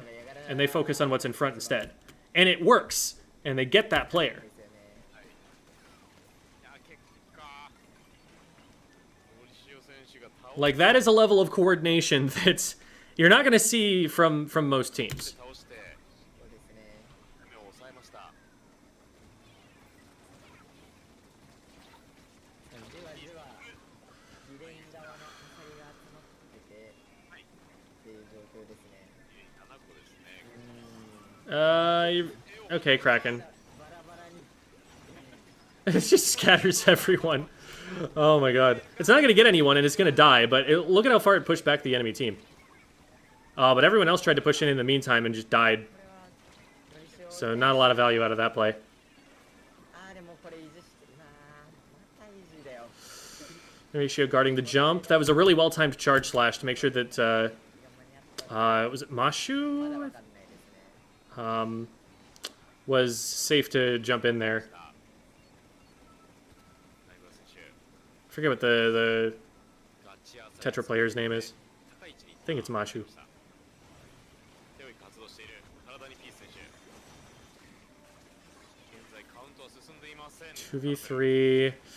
This is a really difficult position to play from. 体にピース Yeah, that's about the most they could do. It was a beautiful squid roll, but you can just chase that. 点がアサリが3個しかないのでここから集めていると多分また復帰が間に合ってっていう感じになりますね。やっぱり戦いながらもうすでに But they're making it take a really long time to splat them, and that by itself is buying time for their teammates to get back in. いつでもいけるぞというところリレ選手もかなり集めてきましたねそうですね。いつでもいける準備をお互いにしています 8人全員強い Crab comes out. They've got a player trapped. Oh, but it actually loses. もしかしたら開幕の帝王イカ作戦が Yeah, and that's even the end zap is going to have a faster kill time than the Tetras there. さあ上げてきている高い位置から But the Tetras are back in time because they have all the quick respawn. これは取れないかなり大きいですね。いやでも Crazy triple there from the splash. でかいですね。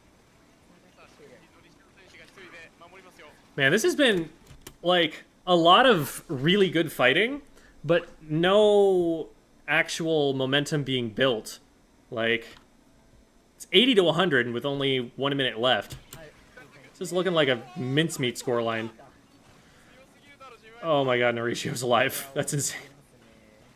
間違いなく行こうとしてた Gets a little greedy there and gets punished. 惜しい。さあ残り40秒ですさあこうなってくるとそろそろ例の作戦が試合に入ってくる。やらなきゃいけないやらなきゃいけないですね。そんな時間ですただ今回はリレー側も手をいが用意しているので。 Mashu goes down. Beautiful direct. 黒黒選手を倒しておっとこれは大体 Oh, that's 3 down. It's just Liar. しかも They might lose lead here. 持って無理やり They only need 1 clam in. Oh, and they're using so they're jumping off to be able to get clams thrown from midair here and then dropping down below the wall. これで逆転だしかしこの KO イカがくるくるはまります。 This is not a lead, though. Not a lead that holds up well. Just 1 power clam, and they're back. さあ74 And oh, they're going for the Kraken right now. Here's the Kraken cheese. What can they do? Can they stop this? Oh no. The tournament set ends on the Kraken cheese. やられたらやり I can't believe it. 倍返しなリレインの優勝ですおめでとうございます Oh, that's so silly.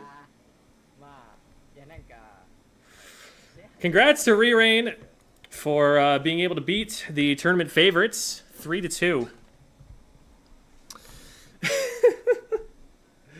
Oh my god, what a way. They really needed more of a lead because, like I said, 74-80. You're not counting on that one. You're not counting on that one. So, thank you everybody for watching. I am gonna go and raid out two. Let's go raid Devi. Devi is good friend, good squid friend.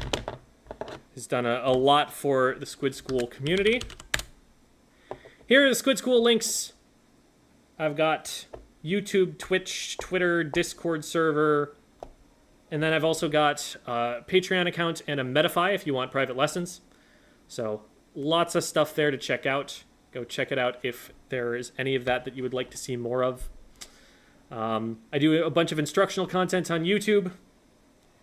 And Devi is also very smart and good at Squid Game. So let's go and say hi to Devi. Bye, everyone!